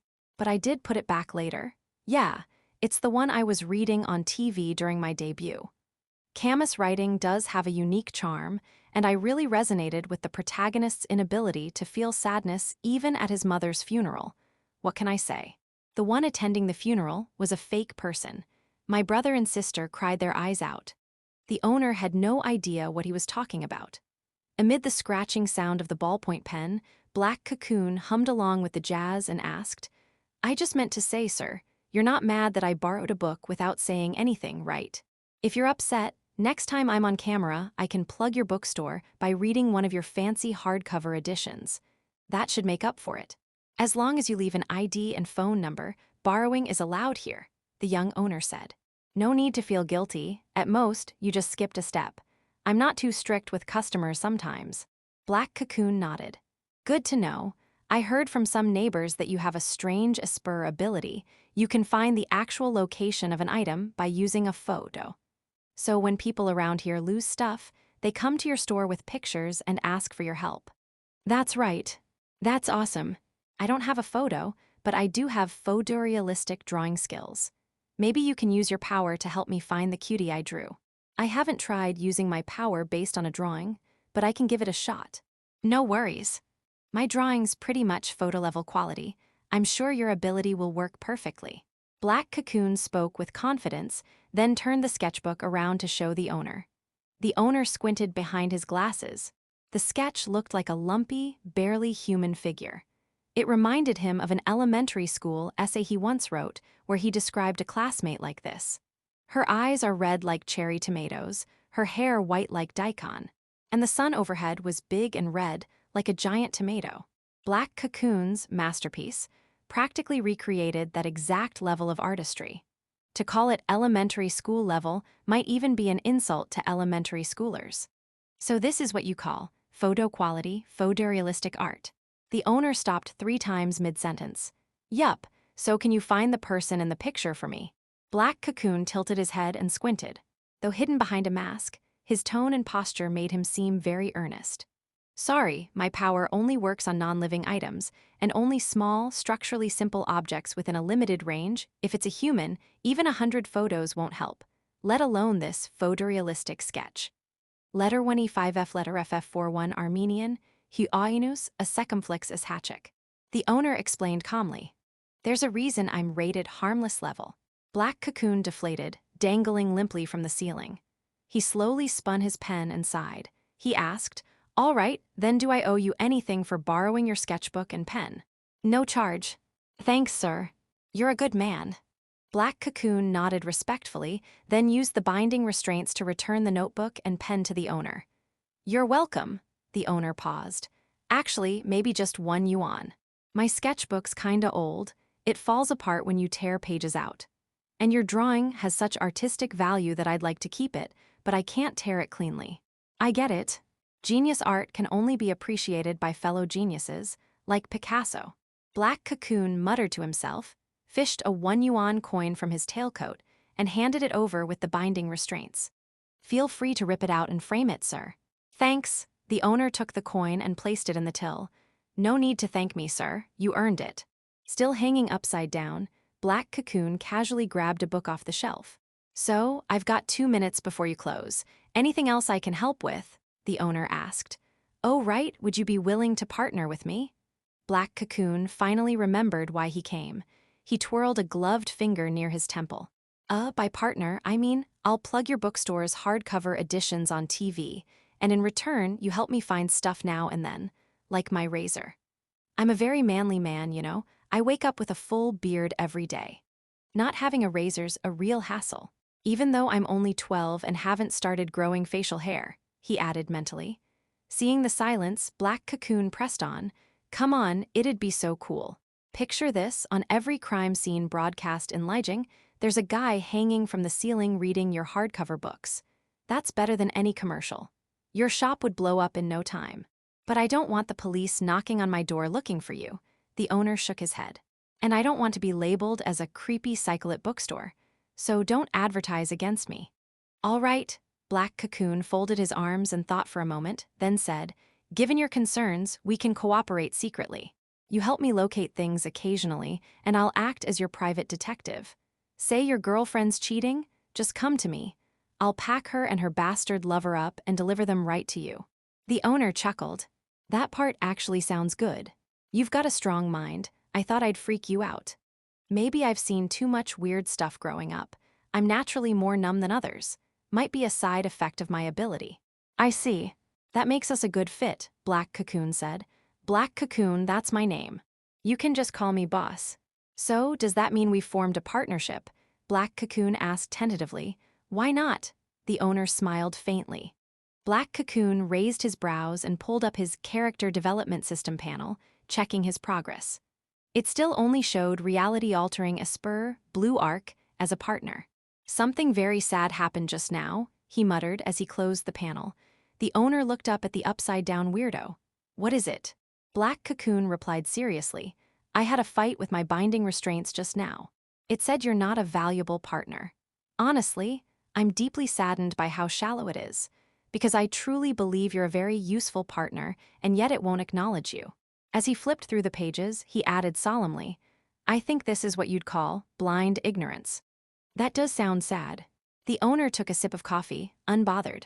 "There's a curfew at my place. If I don't sleep on time, Mommy will jump out of the grave and kick my *SS. So I've gotta go. Hope we can meet again." "Go ahead." The owner waved. "One last thing, I'd like to borrow this copy of the Tatami Galaxy, but I don't have an ID or phone number. It's tragic. Not everyone has a place in society.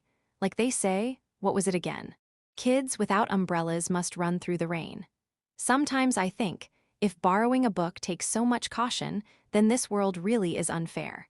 Black Cocoon mumbled as he looked down at the book in his hands. The owner didn't catch a word, just said, "Go ahead. No ID or phone needed. Just return it in a week." "Okay, bye, boss." Black Cocoon closed the book, stuffed it in his pocket, and waved at him with a flick of his binding restraints. "Bye," said the owner.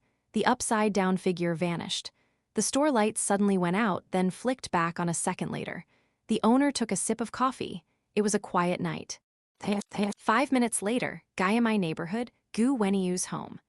Jai Minghuan lay sprawled on the bed, the newly borrowed novel placed by his pillow, eyes closed.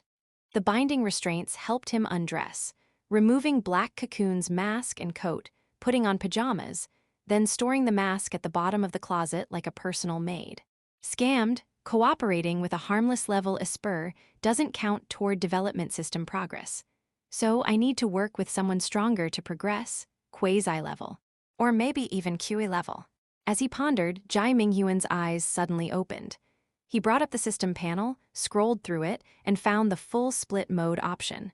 Without hesitation, he toggled it on. Full split mode activated. After a 1-hour loading period, your consciousness will fully control the game character 24/7 without needing to dream. Currently loaded game character perspectives. 1. With this, I can control both my real self and the game character at the same time. Just need to wait an hour to see the results. Before bed, Jai Minghuan checked the anchor deviation level. Yesterday's violent behavior at Lijing Plaza had pushed it up to a dangerous 42%, but thankfully, it was gradually decreasing. If deviation goes above 70%, things get dicey. The game character might break free and go berserk, so he had to be careful. Hope instructor doesn't disappoint me. Bring some useful info, Jai Minghuan thought as he closed his eyes again, arms tucked under his head, and drifted into deep sleep. Restricted level Esper, code 1002, Jai Minghuan. Instructor is arriving. Prepare to be interrogated. The boy in the coded inmate uniforms, eyelids twitched slightly. The noise echoing in the room bled into his dreams, like icicles melting atop a winter cave. With a sharp crack, a fracture formed, followed by a crashing fall, ice shards scattering with a cloud of frost. Jai Minghuan forced his eyes open, staring motionlessly at the silver-white ceiling. As the remnants of the dream faded, the trumpet-shaped intercom repeated its cold command before dissolving into faint static. Apart from the footsteps echoing in the corridor, there was nothing. Deathly silence once again enveloped the detention room. "The instructor's here," Jai Minghuan whispered, his nose twitching slightly. Sure enough, he caught the familiar scent of disinfectant. Just as he was about to get up, a sharp, splitting pain shot through his brain. It was as if a nail had been hammered into his skull, boring a hole that made even his marrow tremble. Right after, a deep, horse system notification echoed in his ears. "You are now in full split mode. You simultaneously possess the perspectives of your main body and all game characters. Tib, if unable to adapt to full split mode, enter the system panel of any game character and disable the toggle." Jai Minghuan took a light breath, steadying his heartbeat, and lay quietly on the bed. At this moment, he was seeing two completely different images at once. Gu Wenyu opened his eyes abruptly in a dim room in Lijing, China. Like an android, he stared blankly at the ceiling. The wall clock read 6:05 am. Meanwhile, Jai Minghuan himself was calmly gazing at the dome of the detention room. The cold lights, lined side by side, reflected in his ink-black pupils, harsh on the eyes, yet he didn't blink once. The dark ceiling and silver ceiling overlapped endlessly in his vision, like two mirrors facing each other, reflecting infinite layers, until it seemed to stretch to the ends of the world. Thankfully, the pain in his skull hadn't really affected him. He'd already set the game's pain sensitivity to its lowest level. Right now, it felt no worse than someone flicking his forehead. Jai Minghuan controlled game character No.1 Gu Wenyu to close his eyes and go back to sleep. Immediately, the first game character's perspective turned into pitch-black darkness, freeing Jai Minghuan from any disorientation. He temporarily withdrew his consciousness from the first character's body and sat up from the bed in the detention room. Instinctively, he touched the collar on his neck. The indicator light cast a glow on the side of his index finger. He looked down. It was still blue, meaning the collar hadn't detected any Esper ability being used. Jai Minghuan let out a breath and sat upright on the bed. Turning his head, he saw the iron doors at the entrance swinging open one by one. The instructor, dressed as always in a white lab coat, strolled in with hands behind his back, coat hem brushing over the metal thresholds. Jai Minghuan didn't look at him. He asked without lifting his head, "Haven't seen that officer uncle for days. You guys not letting him in anymore?" "No, there's no point anymore." The instructor shook his head. Jai Minghuan stepped off the bed and walked barefoot to the table, dragging out a chair and sitting down. "I kinda liked when he came to rough me up now and then. Gave me a bit of exercise. Otherwise, I'd turn into a dried-up corpse lying here." He paused, eyes shifting with a sarcastic tone. Besides, he never had the guts to actually do anything. "All bark, no bite." The instructor took a sip of tea, then looked at Jai Minghuan. "We plan to let you interact with the other children." "Other children?" Jai Minghuan blinked. "The other kids locked up here. You might end up good friends." "Why?" Jai Minghuan raised a brow, unsure what trick the instructor was up to now. "Aren't you afraid we'll team up and try to break out?" He added in his mind. "Or maybe those kids are your plants too. That's not a concern," the instructor smiled. "We know everything about each child here." He paused. "Except for you." Jai Minghuan found that perfectly reasonable. "I barely know myself." "How could you?" Resting his cheek in his palm, he tilted his head lazily. "Speaking of which, didn't you promise yesterday to tell me about the other two extraordinary species?" "Right, that's exactly why I'm here today," said the instructor. "Some of our people suspect you're not an Esper, but an anecdote envoy, or even an exorcist." He paused again. "Unfortunately, neither Esper genes, nor a Tiank power prototype, nor the anecdote codex has been detected in you. That's what puzzles us most." Exorcist, anecdote envoy. Jai Minghuan picked those two names out of the conversation. Unlocked key intel system. The more intel you uncover about the extraordinary species world setting, the higher the chances of creating an initial character with greater potential and stronger base stats. Current world lore development progress. Esper branch 40%. Exorcist branch 5%. Anecdote envoy branch 1%. Note, progress increases based on the importance of the intel obtained. Looks like I was right not to jump into character creation. Otherwise, I'd have missed out on so much. I'll extract everything I can from the instructor first, and then build my next character. Who knows, maybe I'll roll a rare character file. Jai Minghuan thought calmly, his gaze sweeping the panel before carefully watching the instructor's expression. The other man didn't seem to notice anything off. He just twisted open his thermos and asked, "Which one do you want to hear about first?" "Anecdote envoy sounds more interesting," Jai Minghuan replied without hesitation. The instructor interlocked his fingers and began to speak in the tone of someone reading a bedtime story to toddlers. "A long, long time ago, there was a whale, and in its belly was hidden." Jai Minghuan frowned and cut him off. "Can you not just talk normally? What is this, a bedtime tale for a 3-year-old? Since you don't like it, I'll switch to another style." The instructor smiled nonchalantly. He reorganized his words and said, "Anecdote envoys usually don't appear in market cities. Their hideout is inside the belly of a whale called Chicano. Hidden within the whale's stomach is a vast world, which we generally refer to as the whale's garden." Seeing Jai Minghuan absent-mindedly drawing circles on the table without speaking, he continued, "Just from the whale's size alone, you could never guess how vast the world inside it is. The whale's garden is filled with massive constructions. Cities on the sea, royal palaces, and the royalty of the anecdote envoys resides inside these palaces." Jai Minghuan drooped his eyelids, looking like he was about to fall asleep. He mumbled, "I don't care whether they live inside a whale or a shark. Can you first explain what an anecdote envoy actually is and what special powers they have?" The instructor said blandly, "Each anecdote envoy awakens at a certain age and gains their own anecdote codex. The anecdote codex helps them locate nearby anecdote secret realms. Within the secret realms are hidden anecdote fragments. If they can conquer the anecdote through their own strength, they can obtain the corresponding anecdote fragment." He adjusted his glasses and went on, "Through the codex, they can activate the lingering anecdote power within the fragments. That's how they fight. See, wouldn't it have been better to start with the good stuff? Couldn't be helped, I was afraid you'd fall asleep." Jai Minghuan rested his chin on his folded arms, slumping onto the table like a puddle of mud. He casually asked, "So then, what's the point of picking up these anecdote fragments like they're trash?" Anecdote fragments are usually stored inside the anecdote codex. Depending on their strength, the fragments are classified into 4 levels: myth-grade anecdote, epic-grade anecdote, popular-grade anecdote, and common-grade anecdote. The instructor paused. The most powerful among them is the myth-grade anecdote.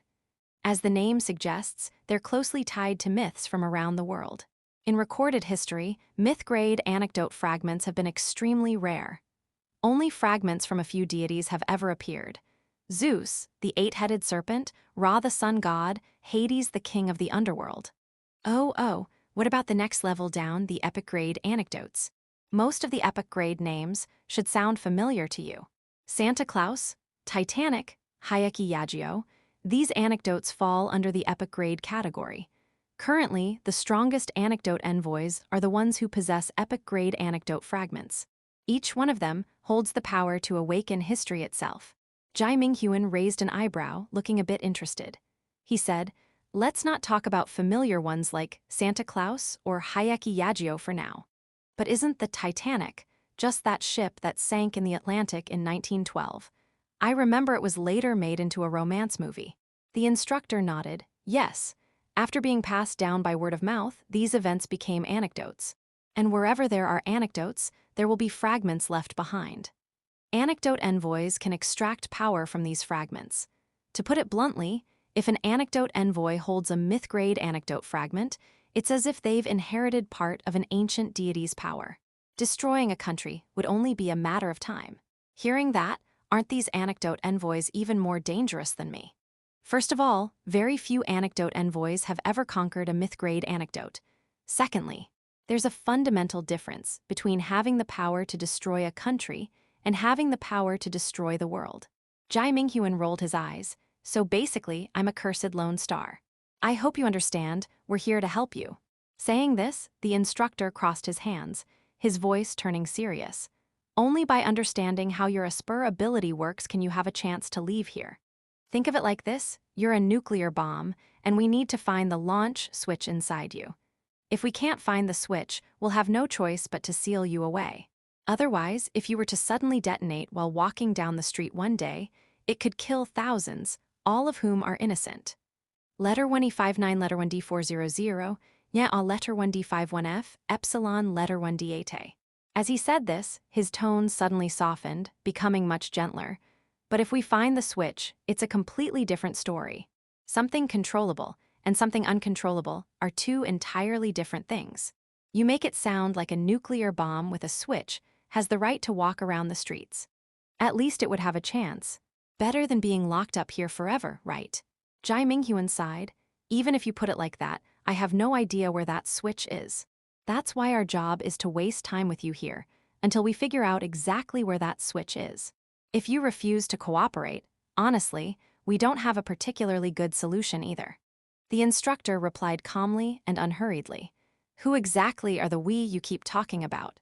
I still don't know where you people come from. That has to stay a secret for now.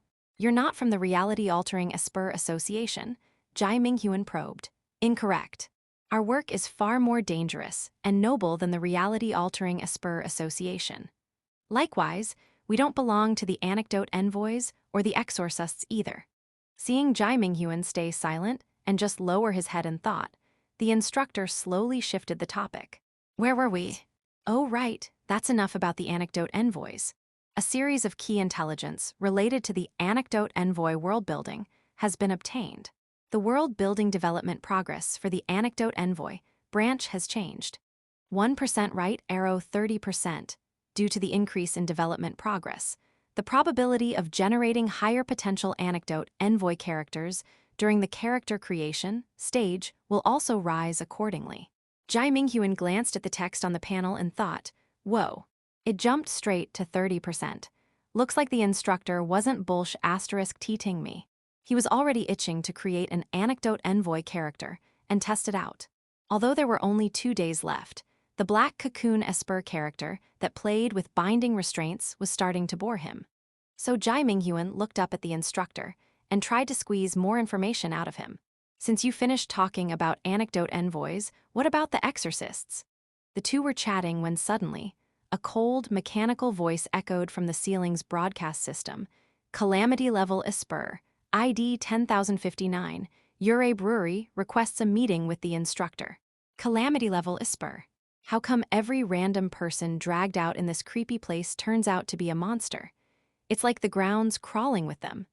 Damn, looks like I won't be able to squeeze any intel on exorcists out of the instructor today after all. Minghuan raised an eyebrow and silently memorized the name, Ure Brewery. Hearing the broadcast, the instructor looked up at Minghuan. I have some business to attend to, we'll stop here for today. If you're interested, I can tell you more next time. All right, Minghuan nodded. As the instructor's figure disappeared behind the heavy metal door, the cold fluorescent lights gave a collective click and dimmed. Minghuan was left alone in the cramped detention room, sitting quietly with his own shadow. With this, the preparation work is pretty much done. Aside from exorcists, I've got a decent understanding of the other 2 races. My odds of generating a high potential character should improve quite a bit. Thinking this, Minghuan lay down on the bed and closed his eyes. He switched to the perspective of game character No. 1, Black Cocoon, opened his eyes from the bed, clicked the gear icon at the bottom right of his vision, pulled up the system panel, flipped to the last page, and found the most eye-catching option written in bold red and black letters: Create Game Character. Would you like to spend 3 split points to create a brand new game character in the real world? Without hesitation, Minghuan selected the Yes option below. The next moment, everything went black. Both his main body and his game character's perspective vanished without a trace. Entering Game Character Creation Process. That was the last thing he heard. Loaded into the Game Character Creation space. During character creation, your consciousness will be disconnected from your main body and your current game character. For emergency logout, click the exclamation mark at the top right of your vision. Opening his eyes, Minghuan once again met his old pal, the index finger cursor. He vividly remembered how bored he had been last time during character creation, toying with it for quite a while. Slowly emerging from the darkness was a panel woven in red and black hues, resembling a UI screen from an RPG. At the center of the panel, a line of pixelated text appeared. Would you like to start creating your second game character immediately? Warning, full split mode is currently active. If you create a second game character, your consciousness will be divided among 3 bodies simultaneously, severely increasing the sense of mental tearing. Please carefully consider whether to disable full split mode before proceeding. Minghuan, however, wasn't fazed. Multitasking with 3 bodies? At worst, he'd just die from a brain hemorrhage. He dragged the index finger cursor and clicked the Yes option without hesitation. Next, a dice roll will be conducted. Please choose a random number between 1 and 6. 6 options, 1, 2, 3, 4, 5, 6, appeared below. Although he had no idea what the point was, he followed the system's instruction and, going with his gut, clicked 6. You selected number 6. A red and black dice materialized in the darkness, each face etched with a number. It shot upward, spun through the air, and then, clack, landed on the ground, bouncing 2 or 3 times before slowly coming to a stop. Letter 1E5F A circumflex letter 1D40D letter 1D594, yeah letter 1E63. Facing upward was a blood red 6. Congratulations, you've won the dice roll. As a reward, you will receive an extra character file choice during this creation session. Nice, they're giving me a backup file to pick from. Mama won't have to worry about me pulling a low-star card anymore. Jai Minghuan's eyes lit up as he muttered under his breath. Now, please choose one of the following 3 character files. The selected character will debut on the real-world stage. Character file No. 1. Name, Nana Azawa. Gender, female. Age, 17. Race, Asian. Category, Esper superhuman, one of the 3 major extraordinary species. Each Esper possesses a unique power shaped by their personal growth. Base attributes, strength, C+ speed, C+ spirit, C++. Initial rating. Background, you were a geisha in Kabukicho, Tokyo. At 12, your white-collar father, Yamamoto Azawa, was brutally killed by the Yakuza. You were sold into Kabukicho by them and lived as a prostitute for 5 years, officially becoming a geisha only recently. One night, you awakened your own Esper ability, the power to generate and control thorns. Driven by your father's death and years of humiliation, you decided to extend your vengeful thorns toward the Yakuza families, aiming to either destroy their ecosystem or unite Japan's Yakuza under your rule as a saintly queen of the underworld. This character has 2 growth routes to choose from. Route 1, Avenger. Route 2, Yakuza Saintess. Note: once a growth route is selected, it cannot be reversed.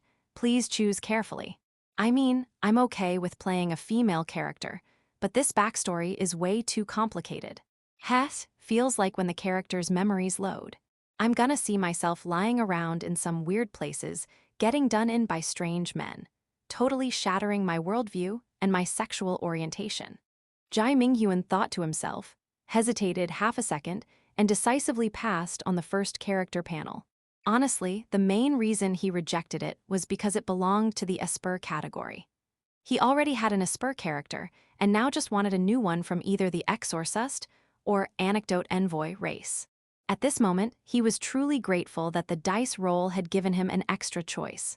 Otherwise, if the second character file also sucked, what could he do? No way would he waste this rare chance to create a new character. That would be a real shame. Sliding his gaze over, he looked at the second character file floating in the pitch-black space. Character file No. 2. Name, Al Pacino. Gender, male. Age, 25. Race, Caucasian. Category, Anecdote Envoy, one of the 3 major extraordinary species. They obtain anecdote fragments from secret realms around the world and use various fragment powers recorded in their anecdote codex to fight. Base attributes, strength D, speed D, spirit D. Initial rating D. Background, you grew up in Sicily, Italy, and moved to America to pursue a career as a Hollywood actor. However, you were crushed by the industry's dark side and were on the verge of giving up. One gloomy morning, you received an invitation from the Whale's Garden. Late that night, you went to New York Harbor with the invitation and witnessed the legendary whale, Chicano, swimming across the sea. Thus, the door to the world of anecdote envoys opened to you. This character has 2 growth routes to choose from. Route 1, Anecdote Sentinel. Route 2, Evil Anecdote Envoy. This one's not great either, Jai Minghuan thought. Even though I really want to try playing an anecdote envoy after hearing the instructor's explanation, compared to previous characters, these base stats are pathetically low. And judging from these 2 growth routes, there's not much potential. Based on my experience with the Black Cocoon character, the best characters have special experiences and ambitions that trigger unique main quests. He sighed, better check out the 3rd character file. Hopefully it's not another Esper, and hopefully the stats aren't trash. Carefully, he moved his gaze away and cast a last hopeful glance toward the 3rd character file in the darkness. That one glance froze him for half a second. The background of the 3rd character file was completely different from the previous 2. It was black and white, just like the checkerboard of a chessboard. Hint: a rare character has appeared in this character generation. Hint: a rare character has appeared in this character generation. Jai Minghuan raised an eyebrow, surprised by today's luck. Rare character, and it's an Exorcist, the one race I know the least about. I actually stepped into a pile of good *T luck, huh? Muttering to himself, he glanced sideways at the 3rd character file floating in the darkness. Character file No. 3. Name, Xiapingzhu rare character. Gender, male. Age, 19. Race, Asian. Category, exorcist, one of the three major extraordinary species, capable of using tiank, soul crystallizations, to fight. With every level advancement, they can sign a contract with a demon, allowing their tiank to evolve. Rank, first tier exorcist. Exorcists are divided into 3 tiers. Tiank, chessboard, classified as SS level rare within Tiank. This Tiank has already signed a contract with a demon. Shadow demon. Base attributes, strength, D speed. C++, spirit, C++. Initial rating, C++. Background, you are a retired exorcist who stepped away from the battlefield 2 years ago. 2 years back, when you were fresh out of training, you joined an exorcist team. But one day, a teammate codenamed Traffic Light fell into madness, slaughtering every other team member except you, then disappearing without a trace. Ever since, wherever the Traffic Light reappeared, tales of brutal massacres of exorcists followed. Shattered by the loss of your team, you gave up seeking the truth behind the betrayal and chose to retreat from the exorcist world, living an ordinary civilian life. However, during this period, your family members were hunted by an evil exorcist known as Jack the Ripper. Their organs were hung from the rooftop clotheslines, swaying in the bloody twilight. Your peaceful life crumbled. That horrific scene ignited an uncontrollable fury within you. Seeking revenge against Jack the Ripper, you spent an entire year using every means possible to track his whereabouts, eventually discovering that he currently hides within the White Crow Brigade. The White Crow Brigade is a 12-member gang composed of aspers, anecdote envoys, and exorcists. They roam the world, committing every imaginable atrocity, and your nemesis, Jack the Ripper, is among their ranks. Coincidentally, one of the White Crow Brigade's members recently fell at the hands of a Rainbow Wing operative. The gang is looking for new blood to fill the final vacancy. Letter 1E5F Airing, Eng letter 22B, letter 1D41B Epsilons. On this day, you reached out to the brigade's leader through the dark web, expressing your desire to join. Intrigued by your unique tiank, the leader saw your potential and agreed to put you on a probationary period. If you perform well, you'll officially become one of them, traveling the world and indulging in an ultimate evil journey. Thus, as the 12th member of the White Crow Brigade, you begin your path of vengeance. This character has 2 growth routes to choose from: Route 1, Wild Hunt; Route 2, Righteous Exorcist. The moment Jai Minghuan saw the rare file, he immediately threw the first 2 characters out of his mind. Not picking this would be like playing a gacha game and ignoring a card to pick a regular R card. Plain stupidity. Cards are for a reason. Better to trust the system's rating. Now, he had 3 things to consider. First was the character background, that White Crow Brigade. I think I saw it on the reality-altering Esper Association's website before. Their SS level wanted criminals, 1 notch higher than my old man, who's only S level. Staying among these monsters, my character might not survive even a day. Still, high risk, high reward, I'll gamble on it. Next was the growth route. Obviously pick the first one. Just hearing the name Wild Hunt sounds way cooler. The second one doesn't even tempt me.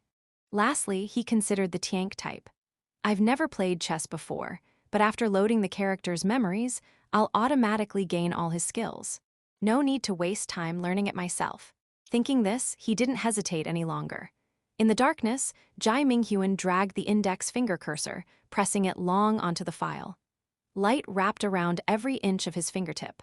The scene looked like he was staining his thumb with blood and pressing it onto a demon's contract to seal the deal. As his finger pressed down, the text on the file changed from dim to bright, glowing with a yin-yang swirl of black and white light. You have selected character file No.3, Xiapingzhu. He will become your second game character to appear in the real world. Please choose between the growth routes Wild Hunt and Righteous Exorcist. Dragging the index finger cursor, he clicked on Wild Hunt without hesitation. The name alone was already half the victory. As for the actual details, he'd learn after getting into the game. You have chosen growth route No.1, Wild Hunt, and a unique character development system has been generated. Please wait. Generating your second game character. Zia, the real world, ensuring his existence is made reasonable. Preparing to log into Tokyo, Japan. Countdown beginning shortly. 3, 2, 1.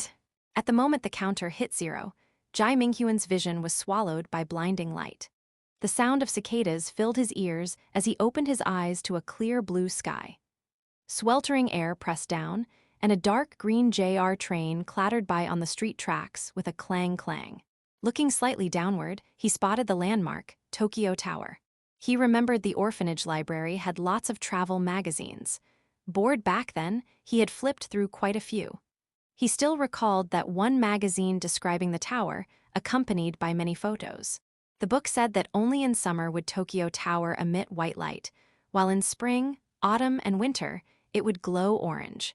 Seeing it in person was even more spectacular than in the books. Tokyo Tower stood quietly beneath the sky, like a giant raising a torch, radiating white brilliance in the dim world. He shifted his gaze and surveyed the surroundings, seemed like he was near Shiba Park. Morning street cleaners had scrubbed the roads spotless. Rows of cherry blossom trees lined the street, though after the flowering season, their branches were now bare. Apparently, he had just exited an izakaya. Everything from vending machines to street signs was etched with unfamiliar Japanese characters. Office workers in suits, heads bowed to their phones, brushed past him. One bumped into his pant leg with a briefcase, nodded apologetically, and said, Japanese letter, Japanese letter, Japanese letter, Japanese letter, Japanese letter, sorry, before hurrying off. A pitch-black crow perched atop the Shiba Park station, neon sign, quietly watching him with drooping eyes. As morning broke, a light drizzle began to fall. Fat raindrops arced through the air, landing coldly on the bridge of his nose. Jai Minghuan sniffed the metallic scent mingling with the rain, then silently turned to look at the glass wall of the izakaya. Reflected in the glass was his current form.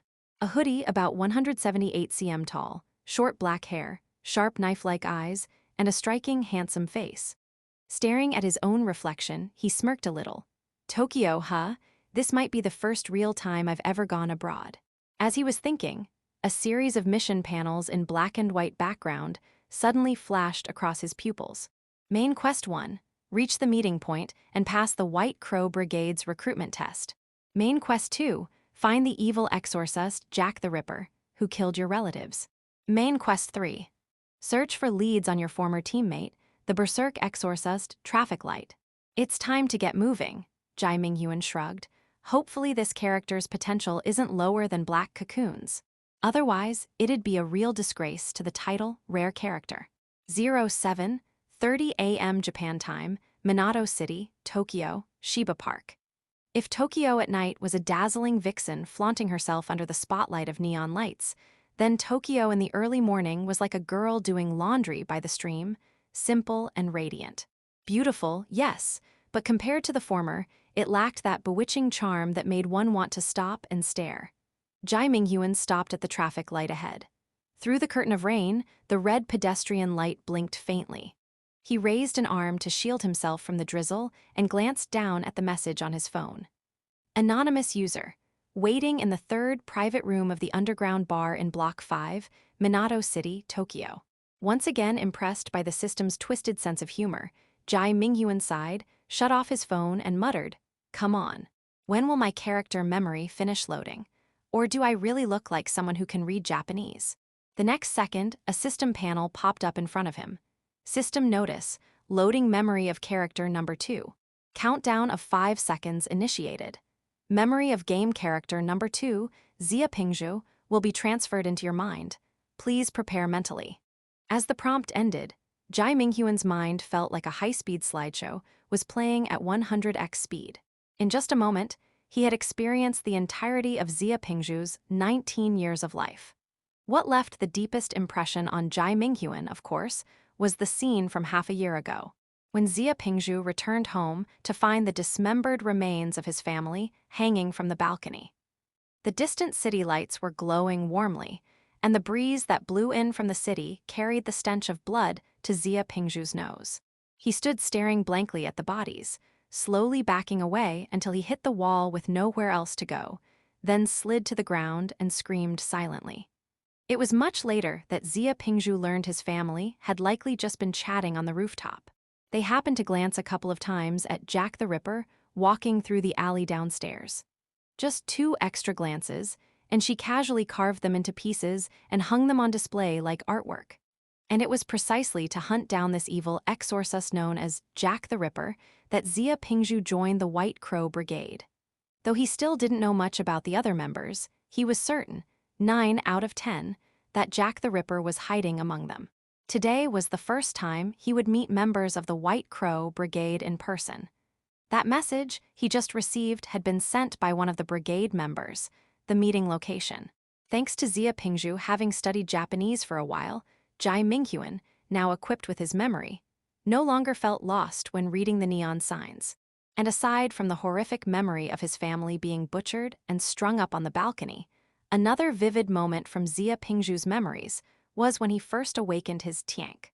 It happened while he was watching a game of international chess on TV.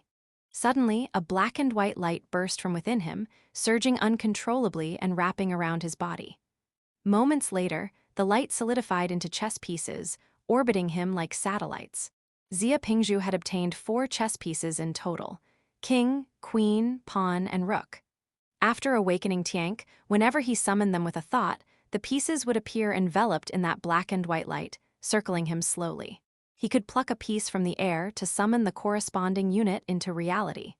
They would obey his commands without question. Not long after, the Exorcist Association tracked the energy signature from Tiank's awakening and found 17-year-old Xia Pingzhu. They invited him to join their ranks. Living in poverty, Xia Pingzhu had long since dropped out of school, drifting through unfamiliar cities trying to survive. Faced with the association's high-paying offer, he gladly accepted. It was through Xia Pingzhu's memories that Jai Minghuan finally pieced together what Tiank meant and what exactly an exorcist was. 2 years ago, Xia Pingzhu demonstrated his Tiank to staff from the Chinese branch of the Exorcist Association. Seeing the unique value of his Tiank, the branch director personally came to meet him. The two talked at length. "What exactly is Tiank?" Xia Pingzhu asked. "Every exorcist possesses their own destiny weapon. Another name for it is Tiank. Anyone qualified to be an exorcist will develop a Tiank seed within them as they grow," the director said. Tiank can take the form of guns, blades, bows, or even strange objects like glasses, brooms, or razors. Its form is shaped by the exorcist's inner world. "Are there ranks among exorcists?" Xia Pingzhu asked. "There are 3 levels. Every time an exorcist ascends a rank, they can form a contract with one demon. That demon will fuse into their Tiank as a component of the weapon." So what do exorcists actually do? Just what the name says: exorcise demons. And what are demons? The director chuckled. Different cultures have different terms. In ancient China, exorcists were called Taoists and demons were known as ghosts or monsters. In Japan, they're called yakai. Americans call them demons. He paused for a moment. Eventually, exorcists from different nations began communicating. They realized their terminology didn't match, so they agreed on a global standard. Anyone who hunts demons is an exorcist, and all evil spirits are simply demons. Saved everyone a lot of trouble. "Why did you come to me?" "Because when your Tiank awakened, the power reading hit double S rank. That's incredibly rare, even globally." At that, the director's tone grew serious. "We need you. If you stay on this path, you're destined to become a legend, maybe even the future leader of the entire association." Not long after, Xia Pingzhu's team met with disaster. Exhausted in body and spirit, he refused repeated offers to return and opted for a normal life. But that peace didn't last. His family encountered Jack the Ripper. To get revenge, Xia Pingzhu once again picked up his pursuit of power and began investigating the White Crow Brigade. Unfortunately, just before he could get his revenge, right as he was flying to Tokyo to meet the brigade, Jai Minghuan's consciousness loaded into the game character's body. From then on, he took over all of Xia Pingzhu's actions. Compared to the last character, was it really necessary for this guy's backstory to be this dark? That memory marathon almost gave me depression. Jai Minghuan scratched his head, muttering to himself.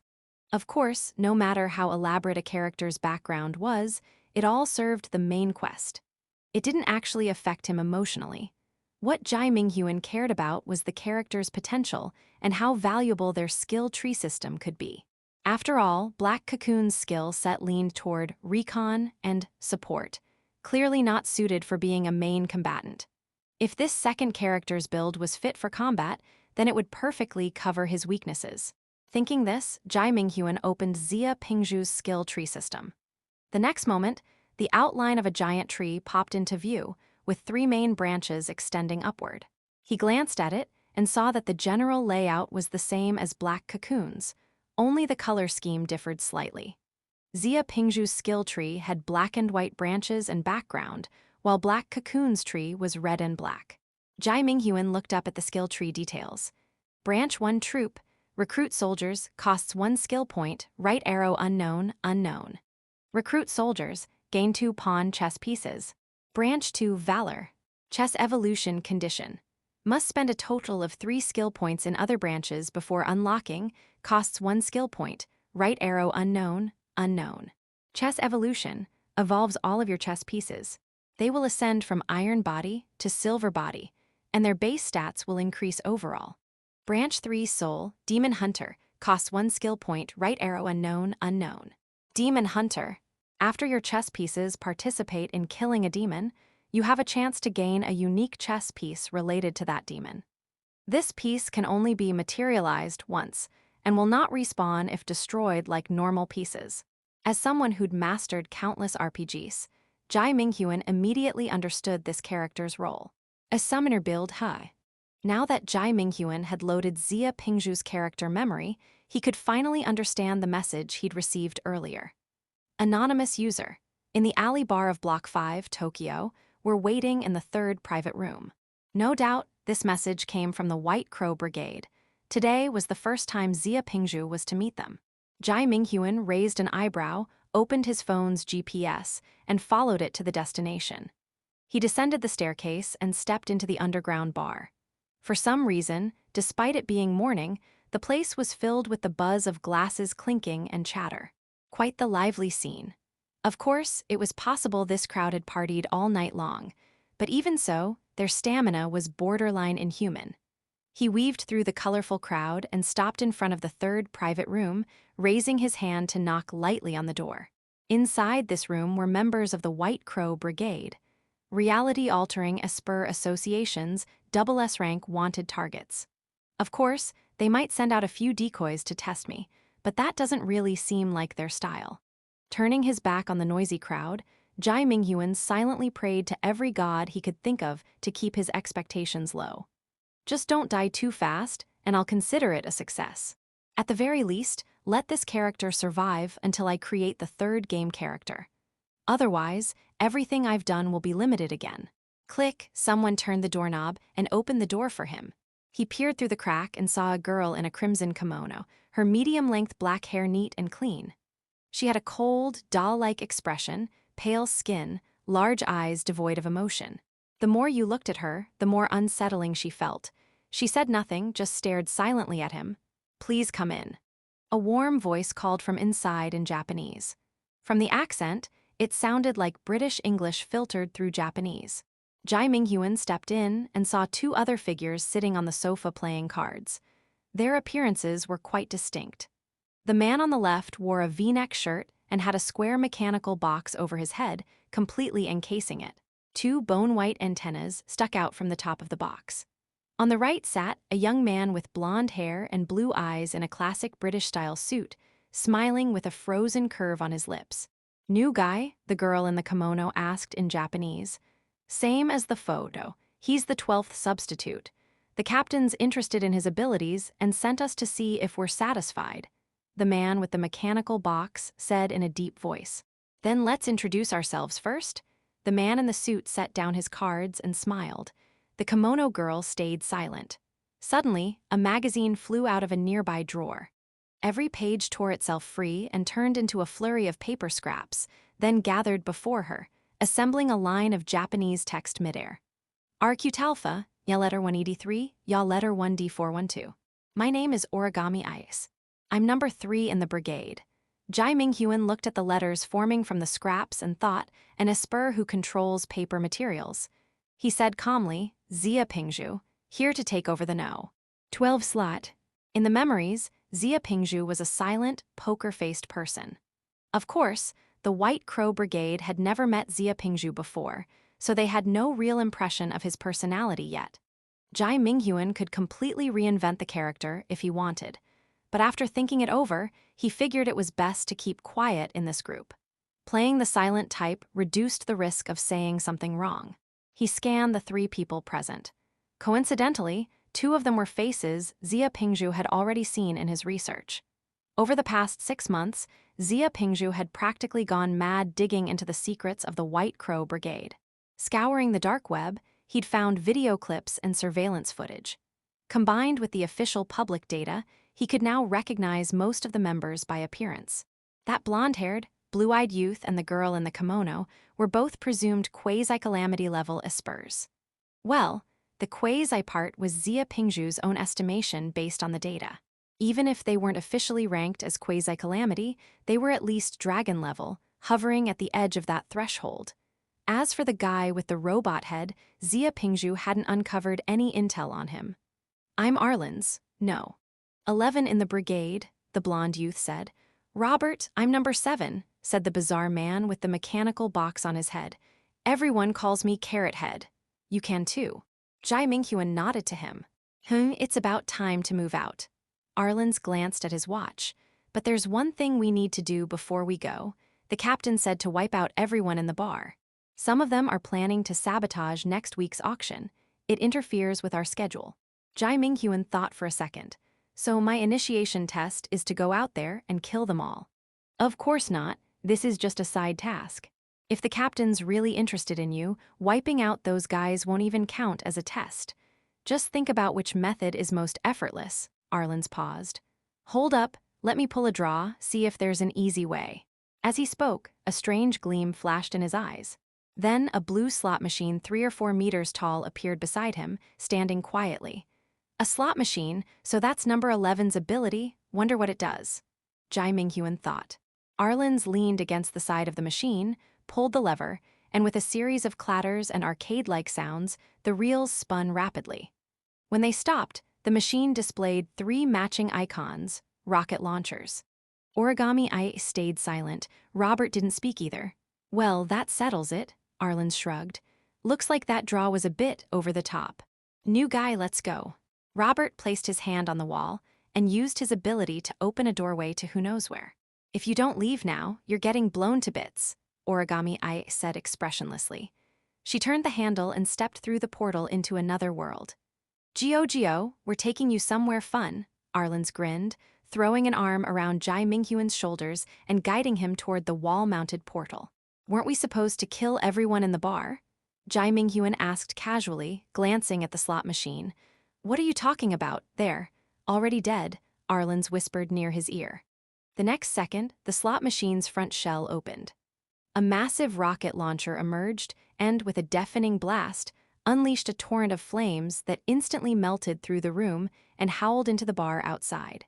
Too bad none of the 4 saw what became of that underground bar, because by the time they realized it, they had already stepped through the portal. As the doorway vanished behind them, whatever followed was sealed off by miles of distance.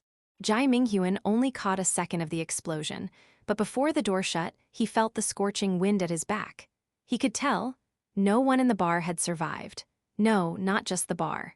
The alley and the nearby residential area probably gone too. In another hour or 2, this news would rock all of Japan. Dealing with lunatics like this is way more fun than playing pretend with 2 calamity-level bosses, Jai Minghuan thought, amused. Looking up, he found himself in what looked like an abandoned office building. The walls and floors hadn't been cleaned in ages. Dust-covered desks sat in disarray, with a few battered old computers still resting on top. 2 Japanese banners were posted on either side of the walls. Left, strictly follow work hours, don't waste a single second. Right, the workplace is a battlefield. Maintain peak focus at all times. This place reeks of corporate drone energy. Don't tell me some kind of office worker demon was born here? Jai Minghuan thought. Out of the corner of his eye, he glanced at Robert, the robot head, and speculated. Looks like no. Seven's ability is to create portals between places he's visited. No wonder Xia Pingzhu never found info on him. He's a utility member, probably doesn't fight. Naturally, no one would spot him. That all made sense, but Jai Minghuan still asked aloud. Where are we? Weren't we just in a bar in Minato? Arlen's released his grip from Jai Minghuan's shoulder and explained. Robert's ability lets him place portals in locations he's been to. As long as the distance between two portals isn't too far, he can link them. He paused. This is an office building in Tokyo's Minato ward. A while back, 2 employees died from overwork in here. The company was forced to shut down, and the place has been empty since. Forget that, what do you guys want me to do? See that? Arlen's narrowed his eyes at something ahead. What we want from you is exactly what you exorcists do best. Jai Minghuan raised an eyebrow. Suddenly, he caught a strange scent in the air and immediately understood. Demon. Bingo. The 3 of us will stay behind and observe while you duke it out with the demon. We'll score you. If 2 or more of us aren't satisfied with your performance, not only will you be denied entry into the brigade, we'll kill you on the spot, Arlen smiled. Looks like your opponent's making its entrance. Aren't you going to welcome it? As soon as he finished speaking, a shadow appeared in the center of the dim office, spreading across the floor like a pool of black water. Then, a massive figure slowly rose from the black lake, emerging into the light. Main Quest 1, reach the meeting location and successfully pass the White Crow Brigade's initiation test. In the Rexdrune office, Jai Minghuan raised his eyebrows, unmoving as he stared at the black lake of shadows. He was genuinely curious, what kind of demon would crawl out of there? The next moment, a massive shadow rose from the lake. It stood 4 meters tall, with purplish-blue skin, a bloated frame like a giant's, yet dressed in a perfectly fitting work uniform. In its left hand, it held an oversized coffee mug, and under its right arm, it clutched an enormous keyboard. The weirdest part, 2 large heads sat atop its neck. The left head foamed at the mouth, looking weak and sickly. The right head wore a red headband, wild-eyed and manic, with the slogan written across it. Chinese letter, Chinese letter, Japanese letter, Japanese letter, Japanese letter, Japanese letter. Long live hard work. The 2 heads whispered hoarsely, one muttering performance, performance, the other sighing vacation, vacation. You've got to be kidding me, an actual corporate drone demon. Jai Minghuan blinked, stunned that he'd basically predicted this scene. That's your opponent, work demon, Arlen said in a low voice. Also, it's a manifestation born from the grudges of those 2 deceased employees. You really made that up well, Origami Ike said flatly. None of us have seen a demon like this before. I just named it. Work demon doesn't sound cool. It sounds lame. Seriously, this demon isn't scary at all. All I feel is overwhelming sadness. What did office workers ever do to deserve this? Forced to work overtime when alive, and now in death still lugging around giant coffee mugs and keyboards as XP fodder. Absolutely brutal. Jai Minghuan snarked in his head, though his face showed nothing. With the 3 behind him watching, he stepped forward and activated the tank of this body, following the reflex loop from the character's memory. In an instant, waves of black and white light burst from his body, patterned like a chessboard, swirling in the sky before twisting into a black and white Mobius ring that floated around him. Then, 4 distinct chess pieces appeared on the ring's track. They orbited him like satellites. The work demon roared and charged at Jai Minghuan.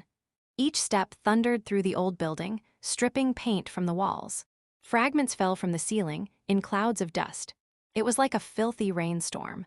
If I remember right, this is how the pieces work. Unhurried, Jai Minghuan extended his right hand and pinched the rotating king piece between his fingers. Crack, the king piece shattered in his hand and transformed into a massive figure that landed a short distance to his right. He glanced over. The king giant was forged from black iron, every detail vividly lifelike. Notice. Basic piece king has been materialized. Piece king has no combat ability. But as long as the king is on the field, a mysterious force will protect you, rendering you immune to all physical and mental attacks. To harm you, the enemy must destroy the king piece first. Letter 211 Alpha Nobis. The king stood 3 meters tall, cloaked in robes, wearing a jewel-encrusted crown atop a wise face and holding a scepter in his right hand. Arlen's, arms crossed, leaned in the office corner. Seeing this, he couldn't help but whistle. "Oh, that's an interesting tiank." "Never seen it," Origami Ice added. "Very peculiar." "No wonder the captain's curious about him," said Robert. With thunderous steps, the work demon charged in as expected, roaring, "Overtime! Overtime!" It raised the giant keyboard with both hands and smashed it down repeatedly at Jai Minghuan. Keycaps fell like rain, scattering everywhere, yet not a single hit landed. After a while, seeing its attacks fail, the demon narrowed its eyes and took a couple of cautious steps back. Jai Minghuan's body was wrapped in a thin black and white barrier, radiating from the king giant's scepter. Panting heavily, the work demon seemed to understand, and turned its attention toward the king giant standing still nearby. "Gotta protect the king. If the king dies, I lose all defenses." With that thought, Jai Minghuan raised his hand and plucked another piece from the ring. "Notice, basic piece, pawn, has been materialized." Piece, pawn.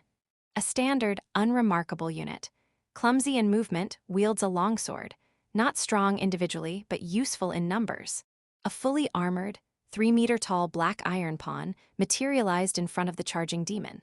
It raised its cold blade, the tip aimed straight at the enemy. The demon roared and hurled its coffee mug like a bowling ball. The iron pawn crouched, gripped its sword, twisted its torso, and swung. A flash of cold light sliced the mug clean in half. Shards of glass rained down, accompanied by the thick scent of black coffee. The demon's eyes went bloodshot. "Work, promotion, work. Promotion." It lunged forward, swinging the keyboard like a club.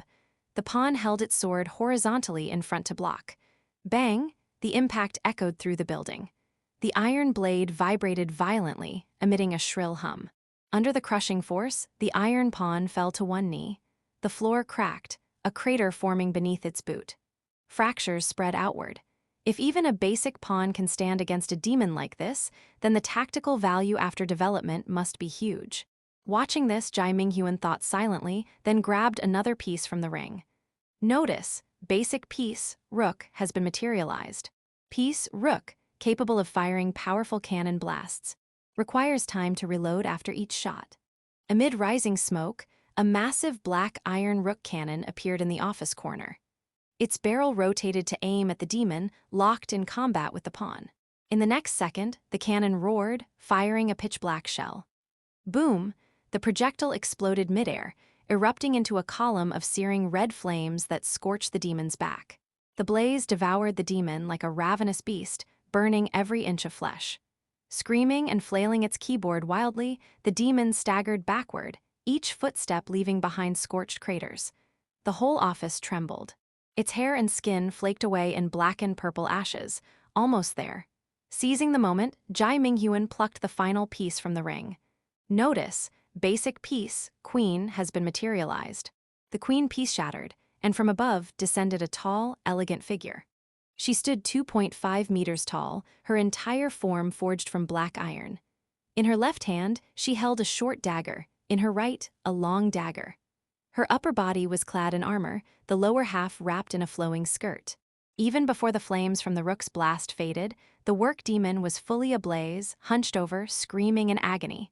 "Performance! My performance." Suddenly, a graceful figure lunged at it like a diving bird. Her toes tapped the ground as she leapt, daggers whirling into elegant arcs. Like a ballerina dancing the Swan Lake, her body spun through the air. In the next instant, deep slashes opened across both necks of the demon. Blood gushed like a fountain, and both heads separated from the body, falling slowly into the crimson pool below. Just then, a black and white chessboard-themed panel popped up in front of Jai Minghuan. "Notice. You have slain a C-rank demon. Game character number 2's exclusive development system, Winter of the Hunt, progress has been updated. Please open the interface to claim your reward." The regal giantess gave a slight nod, sheathed her daggers, and turned her back on the burning corpse as she strode calmly back toward Jai Minghuan. "Queen, the swiftest of the 4 basic pieces. Her weapons are 1 short dagger and 1 long dagger. Only the king knows why the queen possesses such skills." Watching the towering queen approach, Jai Minghuan couldn't help but think. Seriously, why is the queen using an assassin's kit? Did this tank system get something wrong? This character's mechanics are really fun. Thinking that, Jai Minghuan reached out and touched the ring-shaped chessboard, encircling him. Immediately, the king, queen, pawn, and rook in the office all turned into beams of light, flowing to his side and merging into the black-and-white circular path. They reverted into silent chess pieces, rotating slowly around his body. Jai Minghuan quietly withdrew Tank back into his body. Everything returned to normal. The office was now silent, with the pungent smell of blood and the faint stench of some entity being scorched still lingering. The corpse of the work demon was gradually dissolving into a glow, and even the blood that had been gushing on the ground was turning transparent. Jai Minghuan looked at the corpse on the ground, then turned back to glance at the 3 members of the brigade sitting in the corner of the office. He asked, "So, am I qualified to join the team?" Arlen's and Robert exchanged a glance. Origami Ice's face remained expressionless. "I vote for him," Origami Ice said coldly. "That tank is pretty fun. I think he's pretty interesting too," Arlen's shrugged.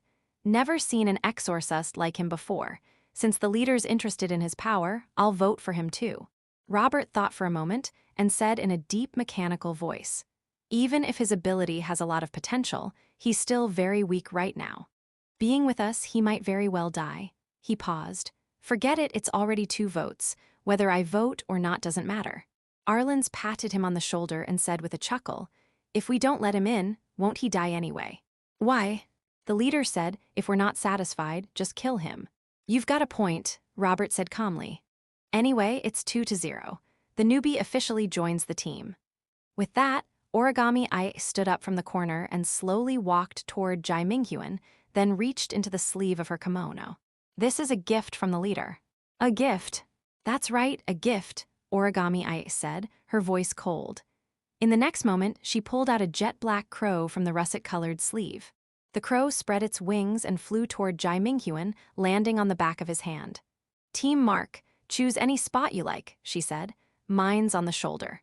As she spoke, she lowered her eyes and pulled aside part of her russet kimono, revealing a portion of the crow tattoo on her shoulder. Jai Minghuan stared at the crow tattoo on the girl's shoulder, half understanding. He thought for a moment, then casually threw out an answer. "Back of the hand." As soon as he said it, the crow suddenly expanded as if under intense heat, twisting, deforming, and then melting, dripping like black water onto the back of Jai Minghuan's hand. Rao acute beta ya letter 161. The black feathers turned into a crow-shaped mark tattooed on the back of Jai Minghuan's hand. The crimson eyes formed a number in the center of the design. 12. Bone-white fragments turned into 2 straight lines and crossed the symbol with an X. "Welcome, our number 12, Arlen's grinned. "Now the last empty spot is filled." He gave Jai Minghuan a one-armed hug and reminded him, "The other members aren't as easygoing as us. You'd better be careful when dealing with them." Jai Minghuan nodded and quietly stared at the crow tattoo on the back of his hand. At that moment, a mission notification popped up before his eyes. Main Quest 1 completed. Reach the meeting point and pass the White Crow Brigade's recruitment trial. Quest reward: 1 skill point, 1 split point, 1 attribute point. Main Quest 1 updated. Accompany the White Crow Brigade to the heist at the Tokyo Underground Auction on July 21 and survive the mission. A heist at an auction, Jai Minghuan thought, doesn't sound that dangerous. There probably aren't many people in Japan who can stop the brigade. I'll just tag along. Arlen smiled and said, "Time to head out. The rest of the team isn't in Tokyo yet. Let's grab a meal first, then disband for now." "Food," Origami Ice said plainly. "I'm hungry." "Let's go. I left a portal to a ramen shop last time," Robert said. "What are you spacing out for? Number 12, Arlen said, brushing past Jai Minghuan. The 4 of them made their way back to the abandoned corridor from earlier. Jai Minghuan maintained his poker face and silently followed alongside them. He lowered his eyes and opened the Character Development System panel. This character's development system is Winter of the Hunt System. Core rule of the Winter of the Hunt System: kill enough demons and extraordinary species to earn rewards through the development system. Current progress, Training Mission 1. Kill any 1 sea level or higher demon or 1 sea level or higher extraordinary species. Reward: 1 attribute point. Mission progress, based on total kills of demons and extraordinary species. Training Mission 1 completed. Reward received, 1 attribute point. Now advancing to Training Mission 2. Kill any 10 sea level or higher demons, or 10 sea level or higher extraordinary species. Reward, 1 attribute point. That's easy, just follow the brigade and kill stuff. These people are nuts anyway. Jai Minghuan thought to himself, closed the development panel, and opened the personal character panel. Name, Xiapingzhu rare character. Age, 19. Current nickname, none too unknown in the real world, hasn't made a name yet. Soon, this nickname should be updated to White Crow Brigade number 12, Jai Minghuan thought. Strength, D level, adding points to this improves overall physical performance. Speed, C++ level, adding points improves neural response speed and the speed of chess pieces. Spirit, C++ level, adding points boosts mental power and the strength of chess pieces. Available attribute points, 2. Available split points, 1. Available skill points, 1.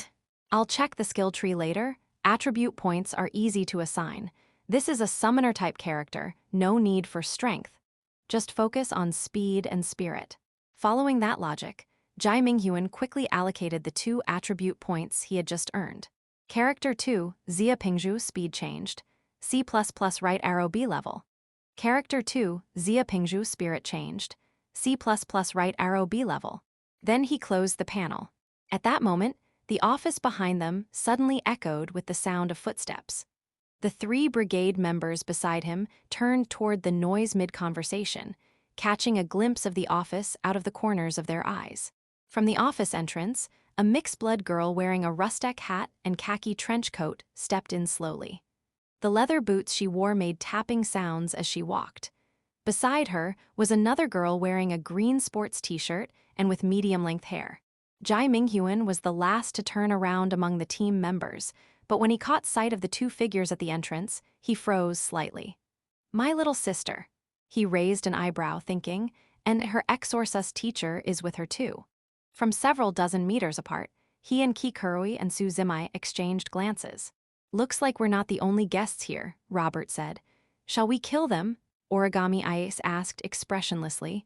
They saw us, so we don't really have a choice, Arlen said. Kill them. 8 o'clock m. Japan time, Minato Ward, Tokyo, in front of an abandoned office building's entrance. Kikurui lowered the brim of her rustic hat, the corners of her sharp eyes slightly upturned. From the shadow beneath the brim, she expressionlessly glanced at the work demon that was slowly turning into ashes, then sized up the backs of the 4 brigade members. She took a vintage monocle out of her pocket, placed it on her left eye, and clipped the chain to her trench coat collar. She said, "We detected demonic fluctuations and came to check it out. Looks like someone did our job for us." Suzimai also stared at their backs and asked, "Leader, are they exorcists too?" "Probably not," Kikurui shook her head. Standing here now was Jai Minghuan's second game character, Xiapingzhu, not the first character Gu Wenyu. Naturally, the 2 of them couldn't recognize it was him. But in the memory of the second character, Xiapingzhu had met Kikurui once 2 years ago. Both of them held SS-level tank powers, and within China's reality-altering Esper Association, they were both rising stars with immense attention. It would be hard not to know each other. If Kikurui looked closely, she should be able to tell that this person was Xiapingzhu. Side-eyeing the 2 figures, Jai Minghuan silently thought, "Looks like this could get messy. If my little sister dies at the hands of the brigade, doesn't that mean my black cocoon loses a major long-term main quest?" With that in mind, he decided to try to find a way to let Suzimai go without arousing the suspicion of the other team members. As for Kikurui, whether she lived or died had nothing to do with him. "I'm hungry," Origami Eye said expressionlessly. "Kill them, then let's hurry up and get food." As she said that, she turned half her body to the side. Just then, Jai Minghuan suddenly spoke up. "I think I recognize the one wearing the hat. She's a member of the reality-altering Esper Association. Her tank is a vintage monocle. Never seen the other one. You guys know of her." Hearing this, Arlen seemed to recall something. "Old-fashioned monocle?" he muttered, raising an eyebrow. "Oh, Kikurui from the reality-altering Esper Association, huh? She's pretty famous." "The leader knows her. He even considered inviting her into the team before. And, Jai Minghuan asked. The leader didn't say, but seeing how things turned out, she must have rejected him. Arlen smiled. Later, she formed her own Exorcist squad, the Ghost Train Brigade, probably named after the train demon she's contracted. Origami Ice turned her head and glanced at the two of them with emotionless eyes. She asked, so are we killing them or not? Robert scratched his mechanical box-like head and calmly said, forget it. The leader told us not to cause any commotion before the auction starts. Fighting these two exorcists here won't do us any good. Letter 213 A ring, letter 1033D, O circumflex letter 1D41B, epsilon letter 1D634. Hearing that, Jai Minghuan smoothly added, if you all agree, I'd like to spar with that girl. He paused, then added, but her tank makes a huge scene. If you think it would compromise the secrecy of the auction op, then forget it. In his memory, Ki Kurui's tank, the vintage monocle, allowed her to directly summon the demons she had contracted. That was fundamentally different from other tank. Others merged their demons into the tank as components, but hers retained the demons' actual bodies, which she could summon when needed. And just last night in the park, Jai Minghuan had used binding restraint detection to test her tank. Ki Kurui currently had two contracted demons. One was the train demon, and the other was the movie demon. Judging by the name Train Demon, it was definitely massive in size, meaning if they fought here, she would definitely summon it and they'd be locked in a stalemate. The resulting commotion would be enormous, practically an announcement to all of Japan. The White Crow Brigade has arrived in Tokyo. Arlen shrugged. You're right, the leader did remind us not to underestimate her. Let's not waste time, Robert said, withdrawing his gaze from the two at the office entrance. If we're going to kill them just to cover our tracks, but starting a fight causes even more noise, then we're doing more harm than good. He paused. Let's go, don't make the leader mad. Then we're off. With that, Origami Ice was the first to turn around and head down the empty hallway. All right, Jai Minghuan replied, a hint of disappointment in his voice. Turning to leave with the others, he let out a quiet sigh and thought, Sis, this is as far as I can go for you. If they really decide to kill you too, then so be it, we part ways forever. Losing one main quest is better than losing a character. Oh yeah, number 12. Arlen's caught up and slung an arm around his shoulders. So you used to be part of the Reality-Altering Esper Association. Anyone who awakens a tank gets invited by local authorities. They invited me too, Jai Minghuan explained without hesitation. I just got bored and left. No wonder you came to us willingly. Guess you think life in the brigade is more exciting? Arlen's chuckled. Jai Minghuan didn't bother answering. He only said, so, 1 week from now, we hit Tokyo's underground auction, right? That's right, that's when we strike, Arlen said. No concrete plan. The leader usually only tells us 5 minutes before we move. No prep. Anyone who can't even handle that would have died 10,000 times in our squad. Arlen smiled. The leader's really interested in your power. Stick with us and try to die slower. Don't end up like the last number 12. Jai Minghuan expressionlessly nodded. He turned his head slightly and caught a glimpse of Ki Kurui and Su Zimai still standing in the office, thinking, so why are Ki Kurui and Su Zimai in Tokyo? Are they also getting involved in the auction? With my sister's current strength, getting into a high-level op like this, even if I'm playing double agent in the brigade, there's no way I can save her. The four of them reached the corner and entered a narrow, grimy corridor. Robert placed his right hand on the wall and opened a doorway. The group turned the knob and stepped through, vanishing without a trace. At the same time, inside the abandoned office. Their presence just vanished. Su Zimai frowned. She had been ready to draw her tank the moment she sensed hostility, but unexpectedly, they just turned and left. She turned to Ki Kurui and asked, Leader, who were those people? Seems like members of the White Crow Brigade, Ki Kurui said in a low voice. Hi, I've seen a photo of one of them. That little girl in a kimono is the eldest daughter of Japan's origami family. She later left her family after being invited by the White Crow Brigade's leader and became one of them. So just now, they were going to kill us. Yeah, I don't know why they didn't. Ki Kurui said, every member of the brigade is strong. If we weren't prepared, we wouldn't stand a chance. She thought for a moment. Looks like the Japanese reality-altering Esper Association's worries were legit. The White Crow Brigade really is in Tokyo, and they've set their sights on the underground auction jointly held by the association and several Yakuza families. Suzimai asked, "Are we still going to take that protect the auction commission? We've already come all this way. Would be a shame to turn back." Kikurui rested her hand on her chin. "Let's report what happened to the association. Japan will probably ramp up the auction's security. Who could they even call?" Suzimai sighed, holding her forehead. "Japan's exorcists and espers are all weak as H*LL. There's barely anyone worth a damn." "You're not wrong, but the Japanese association could always ask neighboring countries for help, have them send someone over." Kikurui smiled. Suzimai frowned. "Like who?" "Blue Ark." Kikurui softly uttered the name. Hearing the name Blue Ark, Suzimai froze for a moment. She widened her eyes in disbelief. "Huh, that big blue electric rat." Kikurui walked toward the stairwell of the abandoned office building as she said, "Actually, Japan's reality-altering Esper Association already negotiated with China's reality-altering Esper Association. They said Blue Ark would also be sent to help guard the auction." She chuckled. "Blue Ark is a reliable teammate. If I hadn't heard he was coming, I wouldn't have taken this commission so recklessly." Suzimai followed behind her. "But isn't that guy insanely busy? How'd he find the time to come to Japan?" "If the reality-altering Esper Association asks, there's no way he can say no." Suzimai held her forehead and sighed. "I seriously can't stand that smug electric rat guy. Can't take it, can't take it. Leader, do we really have to work with him? I'm afraid I'll choke to death on one of his greasy one-liners. Honestly, I don't get why he's so popular in China. When I see my classmates fangirling over him, I can't help but roll my eyes. He's still a national-level hero. Why do you have such a bias against him?" Suzimai mumbled with her head down. "Why don't the Japanese Yakuza just borrow people from the United Nations and call in Rainbow Wing instead? If those calamity-level monsters from Rainbow Wing show up, I bet the White Crow Brigade wouldn't dare make a move." Kikurui patiently explained.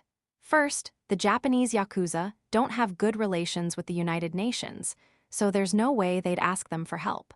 Second, an organization like Rainbow Wing wouldn't be deployed for something like auction protection. That's like using a rocket launcher to roast a sweet potato. Well, I guess if they manage to get the electric rat, that's already not bad. When we meet Blue Ark, don't call him electric rat to his face, all right." "But I'm not stupid," Suzimai scoffed. As Kikurui walked toward the exit, she pulled out a tobacco pipe from her pocket, placed it between her lips, and took a drag. She said, "By the way, that guy earlier felt familiar to me." "Which one?" "The one in the hoodie. I saw him at the reality-altering Esper Association 2 years ago," Kikurui said thoughtfully. "I don't remember his name, but I do recall his tiank was very unusual. It was chess. He left the association later because of something, and I never saw him again. He joined the White Crow Brigade too." Suzimai was stunned. "Maybe.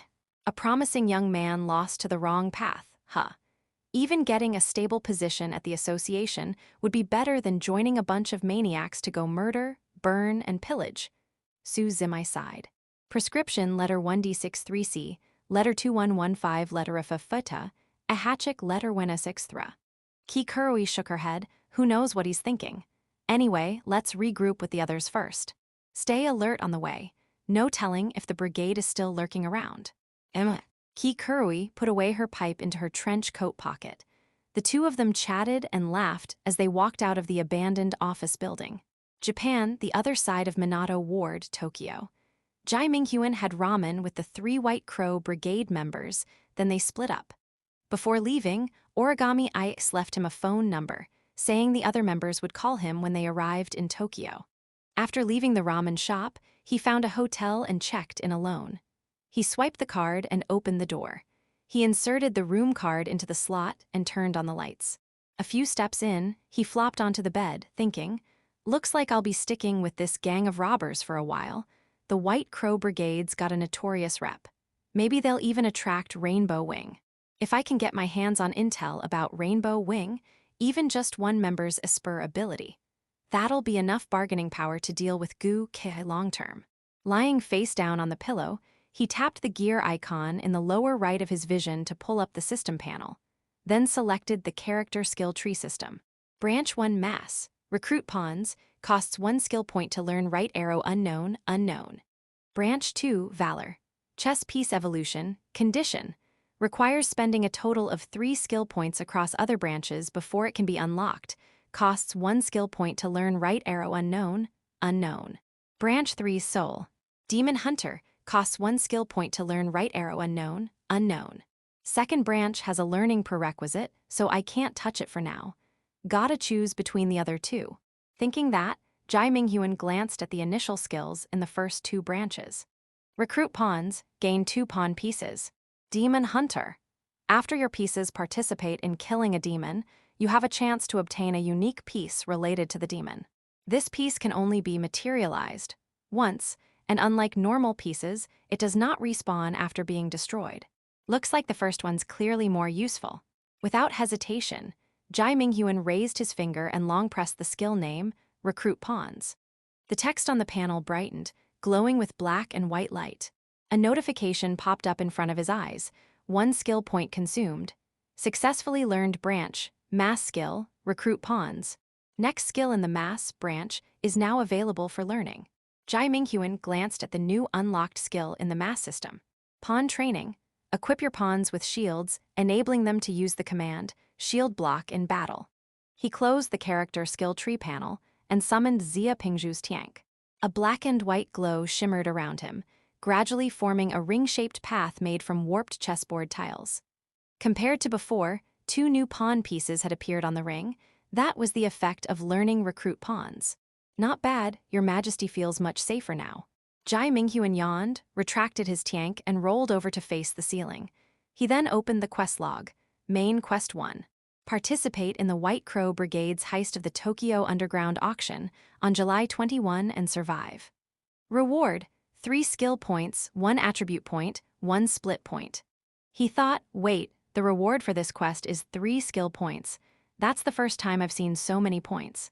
Does that mean surviving the auction will be really hard? Main Quest 2, find the evil exorcist Jack the Ripper who killed your family. Reward: 1 skill point, 1 attribute point, 1 split point. Jack the Ripper is a brigade member. Once the whole team gathers, I'll definitely be able to complete this one. Jai Minghuan silently looked toward the third main quest. Main Quest 3, investigate the whereabouts of your former teammate, the Berserk Exorcist Traffic Light. He rummaged through Xia Pingzhu's memory, recalling events from 2 years ago. Back then, during a mission, one of Xia Pingzhu's exorcist teammates, Traffic Light, suddenly went berserk, as if possessed by a bloodthirsty killer, and smashed the other 2 teammates into pulp, blood splattering everywhere. After that, Traffic Light vanished for a long time. Then he reappeared as a monster who hunted exorcists.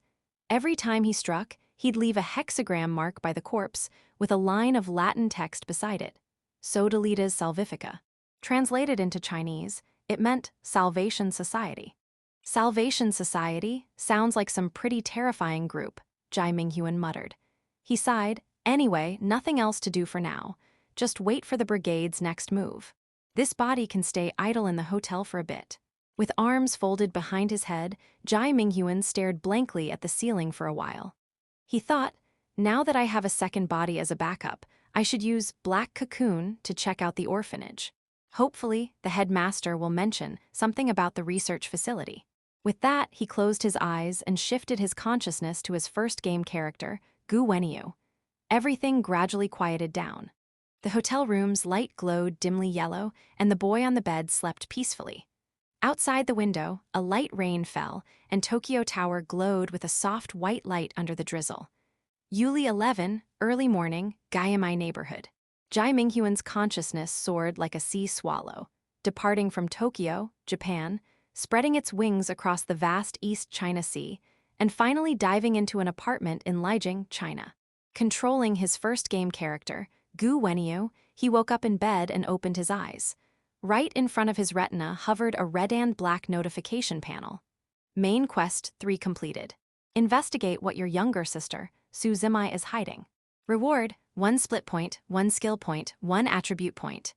Main Quest 3 updated.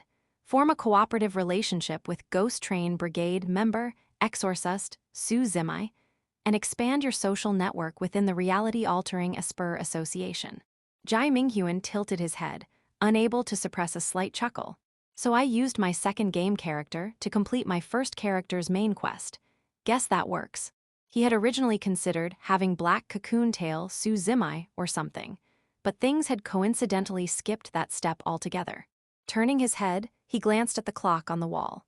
The time difference between China and Japan was 1 hour. It was 9:15 am in Japan, so it was 8:15 am here in China. Today was July 11, which meant there were still 10 days until the White Crow Brigade launched their operation on Tokyo's underground auction. Jai Minghuan yawned, his eyes watering from drowsiness. He raised his hand, tapped the gear icon, brought up the personal panel, and allocated the newly obtained attribute point to speed. Character 1, Black Cocoon Speed Attribute updated.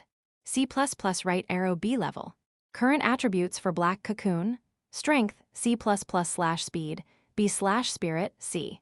Next, he opened the skill tree and checked the progress of each branch. Let's go ahead and learn Binding Restraint Suppression. With that thought, Jai Minghuan raised his finger and long pressed the skill name. The text brightened from dim to clear, and a red and black notification box slowly popped up in front of him. 1 skill point consumed. Successfully learned branch, Fury skill, Binding Restraint Suppression. After using binding restraints to bind an aberration, you can temporarily suppress its extraordinary power. Next skill in branch, Fury, is now available for learning. Jai Minghuan glanced at the newly unlocked skill in that branch, his eyes lighting up slightly. Should have unlocked this branch earlier. Esper Theft. After binding an Esper using binding restraints, you can temporarily steal and store their ability. The ability can be used once and will disappear after use. Stolen abilities retain only 50% power, and effectiveness depends on Black Cocoon's attributes. Maximum storage time: 24 hours. If you steal a destructive power, it'll be weak, which is kind of dumb, but if it's a utility ability, that's a whole different story, he thought. That's the next skill I'll go for. Jai Minghuan closed the character skill tree, scrolled to the final page, and brought up the Create New Game Character panel. Split progress incomplete, unable to create a new game character. Note, creating a new game character in the real world requires 9 split points. You currently have 2 split points. Once you collect all 9, you can create your next game character. Letter 16B1 A circumflex letter 2115, all letter 162, yes. 9 split points for the next one, he thought. That's quite a jump. What? Are they worried I'll develop dissociative identity disorder from juggling too many characters? As he was thinking, he suddenly noticed a new option had appeared in the system panel. An option labeled event cards, so he tapped it to give it a try. You have stayed in the same city, Lijiang, China, for 3 days. Event cards for this city have been unlocked. Periodically, an event card may appear somewhere in the city. Completing the event triggers will reward you with an event card. Tip: you can spot event cards by the symbol in the city sky. Head to the area below the symbol to find the event trigger point and enter the card event. A city exploration system, feels like one of those copy-paste Ubisoft games, Jai Minghuan thought. But Lijiang's way too big. No way I'm running all over the place for this system. At most, I'll hang around downtown and see if any card events spawn nearby. Just then, he heard a knock at the door. Coming. Putting on an impatient tone, Jai Minghuan hopped out of bed, turned the doorknob, and opened the door, revealing Gu Ke's face. Today, he wore a blue t-shirt with an animated blue arc print. It looked like a fan edition. What is it? Jai Minghuan asked. Gu Ke leaned against the doorframe with arms folded, smiled at him, and asked, I'm thinking of taking a trip to Japan next week. Want to come with me? Wait, you're going to Japan too. Jai Minghuan thought for a moment. I wouldn't mind a trip to Japan. Which city are you thinking? Hokkaido. Tokyo, Japan's biggest city. It's fun. Okay, book me a ticket too. Gu Ke nodded, then hesitated a bit before saying, also, could you ask little Mai if she wants to go to Tokyo? If she does, tell her to come home first. Got it. Jai Minghuan lowered his head and sent a message to Su Zimai on his phone. Ding, a quick reply. Just one word, scram. Little Mai said no. Jai Minghuan looked up at Gu Kei and thought sarcastically, "Good brother, your little sister is already in Japan. Who needs your plane ticket? Well then, text her and tell her to be careful at her friend's place, stay safe, and eat 3 meals a day."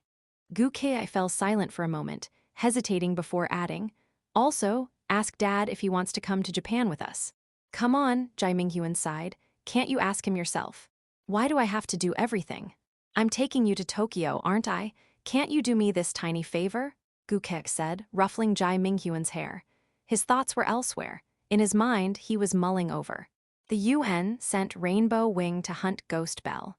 It should be fine for me to leave this city for a while, even though I'm not too thrilled about it. It's the association's call. And honestly, if Rainbow Wing's on the job, Ghost Bell probably won't escape this time. By the time Wenyu and I get back from Japan, I'll likely be hearing news of his death. Dad says he wants to go too. Jai Minghuan glanced at the received text and said without looking up. Gu Kei froze for a moment. "All right, I'll book the tickets." Dad's coming too, he thought. To be honest, Gu Kei hadn't expected Gu Zhuan to agree. He just felt it'd be kind of messed up to go to Japan behind his back, so he asked Wenyu to send a message out of courtesy, just so their old man wouldn't spiral into another meltdown and vanish for a few years again. Whatever, bringing him along doesn't make much difference. Let's just hope he doesn't interfere with my work. I still have to coordinate with Japan's Reality-Altering Esper Association to ensure the auction goes smoothly. With that thought, Gu Kei turned and slowly walked toward the staircase on the second floor. So, what exactly is going on right now? Since Dad and my brother are both coming to Tokyo, don't tell me they're going to bump into our brigade's auction heist and decide to butt in. Watching Gu Kei's back as she walked away, Jai Minghuan rubbed his chin, deep in thought. He thought, "I'm seriously worried my number 2 character will get insta-killed by my big brother. And there's no way he's going to pay me any split points so I can build a new character." He sighed and shook off the thought. Better to focus on the orphanage. Finding clues about the research facility is more important right now.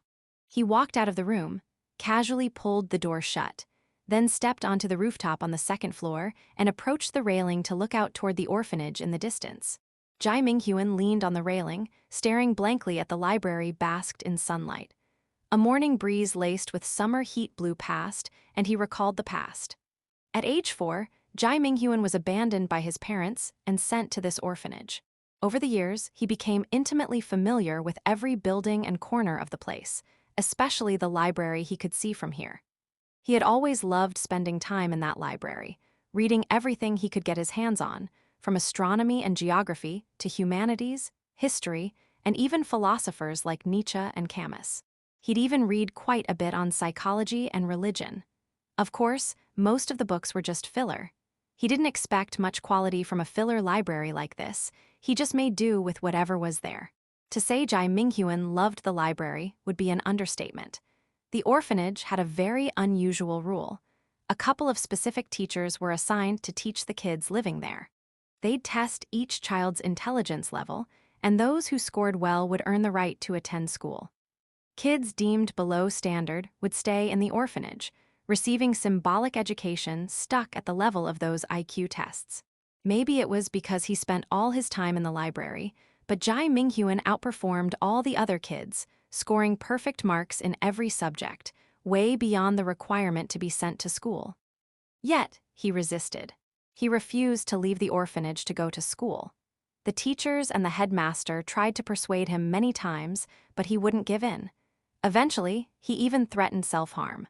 After repeated defiance, the headmaster snorted and said, "You might as well just rot in here and be a useless bum for the rest of your life." Jai Minghuan just tilted his head, kept reading his books, and didn't take the words to heart. Only Kang Yuling knew why Jai Minghuan refused to go to school, because he loved that library. Whenever he was lonely or sad, he'd hide out in that quiet place, sitting alone in a corner, surrounded by walls of books that brought him more comfort than anything else. When the other kids were playing on the lawn, he sat by the shelves reading. When the others were napping in their dorms, he sat by the shelves reading. Later on, a computer room was added to the library, and Jai Minghuan's love for it deepened even more. He'd either be lost in video games or buried in books every day. He never bothered to attend any of the orphanage's classes. Those were just for show, meant to fool outsiders and keep the headmaster's respectable image intact. Kong Yuling would often come keep him company. As the sun slanted low in the sky, dusk's golden light streamed through the library's skylight. The two kids sat by the last row of bookshelves. She sketched beside him, and he kept his head down, reading. Sometimes they'd go ages without speaking. As the sun dipped below the horizon, the library stayed silent, and it felt like they were sharing the whole world through drawings and books. But ironically, it was in this beloved library that Jai Minghuan found the most unfamiliar corner of the entire orphanage: the always locked basement. The iron door to the basement had several layers of locks. One time, Jai Minghuan walked down the stairs and tried to push it in the dark. The headmaster, who was instructing cleaners in the library at the time, immediately turned pale, rushed over, scolded him harshly, and punished him with 3 days of confinement in the attic at the top of the library. Letter 1E5F Letter 1D656 Abada Upsilons. Later, the headmaster claimed it was a wartime shelter built during some past conflict, hadn't been opened in ages, and was likely filthy inside, so they weren't allowed in to avoid catching a respiratory illness. Jai Minghuan raised an eyebrow and thought, is it possible? The research facility is behind that iron door, and my real body was never moved. It's been locked in the basement of the orphanage all along. At that moment, a strange light appeared in the sky. He looked up sharply and saw a giant red exclamation mark standing upright in the air. A card event. He followed the direction of the exclamation mark and saw the orphanage library in the cityscape, which meant inside that library, a special game event was waiting to be explored. Jai Minghuan had always been curious what was behind that iron door, and now it even had an event card icon hovering over it. At this point, there's no reason not to go. Might as well check out what's hidden in that basement. With that thought, Jai Minghuan left the rooftop, hurried back to his room, used the binding restraints to fish his tailcoat out from under the wardrobe, put on his mask, pressed the button by his ear to lock it in place, and activated the voice changer. The binding restraints flowed out like a tide from his skin, gradually wrapping around his entire body. When using binding restraint camouflage to go invisible, Jai Minghuan had to wrap his eyes too. Otherwise, to others, it would look like a pair of creepy eyes floating in midair, like a ninja in stealth gear, not true invisibility. But since binding restraint sensory could fully replace his vision and even enhance it, covering his eyes caused no issues. So while traveling, even though no one could see him, Jai Minghuan basically looked like a mummy, creepy as hell. Using the binding restraints, he slid open the balcony window, leapt off the AC unit base, and melded into the bright sunlight, moving through the skyscrapers like a shadow of the sun. In moments, Jai Minghuan had crossed half the city and climbed over the orphanage fence. He stood quietly on the fence, staring at the same rundown buildings. Vines crawled up the yellowing walls, stretching toward the old-fashioned library. In the morning, the library was locked up tight. No kids ever went in. Jai Minghuan redirected his weight into the binding restraints, dragging what looked like a curtain of black rain, and leapt onto the eaves of the library attic. Steadying himself, he crept toward the skylight and dropped silently inside. The creaky floorboards groaned under his weight. He turned his head and froze. There was a girl sleeping in the attic. Probably got into trouble and was punished by the headmaster to spend the night here, just like Jai Minghuan had in the past. Hearing the noise, the girl opened her eyes, looked around, but saw nothing, just piles of books. She shut her eyes again, rolled over, and went back to sleep. Jai Minghuan looked down at her, then casually used the binding restraints to tuck a blanket over her before turning toward the attic exit. Just then, a system panel popped up in front of him. You have triggered card event number 1 in Lijiang, China. Explore the basement of the orphanage library. As he reached the edge of the attic, a sudden downpour started outside the window. Amid the crashing sound of rain, Jai Minghuan looked at the locked wooden door, slid the binding restraint through the hole, and unlatched the lock on the other side. Then he retracted the strap, pushed open the door, carefully stepped out without waking the girl behind him, and descended the stairs. Returning to the library after so many days, Jai Minghuan glanced around and slightly twitched his nose, taking in the smell of old books. He couldn't remember how many mornings and evenings he'd spent breathing in that scent. By now, the rain outside was pouring harder, the wind slamming every window of the library with loud bangs. But Jai Minghuan's focus wasn't on the building. It was on the staircase at the edge of the library leading downward. He moved cautiously, silencing his footsteps as he approached the basement entrance. Step by step, he ventured into the dark and arrived at the iron door he'd been forbidden to touch. He pressed the binding restraint against the iron door. Like rainwater, its sensory extensions seeped forward, revealing the scene behind the door.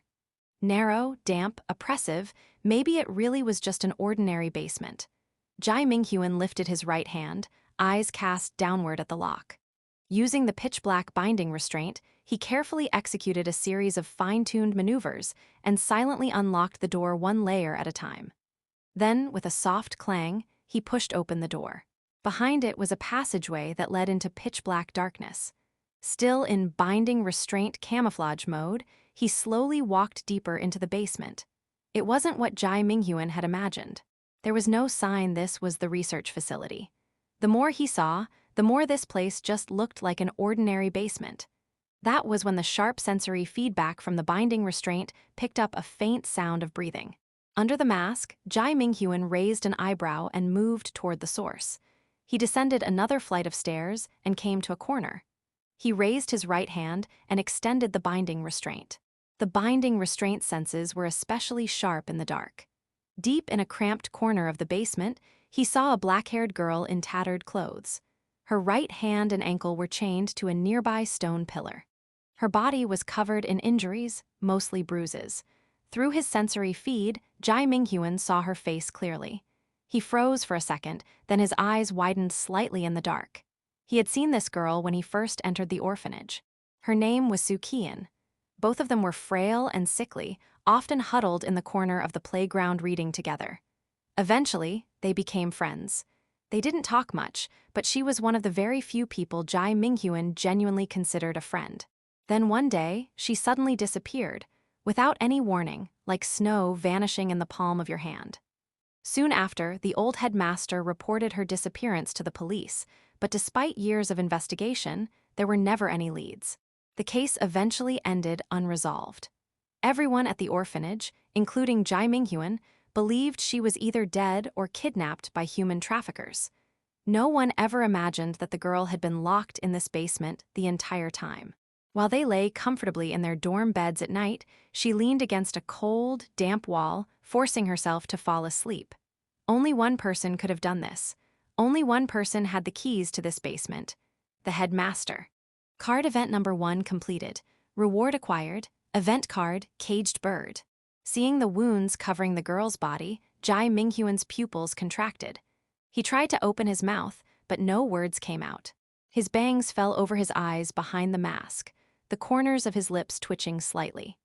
Every binding restraint wrapped around his body was faintly trembling, drawing back its senses as if refusing to let him witness the girl's misery any longer. Letter 213, letter 1F00, letter 1Seda, letter 1Def0N, Iagonek. After a moment, he slowly raised his head and, with a blank expression, looked toward the surveillance camera in the basement, as if locking eyes with whoever was behind the screen. 3 minutes later, inside the headmaster's office. Outside, rain pounded relentlessly. The old headmaster wiped his hair with a hot towel, entered the office holding a cup of tea, and sat at his desk. Just as he was about to open the computer and review the surveillance logs, the window behind him suddenly burst open. A black strap coiled tightly around his neck and yanked him back against the chair. Talk, who took Jai Minghuan and Kong Yuling away a month ago? Black Cocoon deactivated binding restraint camouflage, revealing himself, and whispered by his ear. I don't know. The headmaster's face turned red. His hands clutched desperately at the strap around his neck, like he was strangling a black serpent. But the binding restraint didn't budge. Its suffocating grip dragged him into a drowning abyss. You don't know. Oh right, there are always ways to make you know. With that, Black Cocoon wrapped the man's lower body with the binding restraint and activated the newly acquired skill. Binding Restraint Verity. Binding Restraint Verity forces a person bound by your binding restraint to speak the truth. No identifying features, they were completely wrapped up.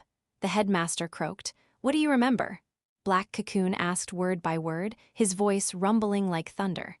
I remember a symbol on their uniforms under their coats. A symbol? What symbol? Let me go. Let go of me, I'll draw it for you, I'll draw it, the headmaster rasped. Hearing that, Black Cocoon loosened the restraint slightly and tossed a pen on the floor with the binding restraint like throwing food to a dog. The headmaster picked up the pen, slid off the chair, knelt to the floor, and with a trembling hand, drew a hexagram, one circle in the middle, surrounded by a larger circle connecting all 6 points. Under his mask, Jai Minghuan froze. That symbol had appeared before in the memories of his number 2 game character. After losing his mind, Xia Pingzhu's former teammate, Traffic Light, had become a maniac who hunted exorcists. He left behind a hexagram at every crime scene, along with a line of Latin, Sodalita's Salvifica, Salvation Society. The hexagram in his memory and the one the headmaster just drew were exactly the same. Why did Traffic Light leave that same symbol and the Latin phrase for Salvation Society after his murders? Salvation Society. Black Cocoon repeated the Latin phrase left by Traffic Light, narrowing his eyes. The people who took me and Kong Yuling had that same hexagram on their uniforms. Could it be? The instructors came from this group called the Salvation Society. He tapped the computer keyboard with the binding restraint. A moment later, he said, all surveillance footage from those 2 days is missing. Clutching his aching throat, the headmaster gasped. That was their demand. I had no choice. Black Cocoon sat down in the swivel chair, tilted his head, and pressed his gloved fingers together. Let me guess, you got quite a few perks from them, didn't you? No, absolutely not. I only thought it would be better for those 2 kids if... Black Cocoon wrapped him in the binding restraint again and used binding restraint verity to force the truth. I got 200,000 from them. The headmaster corrected himself, his voice barely recognizable. You sold your conscience for money, you handed over these parentless kids nobody would care about even if they vanished to monsters. Black Cocoon said slowly. Why, did the money really mean more to you than the safety of those 2 children? As he spoke, his gaze drifted to the safe in the corner of the office. The headmaster muttered, they threatened me. If they really threatened you, then why didn't you report it to the Reality-Altering Esper Association? Black Cocoon interlocked his fingers and tilted his head. Or are you saying even the Esper Association couldn't deal with them? He paused. That's not it, is it? You were never threatened to begin with. As he spoke, the binding restraint suddenly shot out, grabbed the safe hidden inside the bookshelf, and slammed it to the ground with force. With a loud bang, the safe shattered. Amid arcs of electricity splashing like flowing water, metal fragments flew in all directions. A letter fell to the floor.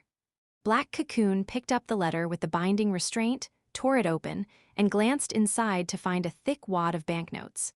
He used the binding restraint as a substitute for his right hand to flip through the bills, confirming the total amount.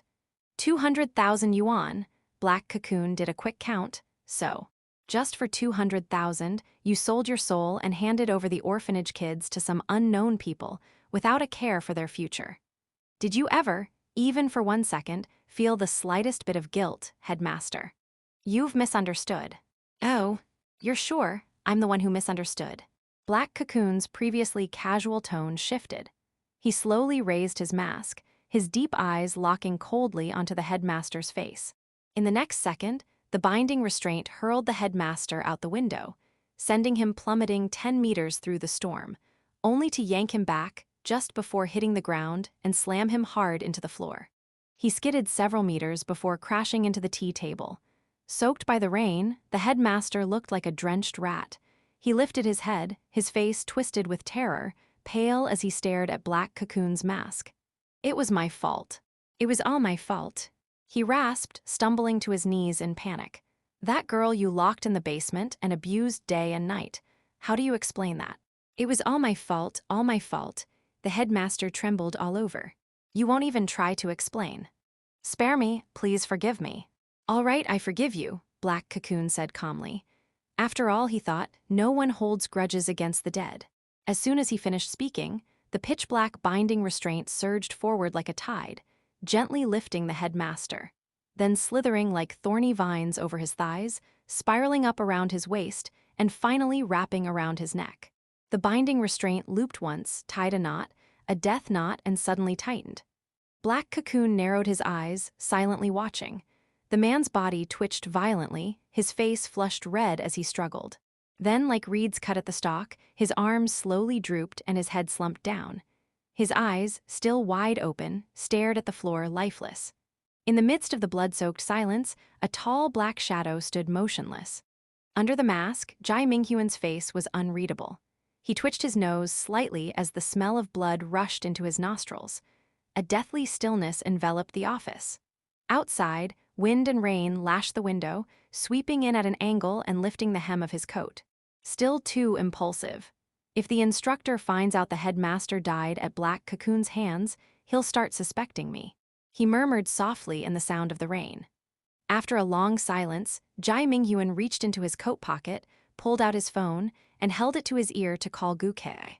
"Who is this?" came the response quickly.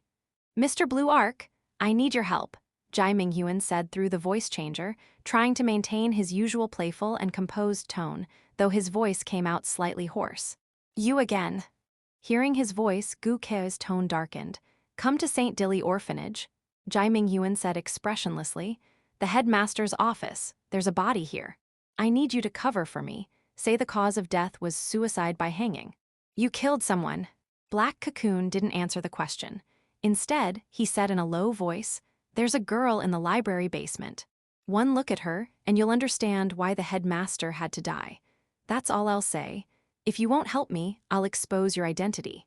There was a long silence on the other end. "I'll go there and see for myself. Then I'll decide whether to help you." Gu Kei paused, his tone growing heavy. "Let me be clear. If I don't want to help, even if you expose my identity, I won't care.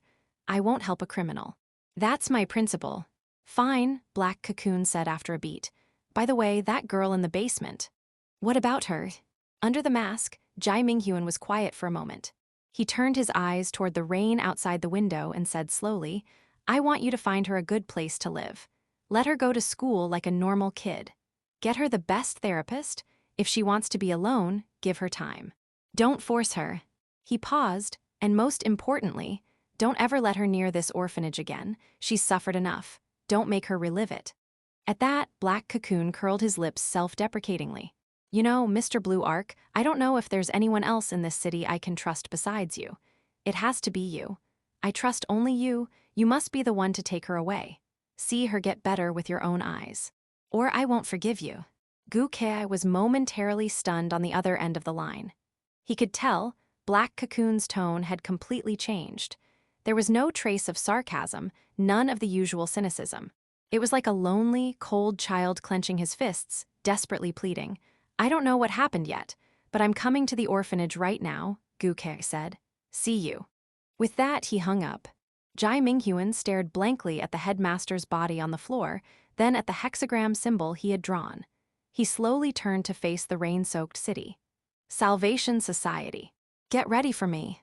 The binding restraint slithered up his body like a black serpent, wrapping every inch of his skin. A thunderclap cracked through the storm, illuminating the tall black silhouette by the window. Then he vanished, as if blown away by the relentless gusts of wind. 3 minutes later, in the library basement, a streak of deep blue lightning flashed through, arcs of electricity sweeping out in all directions, clearing the darkness like a storm flattening overgrown grass. Gu Kei came to a halt. He was still wearing casual clothes, seemingly without time to change into his combat uniform. In the fading light of the arc, he saw the girl in the dark. He paused, then raised his right hand, gathering lightning at his fingertip for illumination. He carefully examined the wounds on her body and the chains binding her limbs. B****. He muttered under his breath, his face twitching slightly. He stepped forward, and with a gentle pulse from his lightning-wrapped hand, the chains snapped one by one, clattering to the floor. Gu Kei gently picked up the girl, taking care not to aggravate her bruised joints. She opened her eyes, terror in her gaze. She tried to speak, but seemed to have lost her voice. Her lips trembled slightly. "Head, master, he put me." Gu Kei lowered his eyes and softly said to the girl in his arms, "It's all right now. You're safe. The headmaster, he's never coming back. As the words fell, his figure once again turned into a sharp bolt of lightning and vanished on the spot. That day, rain poured down over Lijiang. The entire city was shrouded under a gloomy sky, but the residents huddled by their heaters watching TV, passing a quiet, uneventful morning July 11th, 11:30 am, Lijiang, Gayamai neighborhood. The rain was letting up. White mist crawled up the floor-to-ceiling windows like a gecko. Jai Minghuan lay on the soft bed, his arm as a pillow, staring blankly out the window. He gazed at the rain-shrouded cityscape for a while, expressionless. With a rhythmic tapping sound, large raindrops slid down the glass, spiraling off and falling onto the signs along the street. His blood-stained tailcoat and mask were tossed beside the bed. As he sorted through the intel he'd gathered that morning, he used the binding restraint to put his uniform back into the cardboard box beneath the wardrobe, sealing the box with duct tape. The headmaster said, "The people who took my real body and Kong Yuling had uniforms with a hexagram symbol. And that symbol just happens to be the exact same one left at every crime scene by the deranged exorcist traffic light." After each murder, he'd write a line of Latin next to the symbol, which meant Salvation Society. Jai Minghuan closed his eyes and switched consciousness to Xia Pingzhu in a hotel somewhere in Tokyo. He pulled up the quest log. Main Quest 3, find clues about your former teammate, the deranged exorcist, traffic light. Familiar with the process, he smoothly switched back to Gu Weniyu's perspective, opened his eyes, and stared at the ceiling. He thought, the key thing is what the instructor once told me. He doesn't belong to the reality-altering Esper Association or the Exorcist Association, and definitely not the Anecdote Envoys. That pretty much confirms it. They're part of this so-called Salvation Society. Now that I've confirmed this, all I need to do is find traffic light. I can use binding restraint verity to force the truth out of him, find out what exactly the Salvation Society is, what their goal is, and maybe even where their base is. Jai Minghuan raised his right hand and looked quietly at the binding restraint coiled around his fingertips. From what I can tell, the Salvation Society probably has inside agents planted within the Esper Association. Otherwise, how do you explain how quickly they get information? Helping Gu Ke infiltrate Rainbow Wing and get into the top levels of the UN organization. He should be able to help me track down traces of the Salvation Society. Once I find the research facility's location, things will get easier. I'll build up strength, wait for the right moment. On my own, there's no way. I'll have to find a way to involve the Esper Association, the White Crow Brigade, the Exorcist Association, and even Dad's criminal faction. Figuring out how to draw them all in, that's a tough nut to crack. As he thought, Jai Minghuan scrolled through the system panel and suddenly remembered. Oh right, what does that event card I got this morning actually do? He opened the event card log. The first card slotted was Caged Bird. Event card name: Caged Bird. Effect: when you are hit by any control-type ability, you may discard this card to nullify the effect. Value: selling this card yields 1 skill point. Can be sold for a skill point. Nah, better keep it. Might come in handy later. Listening to the light rain, Jai Minghuan suddenly felt drowsy. He yawned and methodically closed all the miscellaneous system panels. As his eyelids fell shut, 3 overlapping perspectives emerged in his mind. Each body lay asleep in the dark, and every one of their senses was activated. It was raining in Tokyo, raining in Lijiang, but inside the detention room it was utterly silent, like being at the bottom of an ocean miles deep. This month in solitary confinement had taught Jai Minghuan a valuable truth. People need a little noise to sleep soundly. Before he awakened his Esper ability, falling asleep in the detention room had been nearly impossible. He'd tried every trick he learned back in the orphanage, counting sheep, breath control, mental math with pi. He tried them all, but now there was no need. The patter of rain was the perfect lullaby. His thoughts sank into the darkness, like falling into the cradle of his deepest consciousness. Before long, a voice as cold and hard as iron pulled him from his sleep. Letter 1D42B, letter 1D63C, letter 1D428, beta E grave letter 10314. Restricted level Esper, ID number 1002, Jai Minghuan, instructor visit. Prepare for interrogation. Jai Minghuan's eyes flew open. the silver-white ceiling came into view. A cold surveillance camera stared straight at his face like a silent judge delivering its sentence. He turned his head on the pillow to see the massive metal doors swing open. The instructor stepped in, calm and slow. "What now, instructor? I barely slept and here you are ruining what little rest I got." "Impressive, as always." Jai Minghuan grumbled listlessly, not even bothering to get up. He just put his arms behind his head and stayed lying down like a dried-out corpse. "Your headmaster is dead," the instructor said as he sat down. Jai Minghuan visibly froze, then slowly turned his head, startled. "That old man is dead?" he asked in disbelief, his voice a bit hoarse. The instructor nodded. "It happened this morning. According to the investigation by Lijing Esper Association's agent, Blue Arc, your headmaster hanged himself in his office at 8:30 am. His crimes were also exposed to the public. Turns out he imprisoned a parentless girl in the basement for several years and committed all kinds of inhumane acts against her. Now the whole of Lijing is talking about it." "Hanged himself?" Jai Minghuan repeated blankly, then asked, "What's the name of the girl he locked up?" "Su Qian." "How did they find out?" "She was in the basement." Blue Arc received an anonymous call. It was the headmaster who called him. When Blue Arc arrived at the office, he found the headmaster already dead.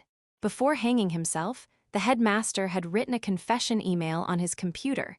It wasn't sent yet, but it told Blue Arc where to find the girl. Upon hearing this, Jai Minghuan froze for a moment, then couldn't help but chuckle inwardly. "Good job, big brother. That's one hell of a cover story. Wrapped it up so perfectly." A few hours ago, Jai Minghuan had indeed asked Gu Kei to help stage the murder scene. That was no surprise. He figured Gu Kei was the same kind of person, someone who thought the headmaster deserved to die, but what he hadn't expected was that someone as upright as Gu Kei could lie so well without flinching. To the public, Esper Blue Arc was a national hero. No one would ever suspect him of falsifying the story. The Esper Association wouldn't question him either. Given the timing, the public was drowning in shock and rage. Nobody cared how the headmaster died. What mattered was that he was dead. Whether it was suicide or murder made no real difference to them, and no one would ever guess that the man who actually killed the headmaster was the newly emerged Esper, Black Cocoon. If the instructor ever found out, he would immediately suspect a direct connection between Black Cocoon and Jai Minghuan, and then unleash the Salvation Society to drag Black Cocoon into the research facility for dissection. Jai Minghuan asked, "Why did the headmaster turn himself in?" The instructor said, "Either that girl is on the brink of death and urgently needs medical treatment, so your old headmaster panicked, or he suddenly had a change of heart, felt guilty for what he did all these years, and decided to hang himself, or maybe both." Jai Minghuan was silent for a moment. "Su Qian was my friend when I was little. Back then everyone said she went missing. I asked the headmaster so many times where she went, and he always brushed me off. Later, everyone forgot about her, and I didn't feel right bringing her up again." He paused, his tone turning cold. "I used to think the headmaster was just stupid, not evil, but now I know I was wrong. He's a F*** king animal. What a pity." The instructor glanced at Jai Minghuan's expression and said quietly, "When we went to the orphanage to find you, we actually didn't notice this. Otherwise, we definitely would have gotten that girl out. She wouldn't have had to suffer over a month more." "That's hilarious. How would you have noticed anything? From the start, all you people ever saw was me." "True enough." Surprisingly, the instructor didn't deny it. "Forget it, I'm not interested in that stuff. That old headmaster could die 1,000 or 10,000 times, and it'd have nothing to do with me." With that, Jai Minghuan got out of bed and sat across from the instructor. "Why don't we talk about exorcists now? Didn't you say you were going to tell me?" The instructor took a sip of tea from his thermos, let out a slow breath, then screwed the lid back on. A little later, he talked to Jai Minghuan about things like the definition of tank power and exorcists. Jai Minghuan already knew all that, so he pretended to be confused, rested his chin in his hand, and faked curiosity. It all went in one ear and out the other. "How come I've never seen a demon?" Jai Minghuan asked. "I haven't even heard of it in the news." The instructor explained calmly. "China has a team of exorcists recognized as the strongest in the world. They're called lake hunters. This team is so powerful it's ridiculous. They've scared demons across the nation into hiding deep in remote mountains, completely avoiding the human world. That extreme. Yes, exactly that extreme. Every generation of lake hunters is made up of 4 people. Behind each of them is an ancient, incredibly powerful family. And each member of the team is selected by the heads of the 4 great families from the strongest exorcists of their generation. So who's on the current lake hunter team? This generation's captain is named Lin Xingxi. He's from a lion dance family in Hubei. In the exorcist world, his codename is also Lion Dancer. It's a name passed down through generations. So that makes him the top exorcist in the world. That's right, at least officially. What's his Tiank power? His Tiank is the Southern Fire Kiln head.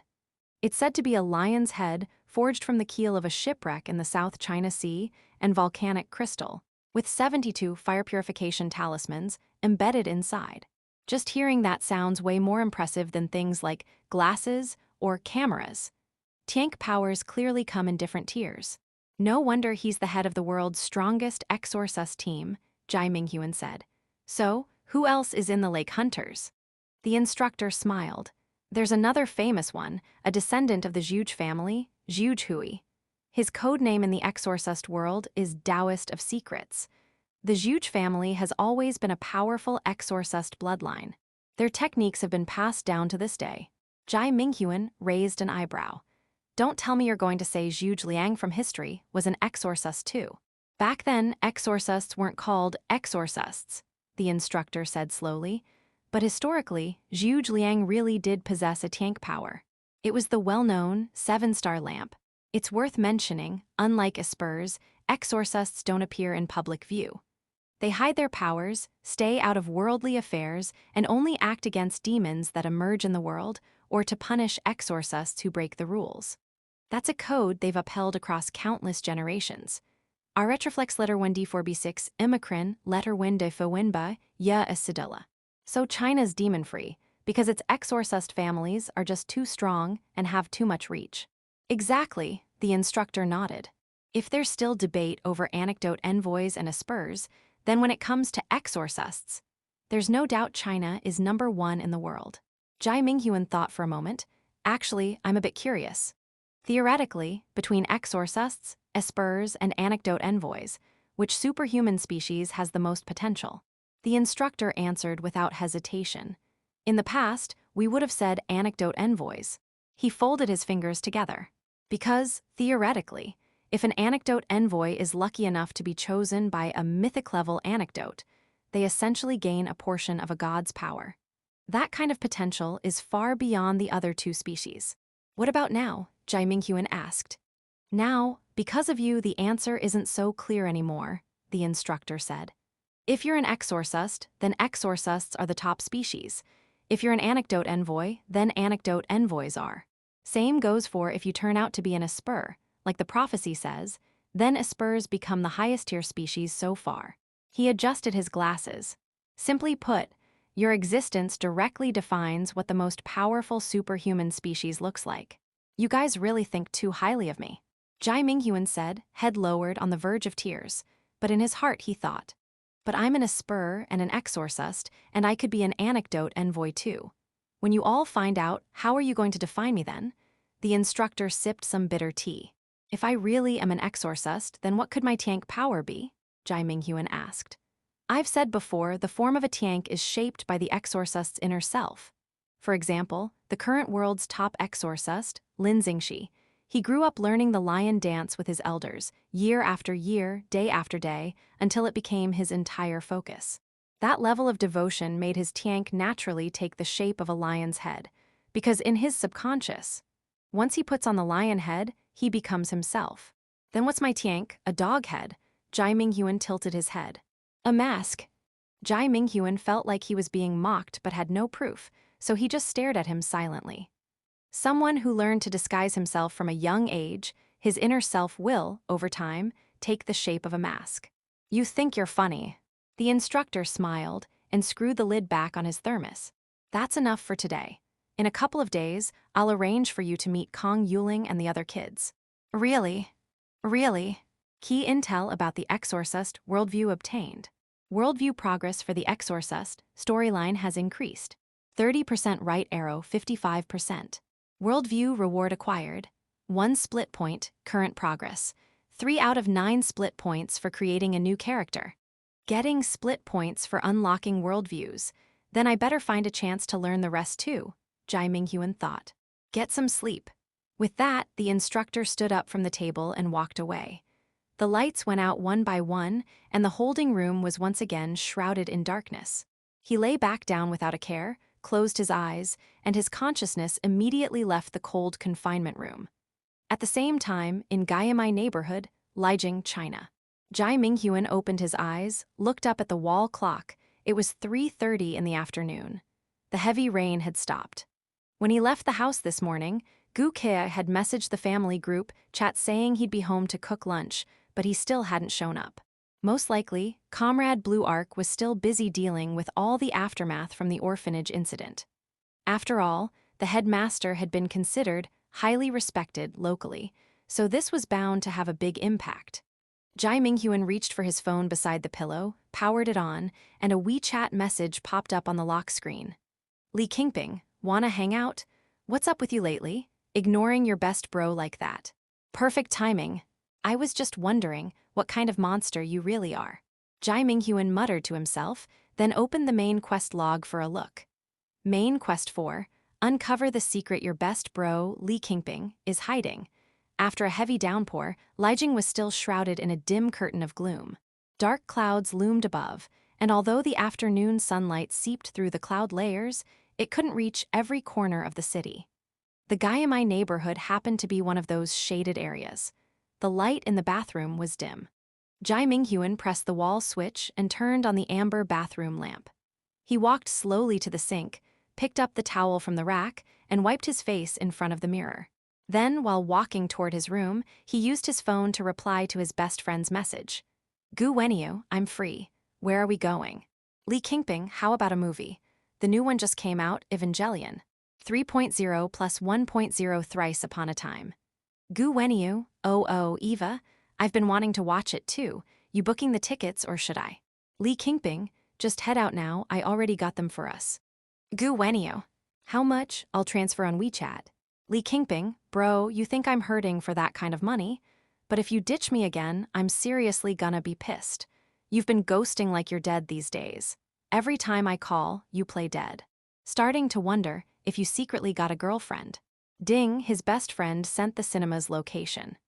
Jai Minghuan glanced at the address, then walked back to his room, grabbed a t-shirt and jeans from the closet, slipped them on, tugged at the sleeves, and headed out. By the way, he was wearing a cartoon t-shirt featuring the animated mascot of the reality-altering Esper, Silver Devourer. Unlike Blue Arc, a national idol, Silver Devourer had a mixed reputation in China due to his volatile temper and reckless comments. He often did things that left people speechless. He usually appeared in a silver uniform with a silver mask on his head, and his Esper ability allowed him to gain different powers instantly by devouring various metals. So, one of the association's partner brands had turned him into a cold-faced silver hamster cartoon, gnawing on a tiny metal chunk in its paws. Who knows whether the real guy would laugh or cry seeing it. Anyway, Jai Minghuan laughed. He only knew that Gu Wenyu was a hardcore anti-fan of Silver Devourer, which is why this shirt existed in his closet at all. Jai Minghuan turned the doorknob, and just as he cracked the door open, he saw Gu Zhuan's face. The tall man stood silently against the wall, hunched over, arms folded in front of his waist, staring at the floor deep in thought. Wenyu, when did Kei say she's going to Japan? Gu Zhuan looked up and asked. I haven't asked.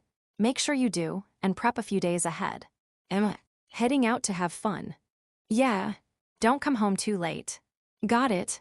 Gu Zhuan was quiet for a moment, then reminded him, there've been a lot of Esper criminals out lately, like Black Cocoon, Framebreak, Wormman. And Ghost Bell too. Anyway, if you run into trouble out there, call me right away. I'll come get you. A letterifa letter wenedifav letterifa fata, a egenek letter wena sexnen. Come on, Ghost Bell is standing right in front of me. By your logic, should I be calling you right now like? Boo-hoo, Dad, I'm scared. The super criminal ghost bell is blocking my door and won't let me go out to play. Okay. Jai Minghuan looked up from his phone screen and glanced at Gu Zhuan. Anything else? Number go have fun. At 5:30 p.m., Jai Minghuan arrived right on time at the cinema. The clouds still hadn't cleared and the sky was gloomy. The pavement was soaking wet and puddles reflected the neon lights and movie posters. It was midsummer and the air hovered between damp and muggy, very uncomfortable. Luckily, a piece of the clouds overhead suddenly collapsed, and warm afternoon sunlight poured through, easing the tension of passers-by. He scanned the QR code and retrieved 2 tickets from the Taopiapao machine. Jai Minghuan and Li Qingping each held a bucket of popcorn and lounged in the massage chair area while waiting for the screening. Li Qingping still had his little braid today. His handsome face drew plenty of glances from passers-by. One of the cinema's big screens was currently showing profiles of aspers recently active in Lijiang. The screen displayed one photo after another, cycling through dangerous individuals like Ghost Bell, Flying Ant, Framebreak, Black Cocoon, and others. An AI female voice advised citizens to stay away if they encountered anyone dressed similarly. When the image of Black Cocoon appeared, hanging upside down with waves of binding restraints swirling around him, Li Qingping smacked the armrest and pointed at the screen. Holy sh*T, every time I see this outfit, I think it looks sick. What about you? My sister says he looks like a giant flapping moth, Jai Minghuan said without even looking up. Li Qingping chuckled. Nah man, he looks badass. I saw a clip some netizen uploaded. He was reading a book while twisting the heads off 5 crooks. My dad and I were both stunned. Even Blue Ark got completely psyched out by him. Blue Ark was acting weird that day. With his strength, how'd he get toyed with by 2 weak-ass criminals? Yeah, I noticed too. His moves in that livestream seemed way slower than usual. Then Li Qingping turned to Jai Minghuan. Hey, don't you think Black Cocoon's outfit looks familiar? Does it? What do you mean, does it? It totally looks like the battle suit we designed together in middle school. I forgot until you said that. Man, fake bro. Didn't we say that if either of us ever awakened Esper powers and became a reality-altering Esper, we'd build our suits based on that design? Oh, yeah, guess we did. Jai Minghuan replied lazily. Good thing we both tested out as normies in the end. Seriously, though, why insist on diving into the profession with the highest death rate? Just get a normal job after graduation, and you can go home and inherit the family biz. We've both got bright futures. I really wish I had the Esper gene. Li Qingping sighed. It's not like people want to be normies if they had a choice. Watching him act all moody, Jai Minghuan couldn't help thinking, bro, don't let it turn out you're actually an Esper. If that happens, I swear I'll open an alt account just to mess with you. But actually, Li Qingping paused and looked away. Sometimes I think being a normal guy is kinda nice too. Just zoning out at school every day during boring classes, watching people on the track, hanging out with friends after break. It's pretty good. Where's this coming from? Getting nostalgic about youth before it's even gone? Or did your brain glitch and switch channels? Coke or Sprite? Li Qingping smiled, changing the subject. Coke. Hearing that, Li Qingping bought 2 drinks from the vending machine beside the massage chairs and handed one of the Cokes to Jai Minghuan. Thanks.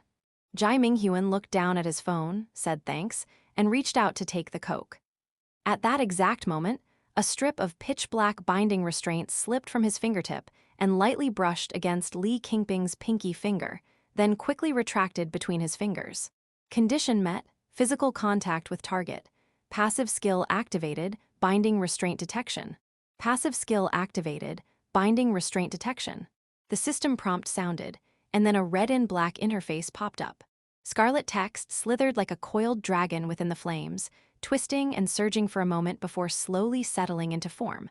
When Jai Minghuan saw the words on the panel, he raised an eyebrow slightly. Target gender. Male.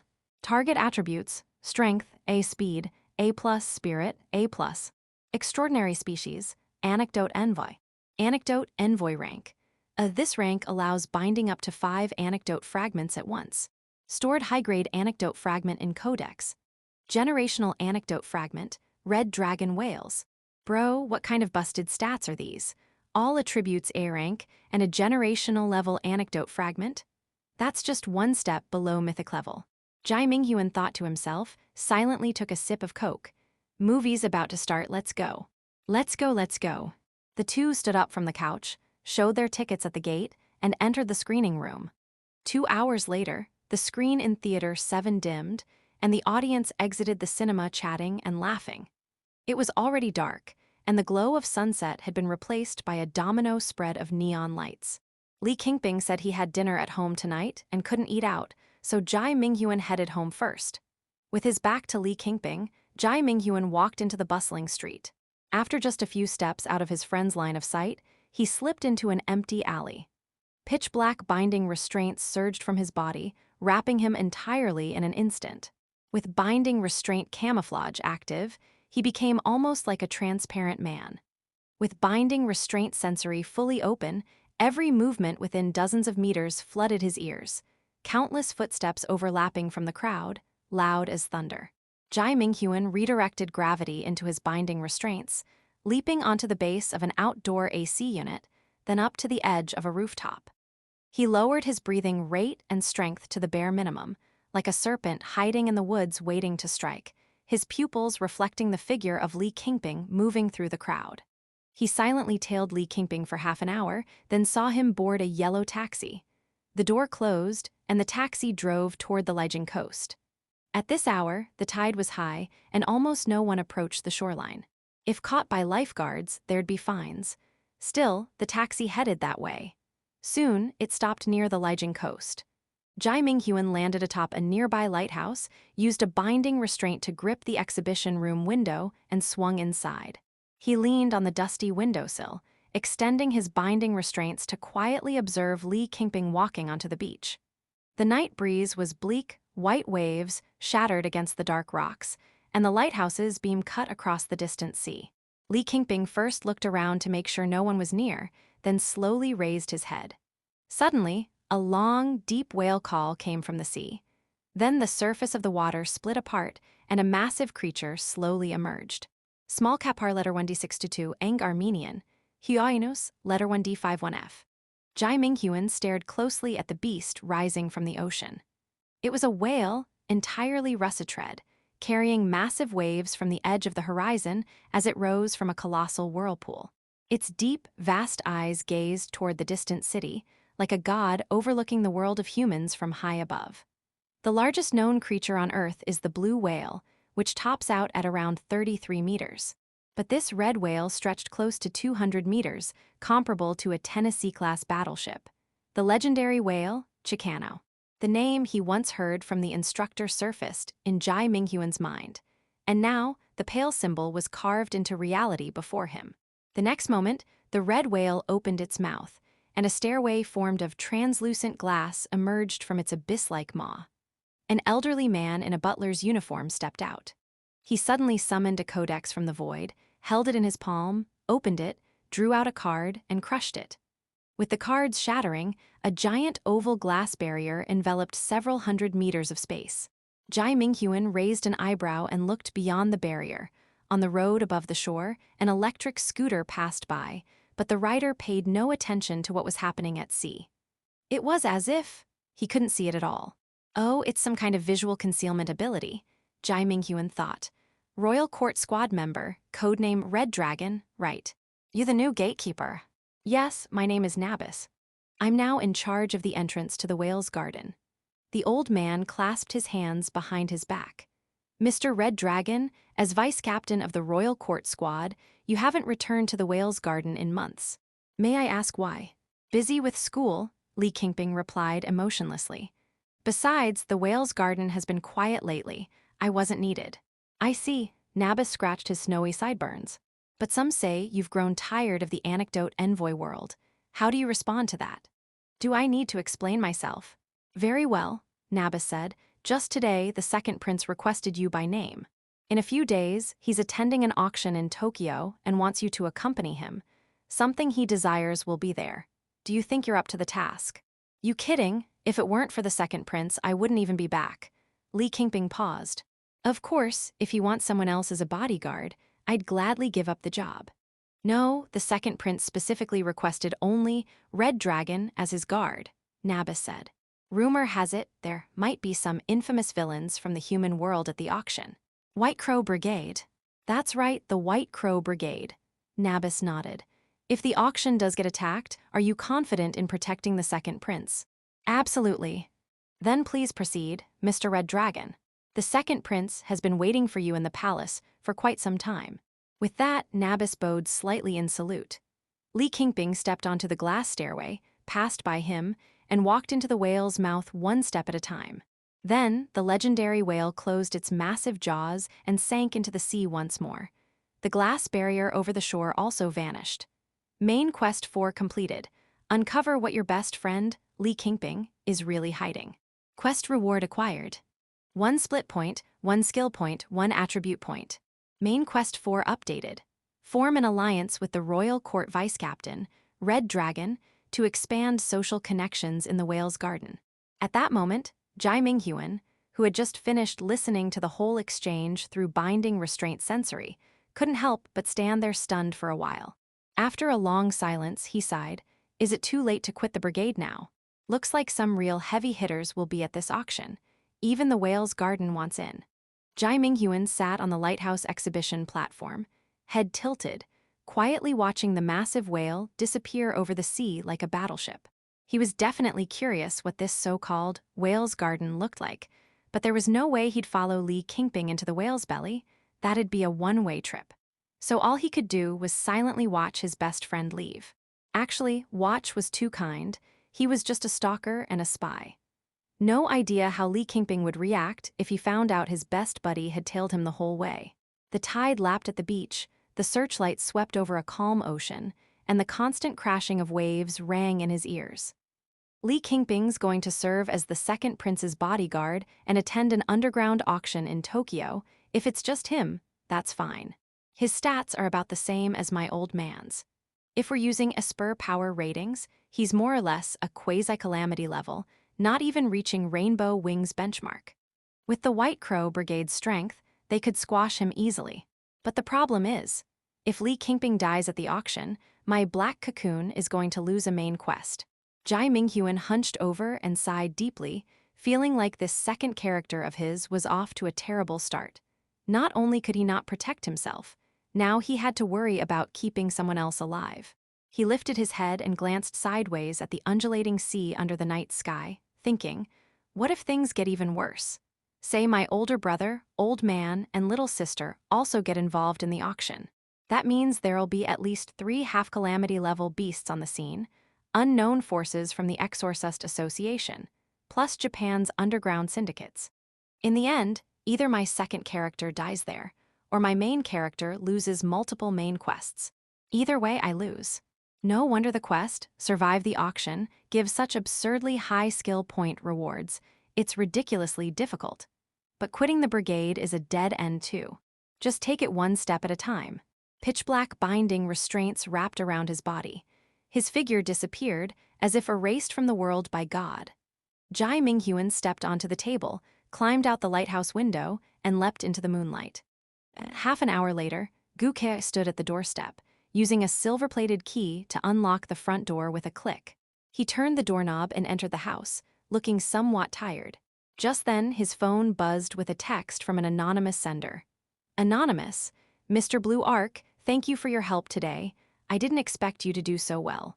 Gu Ke, how did you know that girl was locked in the bottom of the library? Black Cocoon, my hearing's always been sharp. Besides, didn't I already tell you? I see through the mask of every pretender. That fake, filthy headmaster was never going to fool my eyes. Gu Ke, you could have chosen to send him to jail instead of torturing him to death. Black Cocoon, what I did doesn't even qualify as torture. Gu Ke, only because you wanted me to stage it as a suicide. That's why you held back. Black Cocoon, so you noticed. I guess we've really gotten to know each other over the past 2 days.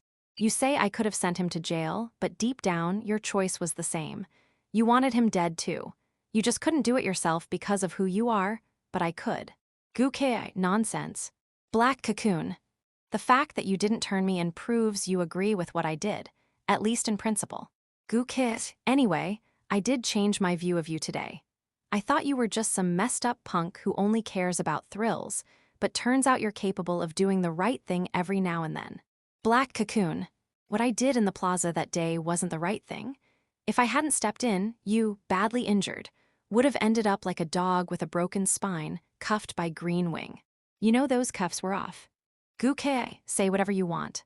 After sending that, Gu Kei let out a long sigh, tossed his phone aside, and slumped onto the couch, the back of his head resting against the cushion.